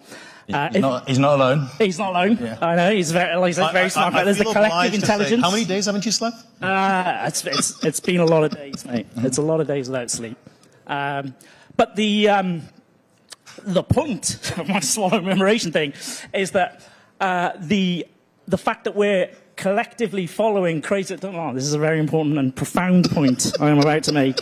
Make it. Yeah. Do it. Let's do it. Let's do it. Are you with me? We're with me. Right. Come on. If Matt heard your question, what's the constraint? He was like, tell me. He asks me that 15 times a day and everyone, and I'll get out of the way. We're incredibly lucky to have a CEO so committed to making this work for everybody. So if I were to offer some advice to my CEO, which you really shouldn't do, by the way, especially not when you're being recorded and broadcast, it's like, we get the intention, but let's dial down the kind of everything everywhere all at once about it. In reality, we do this consciously. It makes my job slightly harder, perhaps, at times, but it's absolutely worth it because the collective benefits that we get from our people being able to do AI and have constraints away from them delivers incredible things for our customers. Okay, thank you. We'll move to Guy. We'll talk about leadership. So you can have another follow-up with Dan. It's okay. I'm happy to listen. It's interesting. No, I'm okay. So JPMorgan have led the index since inception. Your CEO talks about returns in measures of billions. No one else does that. Is it reasonable to assume you're in the hearts and minds of your business leaders with AI? And if so, how did you do that? So I think we've been in AI or in AI transformation for over a decade. So it isn't new. And I think the key, I'll say, attributes will be top-down So Jamie talks about this, the OC talks about this, management committee talk about this, business heads talk about it, etc. And bottom up. I think you heard about LLM Suite and everyone is using it. All the software engineers have a code assistant deployed and installed and they're using it. And everyone in the organization live it in their daily business. So the top-down, bottom-up is important. The second one is really getting as many initiatives as possible owned by the businesses, for the businesses, in the businesses, showing a lot of progress across the organization. So it's not really a hype. It's something that's actually happening. If it's in KYC, in fraud, across all operation, in the businesses, AI is great in optimization. So wherever you have optimization problem, it's great. So getting those experiences in our businesses and for our clients. The big one, obviously, is incredible investment that people can see in cloud, in data platform, in organizing the data, getting Teresa organization set up. Teresa kind of put enormous amount of discipline around how you measure it, how you scale it, how you put the right governance, how you put the right tools, how you ensure that individuals, functions, and businesses start to transform. So I think it become a business initiative as opposed to you just talk about AI as an AI standalone. I think the years that we create kind of solutions somewhere that looking for problems in the business is gone probably a decade ago. So that's really the main point. It's a business-driven initiative powered by AI, as you know. Thank you. Very helpful to tee up my next question. Everyone here, I think, looks enviably at JPMorgan and some of the stuff that you said and some of the stuff that you guys have got access to, the pools of resources. Hypothetically speaking, if you were to leave JPMorgan and go to a bank with a much lower level of sort of AI maturity, much lower down on evidence index, taking the obvious of budget and scale and stuff out the way, what do you think would be the hardest thing to replicate when you start in that new role? First, I think you would know it. I see you are from UBS. You just hired our CIO a week ago. At least I read in the press. So I think easy just to take people from organizations and start again. What I will do, I think... We are very excited to welcome Daniele, who joined by choice. So definitely you can hire from and learn. I think if I'll start again, we started with this focus. Choose areas that's really going to transform your business and invest in them. Like having thousands of POCs, small scale, it's just waste of massive time and energy for the organization. So finding those areas that you can actually transform your business, focus on them, putting the right teams, capabilities, remove bureaucracy, change management, communication, getting employees on board, getting leadership on board. That's where I would focus. Getting the right organization, the right capabilities, and the right ideas. Having thousands of things running around, it's the wrong way. Okay, thank you, and thank you for the playfulness as well. Kristen, you've done some amazing work on the human-AI sort of combination. I get asked all the time in my role, what are the right metrics to measure AI success with? And that's quite a difficult one to answer. This cool work that you've done on the human and AI interaction, first of all, just for the benefit of the audience, what is it? And then, if you can, what's been the most prominent metric or the most prominent thing that you think has been interesting for people? Yeah. So last year on this stage, I said to the audience that we're all playing in this cost efficiency world, and that's not going to really scale, and it's not going to drive the results that our shareholders and our boards and our CEOs are going to ask for. So there needs to be a shift, not away from cost-saving activity, because that does help support your EPS and your ROE, et cetera, but you need to have revenue-generating use cases and get very pedantic with it. So I'm going to come back to the human-agent ratio, but you wanted this to be practical and have the audience walk away with something. So with revenue, one of the things that's really, really important is getting exceptionally pedantic. So our team, and EJ, you met earlier on stage, he runs our applied AI for us. He's not allowed to execute any kind of use case that doesn't drive 1 basis point of return. And so for me, I got very pedantic. That means my team, EJ and others, know that that use case that we work on has to drive 7.6 million in net new revenue or take out 3.4 million in cost to impact 1 basis point. Your number will look different depending on your size and scale of your institution, but figure out what that basis point is and drive hard after that output. Value creation is absolutely everything, and that does make AI sexy. It's not, that makes it not boring, right? And then so the human agent is so that's the revenue conversation. And then the human to agent ratio is really another new metric to introduce to our vocabulary and our equations at our banks. And that one is really where you take your total workforce. That's not just how many employees you have, that's your offshore, your contractors, any kind of human that you have engaged in your institution over your true production grade agents. And what you want to do is start measuring that. And this is not sexy. This is a very boring metric, but the math is so simple that it doesn't allow any of us to hide anymore in our profession. It is so straightforward. You will be able to show year after year the value that your team is creating in this space by having this kind of a ratio. So it's measuring, you might start with 100 to 1, but then as you progress and you add more agents to your workforce, you should start seeing that ratio decline and your cost not increase. So that is the beauty of that human to agent ratio metric that I think we should all start adopting and taking in. Thank you. What surprised you most about, you've measured a lot of stuff. What's the most surprising stuff that's come out of your findings there? I think that it's harder. You're not going to be able to impact a basis point if you're chasing the pilot initiatives. That's good to start somewhere. I completely agree with Manuela from earlier. You do need to start. So if you're at the starting stage, then start. That's fine. But to scale this, you can't be doing one pilot here and one pilot there. Find a horizontal and go after that horizontal. Now, that horizontal might not be an entire line of business, but that horizontal could be the entire credit card platform, the entire onboarding horizontal, the entire fraud arena.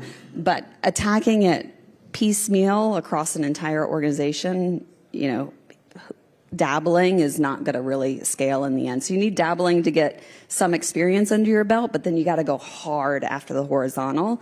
And that horizontal is usually the business leaders who want to participate and who know that they can't grow without you. Thank you. That's an excellent point. If you can really scale the entire thing, it's incredible. Something that I haven't mentioned, which we started a year ago, is what we call AI for operation for the entire JPMorgan franchise, including the retail side, the wholesale side, across the entire thing. And we have an amazing team, AI team, that focused on what are the 2 or 3 big areas that we want to invest. So we selected voice, all the call centers, and documentation, all the documentation processing, and this is across the entire franchise. Right. And that's everybody can do that. It's not a JPMorgan, I have all the money, I have all the talent thing. If you are a 10-person digital bank, you can do this. It's just picking whatever your horizontal means to you and going after that entire supply chain with AI. That's what scales, and that's what gives you a basis point. They might not have all the talent. Guy might be leaving. Another. But I think more broadly, on a long enough timeline, the conversation we're having about AI maturity is really going to it's going to be the same saying, which bank is the most mature at using cell phones? Right? It's going to be everywhere. Really, the thing to look at is kind of which banks are really good banks. And it's going to correlate, and it already does, dare I say it, very well-performing banks are tending to do very, very well in AI. And I think the broad thing to take from that in this age of competition and what do we take away is, one thing that gets thrown around almost as a diss in the tech world around generative AI is, that's just a wrapper for ChatGPT, right? Lots of companies, oh, that's just a wrapper. In a sense, banks are a wrapper for a risk function, right? That's what banks do, right? We manage risk. And it's a very good wrapper, and there's lots of stuff about customer service within there. But effectively what we're doing is, it's centuries old, really, and customers trust us with their money because there are not a couple of hundred people in a frontier lab, but tens of thousands of people building a company that they can trust their finances with. And so that really is the sort of unique, as we're talking about responsible AI, it's not a kind of nice to have. Really, that is the discriminator for us. And when that's kind of easy for everybody, that means that we don't talk about, where do you go after AI? It's just core business for us. And I think that's the real advantage that banks have in AI. Okay, thank you very much. To jump very, very quickly, and I think it's a common thread that's kind of been mentioned, is we need to constantly remember that we're not doing tech for tech. We're not doing AI for AI. It's a business objective. And the moment you're able to anchor that and you're able to move yourself, and it's a very hard thing to do because we're all, we love the technology, we love the gizmos, we love to build stuff, but we need to kind of consciously, not solution, we need to consciously say, what is the objective they're trying to achieve? And is that part of our underlying differentiator in achieving that? Then, from a platform point of view, from an end-to-end, from a human-centric point of view, that is ultimately the differentiator. And the moment we realize that we're not building tech for tech, we're not building AI for AI, that's when things change. Yeah, that certainly resonates. So, I was going to ask a quick fire question to finish. Was it about swallow memoration? Because in the spirit of learning, I'm not going to do that. So, brought that on myself. A big thank you to our panel today, and thank you, everyone. Thank you very much.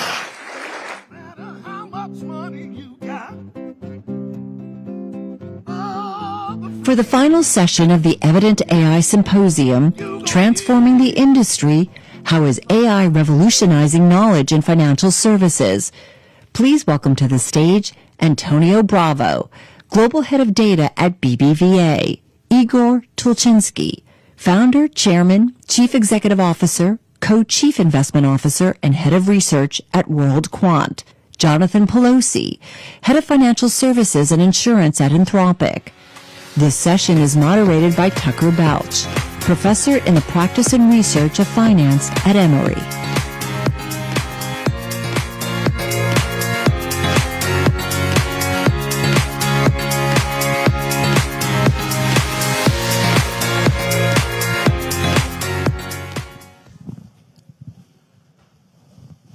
Hi there, I'm Tucker Balch. I wanted to tell you just a little bit about myself. I was, until recently, a managing director at JPMorgan, where I was part of the AI research team and worked with Manuela Veloso. Really pleased to have had that privilege. I have gone back to academia. I'm now a professor at Emory at the Goizueta Business School. So I hope to add a little bit of academic flair to the conversation today. So this panel, I think, is quite interesting, and the members of the panel fit in perfectly to the theme. So the theme is how can we create streams of knowledge? And so the panelists include those from sort of creators and curators of data to AI that data runs through to consumers of data. So let me just briefly introduce, you've already heard their names, but let me recap. Antonio Bravo is running a little bit late. He's global head of data at BBVA. When he shows up, we'll welcome him up here and continue the conversation. But we also have Jonathan Peloso from Anthropic and Igor Tulchinsky. Igor holds a lot of titles. I'll let him enumerate them for you. But one of my favorite, when I looked at his background, is game programmer. I think maybe that's one of the best qualifications you can have in this business. Let me invite you, Jonathan, to tell us a little bit about yourself and your role at Anthropic. Happy to. Thank you, Tucker. I'm Jonathan. I go by JP. I'm not related to Nancy Pelosi, so let me rip that Band-Aid off. My identical twin brother is actually also in the audience. So if you see him, his name is Mike Pelosi, and he looks a lot like me, and he's back there in the back row. And that part's true. And I oversee financial services for Anthropic. So like it sounds, my team helps the world's largest banks many of which we're talking today.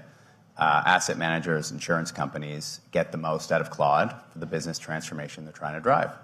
And I'm based in New York. I spent most of my career at Google, then built a startup the painful way, and now I'm grateful to be sitting here with all of you.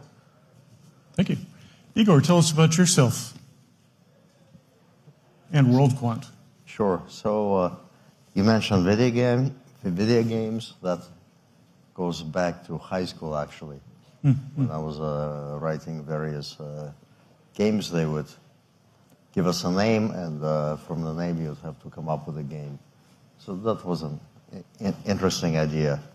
Now, game is a simulation, so it gets you used early to simulations, and then you kind of spend your whole life simulating, not one thing, then another. So when I wound up in asset management, and I wound up in quant and started at WorldQuant, it's all about simulations. Now we run billions of simulations every day, finding alpha signals, finding new ways to connect them, finding places where talent is great, but opportunity is not so great, and leveraging the two. And of course, very much enthralled with what's happening with AI and doing many changes to increase our productivity 100x. I'm curious, in the games that you created, were the opponents or the participants imbued with AI? Did you use AI back then when you were creating your games? No, these games were written in Visual Basic. Okay. Visual Basic. For Commodore 64, AI was not built into it yet. But the opponents still presented the challenge. But I guess obviously the experience in simulation and creating simulations, you've taken that with you going forward, right? So this one's quite valuable. Nice. Okay.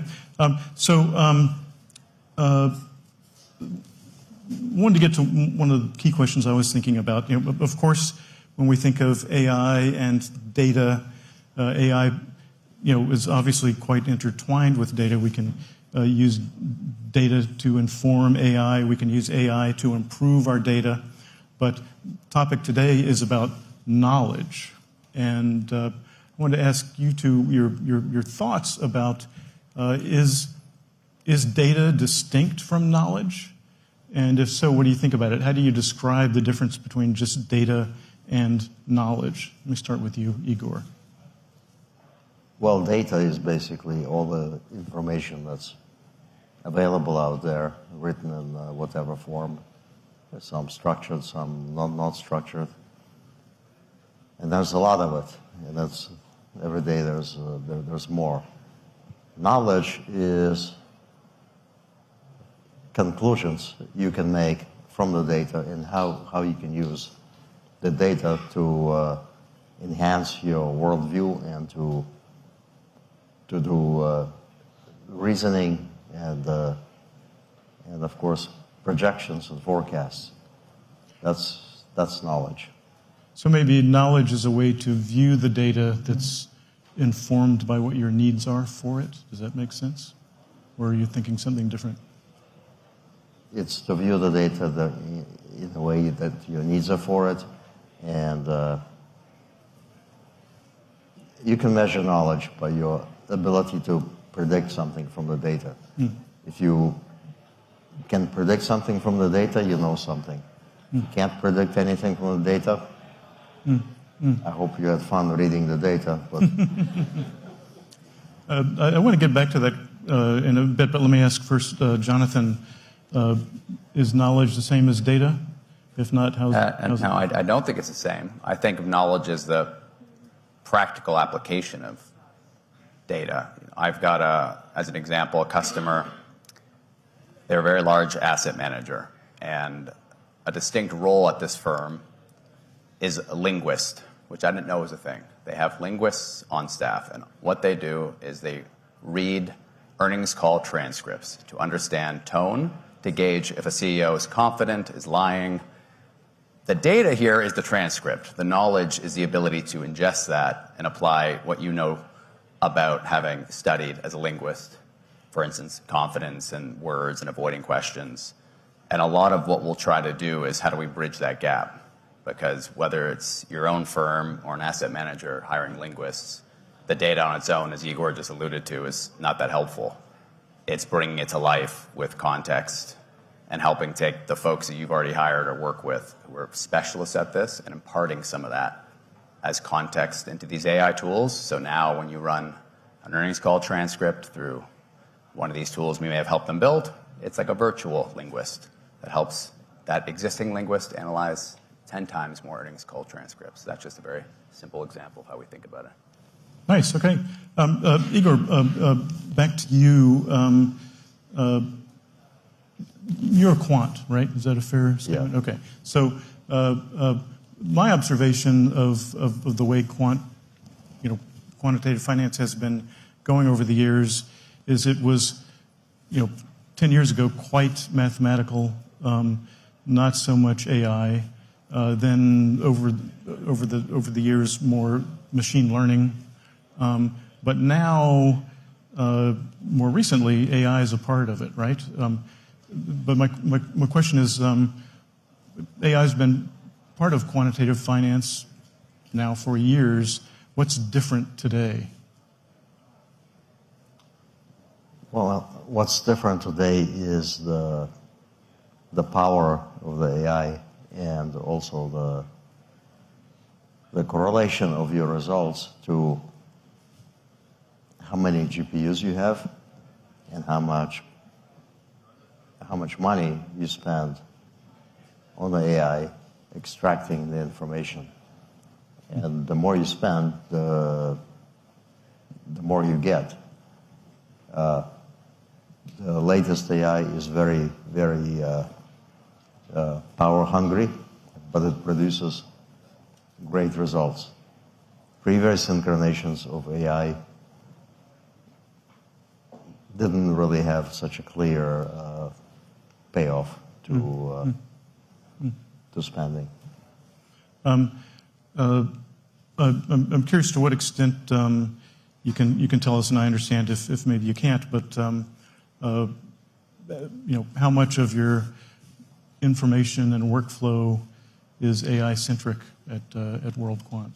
How much? Another version of that question: how much do you build yourself versus, say, hire Anthropic?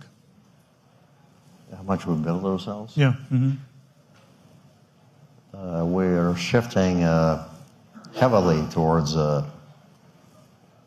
AI. We're shifting heavily towards agentic systems. We have a plan to have 1 million agents in a couple of years, capable to do all sorts of things, together with large language models. We're going to ask every researcher to create agentic systems. And so it's full steam ahead because these systems are very powerful. They can take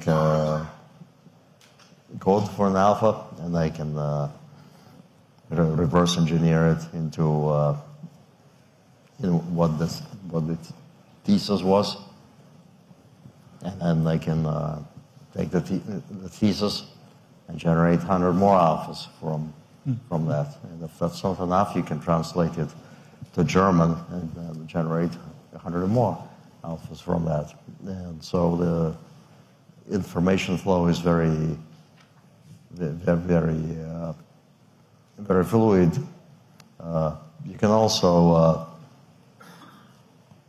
jump between asset classes if you give your LLMs enough ability to understand the differences and understand what the drivers are in the different classes. You can directly translate one equity alpha to a credit alpha, for example. And We have a big inventory of equity alphas that we've been collecting over the years, 5 million plus. So we use that to leverage our entries into anything else. I think you asked in the beginning, or so in one of the questions, how do you distinguish data from noise? And the answer has to do with legacy. How long have you been around? How many things have you seen? How many things do you have that you've seen work out a sample for many years? And this helps you filter out what's useful from what's not useful, and take care of the incumbent advantage that's certainly present in these firms. I wanted to draw out and maybe drill down a little bit something you had mentioned. I think you were talking about transfer of knowledge, essentially. And so I think maybe what you're suggesting is you can learn to perform well in one asset class, and that knowledge can be potentially leveraged for a different asset class. Did I understand that correctly? That's correct. And you mentioned languages as well, German, so... Languages as well, because if you express an idea in one language and then translate it to code, you'll get a different code than if you translate it from German or from Korean or from other languages. Languages are very specific and can capture information in specific ways. So you get subtle variety in output just by being multilingual. Interesting. I thought maybe you were suggesting that there is alpha available in, say, German publications, but I think maybe what you're saying is an LLM that knows German might think about things differently than an LLM that was trained in Swedish. Does that make sense? It will definitely think differently because it has learned from German text, which is different than Chinese text, which is different than English text.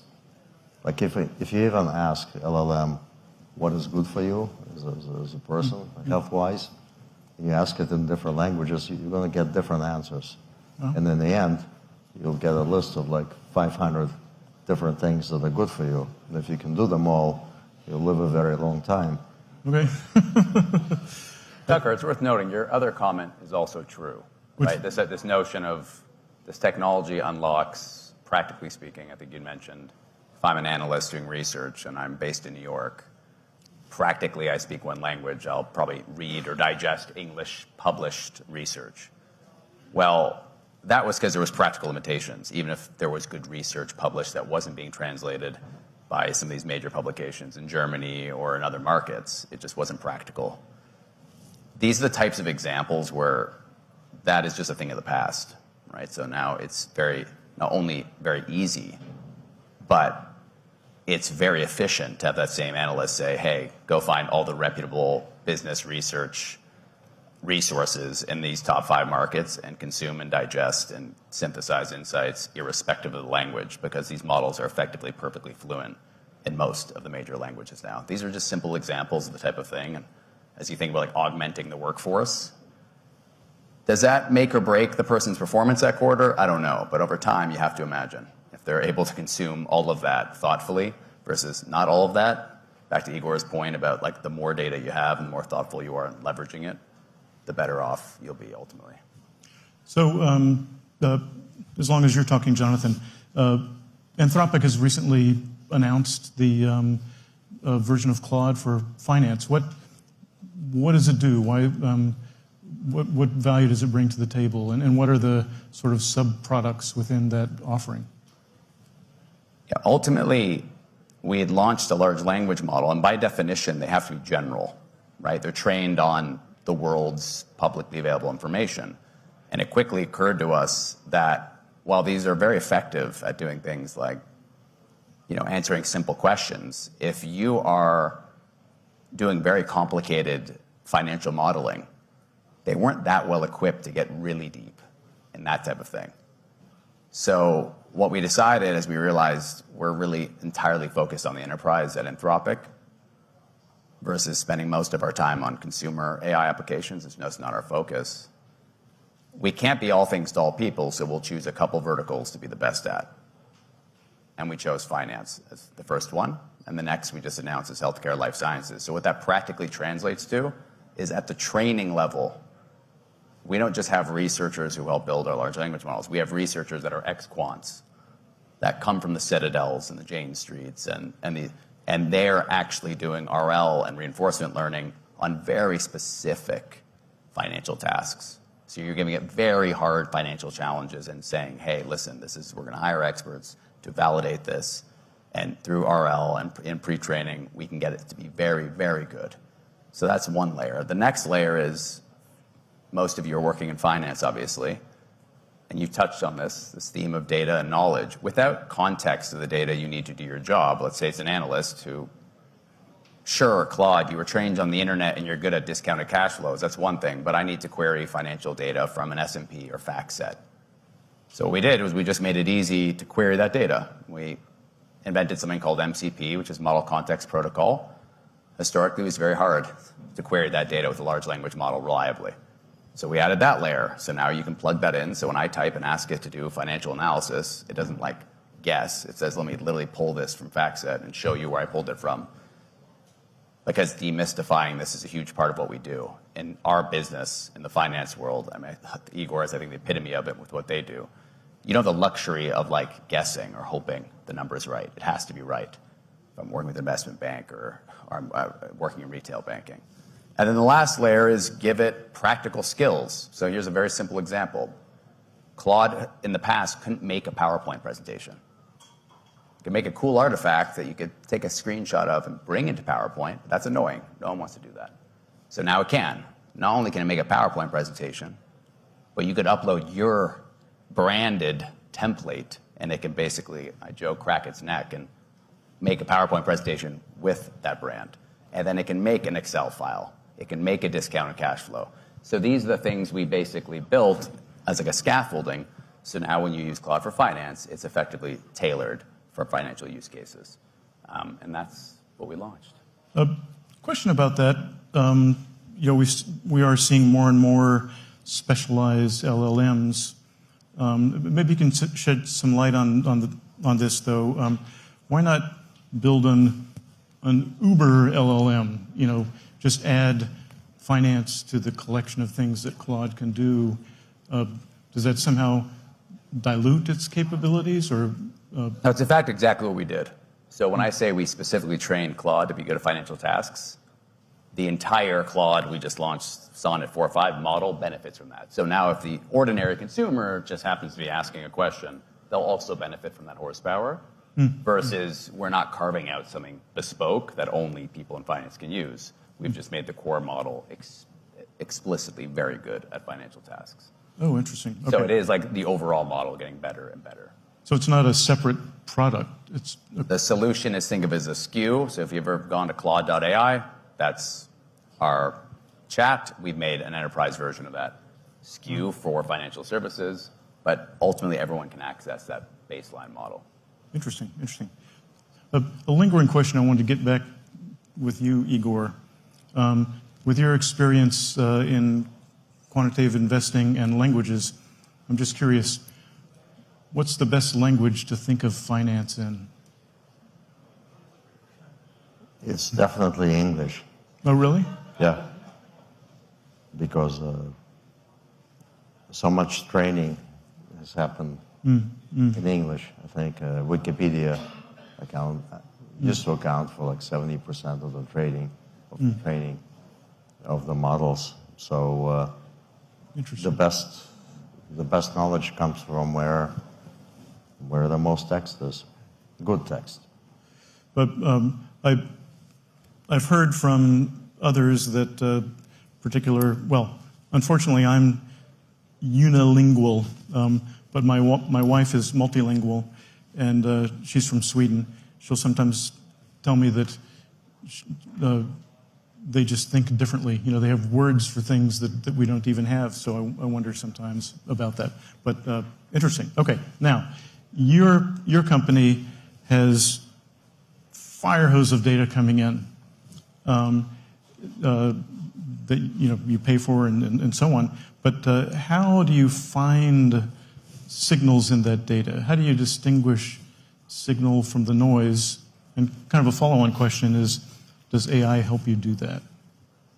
But let's start. How do you distinguish signal from noise? Well, this is where legacy comes in. We've been extracting signals forever, so we have a lot of algorithms that help us identify signal from noise. We even have LLMs that can do that. We have all kinds of... So you've got existing frameworks that help you extract that, right? Okay. Right. And as more and more data comes in, you typically decompose it to features, and then you add features to a machine learning system, and you see, is there an improvement or is there no improvement? And that's how you decide. Is it noise or is it not noise? I'm wondering along those lines, certainly large language models provide different and new ways to harness AI and so on. And I know from your quantitative background, the mechanisms you discussed, have been around for tens of years. Have LLMs caused you to think about it differently, to rearrange your workflow of data into trading? I think it has. I think prior to LLMs, it wasn't possible to parse documents and more or less understand the meaning. And once you can do that, you can create workflows that are effective because there's enough understanding to handle different cases. And so when LLMs first came out, I was just thrilled to see them, right, because it changes everything. I could imagine it would provide new access to new knowledge that you could then work through your investing process. But I'm also wondering if indeed it, not just providing new information, but is the way LLMs work influencing, the structure? Like, have you changed your infrastructure or your workflow since LLMs have come out? I don't want any secrets. I just curious. No, there are no secrets here. We are changing the workflows to take advantage of LLMs and of agents in particular. I've seen systems that use agents, and the results are very, very good. And the agents don't sleep, and they share the information they learn with every other agent. So the growth is... There's been a lot of conversation today about what is an agent. A lot of people have different views or opinions. In your context, when you talk about an agent, working for you at WorldQuant, what does it mean? How is an agent different from, say, just an LLM? An agent may include an LLM, but an agent is some piece of software that does a very specific thing. For example, it can run a simulation. That's agent 1. Agent 2 can look at the results of simulation and decide, is it good, is it bad, and what inputs into the simulation should be changed. Simulations again. Okay, good. Yeah, always simulations. And another agent can read academic papers and decide what parts of the papers are either alphas or features, and yet another agent can kind of orchestrate the whole thing and run it all together and get the Interesting. So they're specialized. That's the key idea, is that individual agents. Yes, they're specialized, but there's no limit of places to specialize. Jonathan, there was an article out this week about OpenAI hiring hundreds of former bankers from JPMorgan, Morgan Stanley, Goldman Sachs, and apparently they've got them all in a sweatshop typing their knowledge in. Anyway, sorry, I don't mean to mock OpenAI, but how do you mentioned that you all do have those experts. I'm curious about the process. How do you leverage the expertise of someone like this? Yes, I won't comment on their working conditions for those bankers, but I can share how that practically works, and I touched on this a bit earlier. The idea of reinforcement learning is, think of like reward-based learning. So if you're actually having these bankers in a factory floor now for their computers, and you're saying, hey, I'm going to give an assignment to Claude. I want you to do a weighted average cost of capital calculation. And it does it. Now, our researchers are all like some of the best in the world, right? They're like savants in their respective field. Eventually, some of these quantitative or financial modeling type tasks are beyond like their just area of interest, and they don't even understand if that's right. So you want the expert to do it. So the expert will sit there and be like, that's wrong, and here's why. And then you'll feed that back to Claude. It'll try again. A bit better, but still wrong. And try again. And that person's in the no window warehouse, cranking away. And you're going line by line, task by task, right? So do a discounted cash flow. Do this type of model. Do this type of exercise. And it sounds like super laborious. It's the only way to do it right now to get to the level of accuracy you need. Because in our industry, it's not good enough if it's 80% of the way there. It has to be like basically perfect. And I say basically because another big misconception, most of my time is with CTOs and CIOs and of very, very large financial institutions. I so often hear this like, oh, but JP, it's not perfect yet. To which I relatively quickly respond, if you show me one of your analysts that's perfect, okay, then you've got a very special being. Because not only are they not, but based on the evals we run today, a frontier model like Sonnet 4.5, and there's a lot of great models out there, obviously I'm best versed on ours, it will outperform on the gross majority of financial tasks versus an average analyst. And that's today. So if you can extrapolate every 3 months, new models are coming out. And I started Anthropic almost 2 years ago, where the thing could barely stitch together 3 times 3. It just stands to reason that it's a foregone conclusion based on what Igor commented on and this kind of correlation with compute that, well, of course it's going to be able to do all that. The question is, how do we empower those analysts or your team members to leverage and harness that and aim it in the right direction? So that's practically when you're reading about them hiring a lot of bankers. This is something we've been doing for a long time because this is all we do. We don't come up with cat memes or videos. All we do is enterprise stuff. This is, when you read about it, what it means, and this is the steps required to get these things so they're basically perfect for the tasks our customers care about.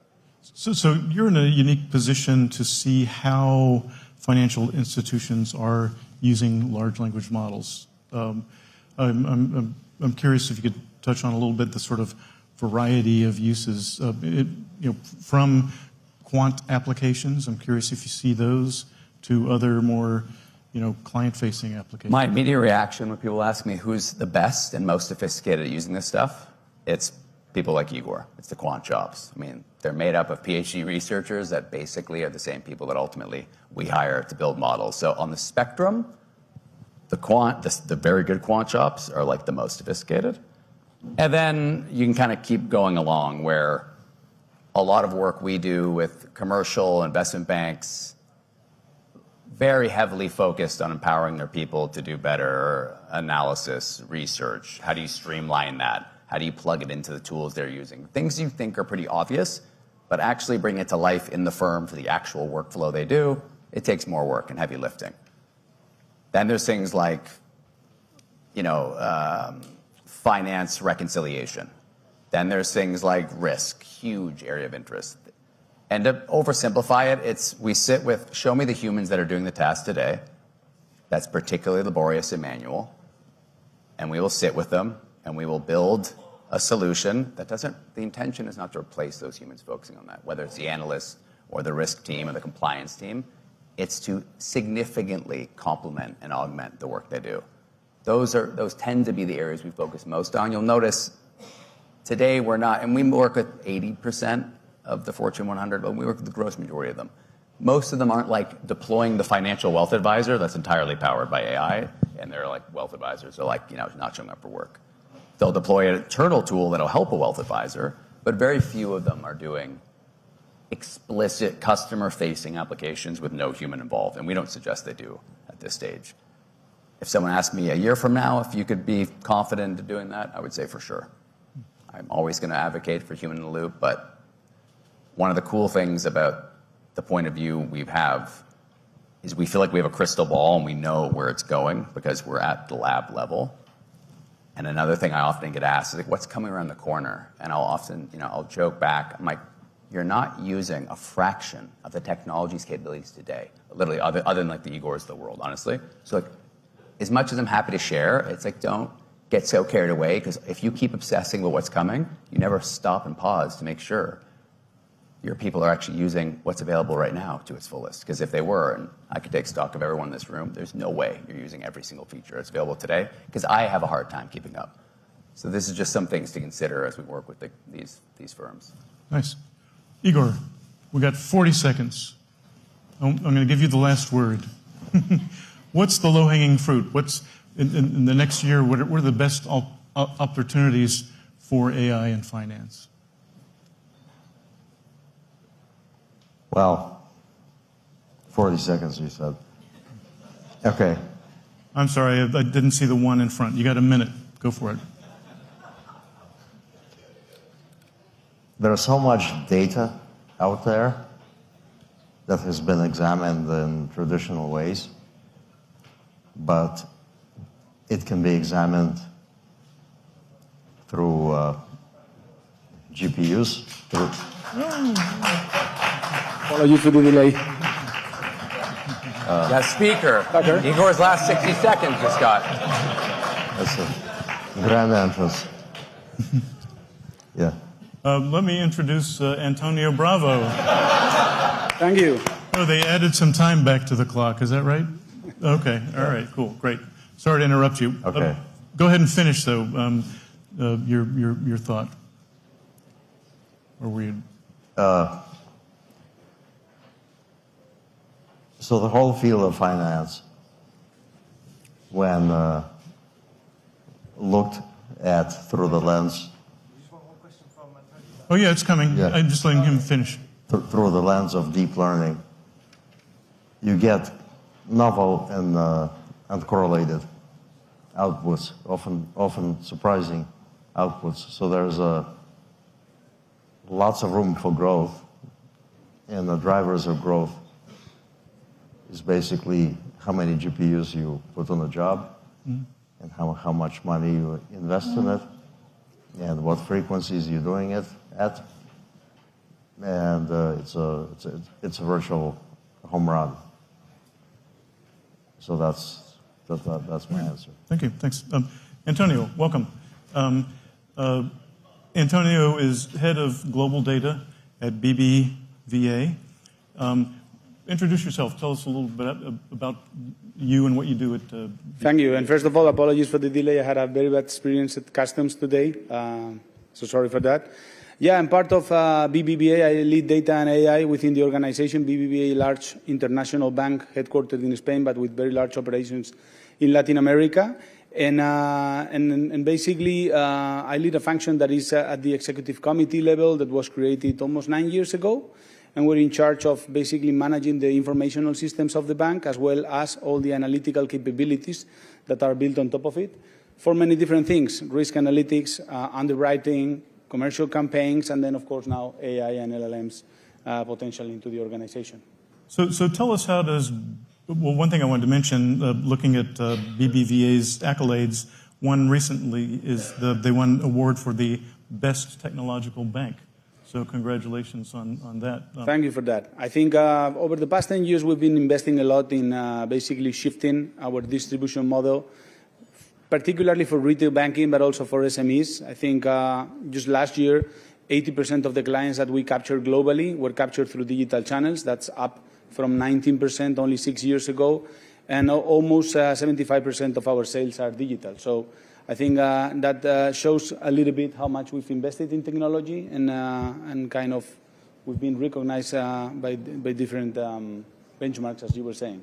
So as global head of data at BBVA, obviously there's been huge disruption with new AI. How has it, in the last 2 years, changed your processes and what you do with data at BBVA?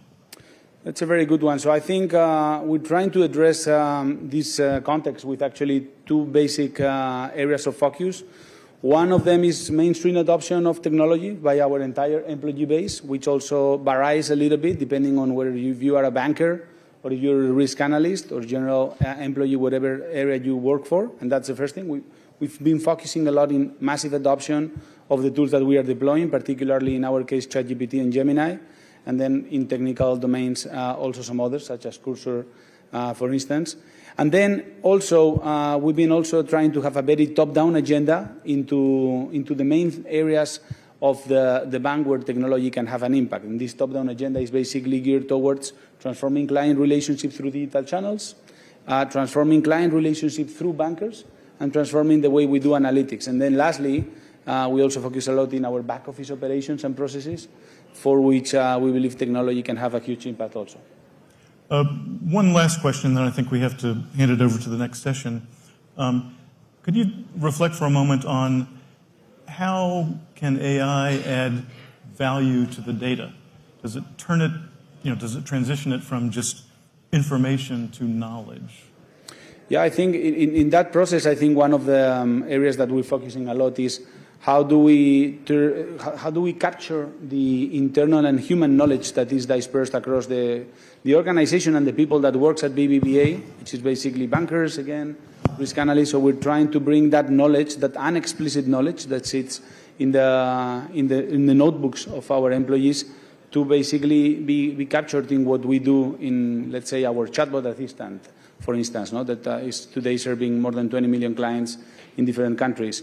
So that way of managing knowledge that is not as structured as it's typically been, and that also has to be accessible not only for humans, but also for models, either if it is for a chatbot assistant or for a human that is going to be leveraging on an LLM to capture that knowledge, is something that we focus in a lot. Capturing that human-based and explicit knowledge from many of our colleagues, so that we can also fit LLMs with that and basically create the solutions that we are into. I have so many more questions, but we're out of time. I think it's, for me, been a fantastically interesting panel. Thank you, Antonio, Igor, and Jonathan. We're so glad you're here and joined us. Thanks so much. Thanks, Tucker. Thank you.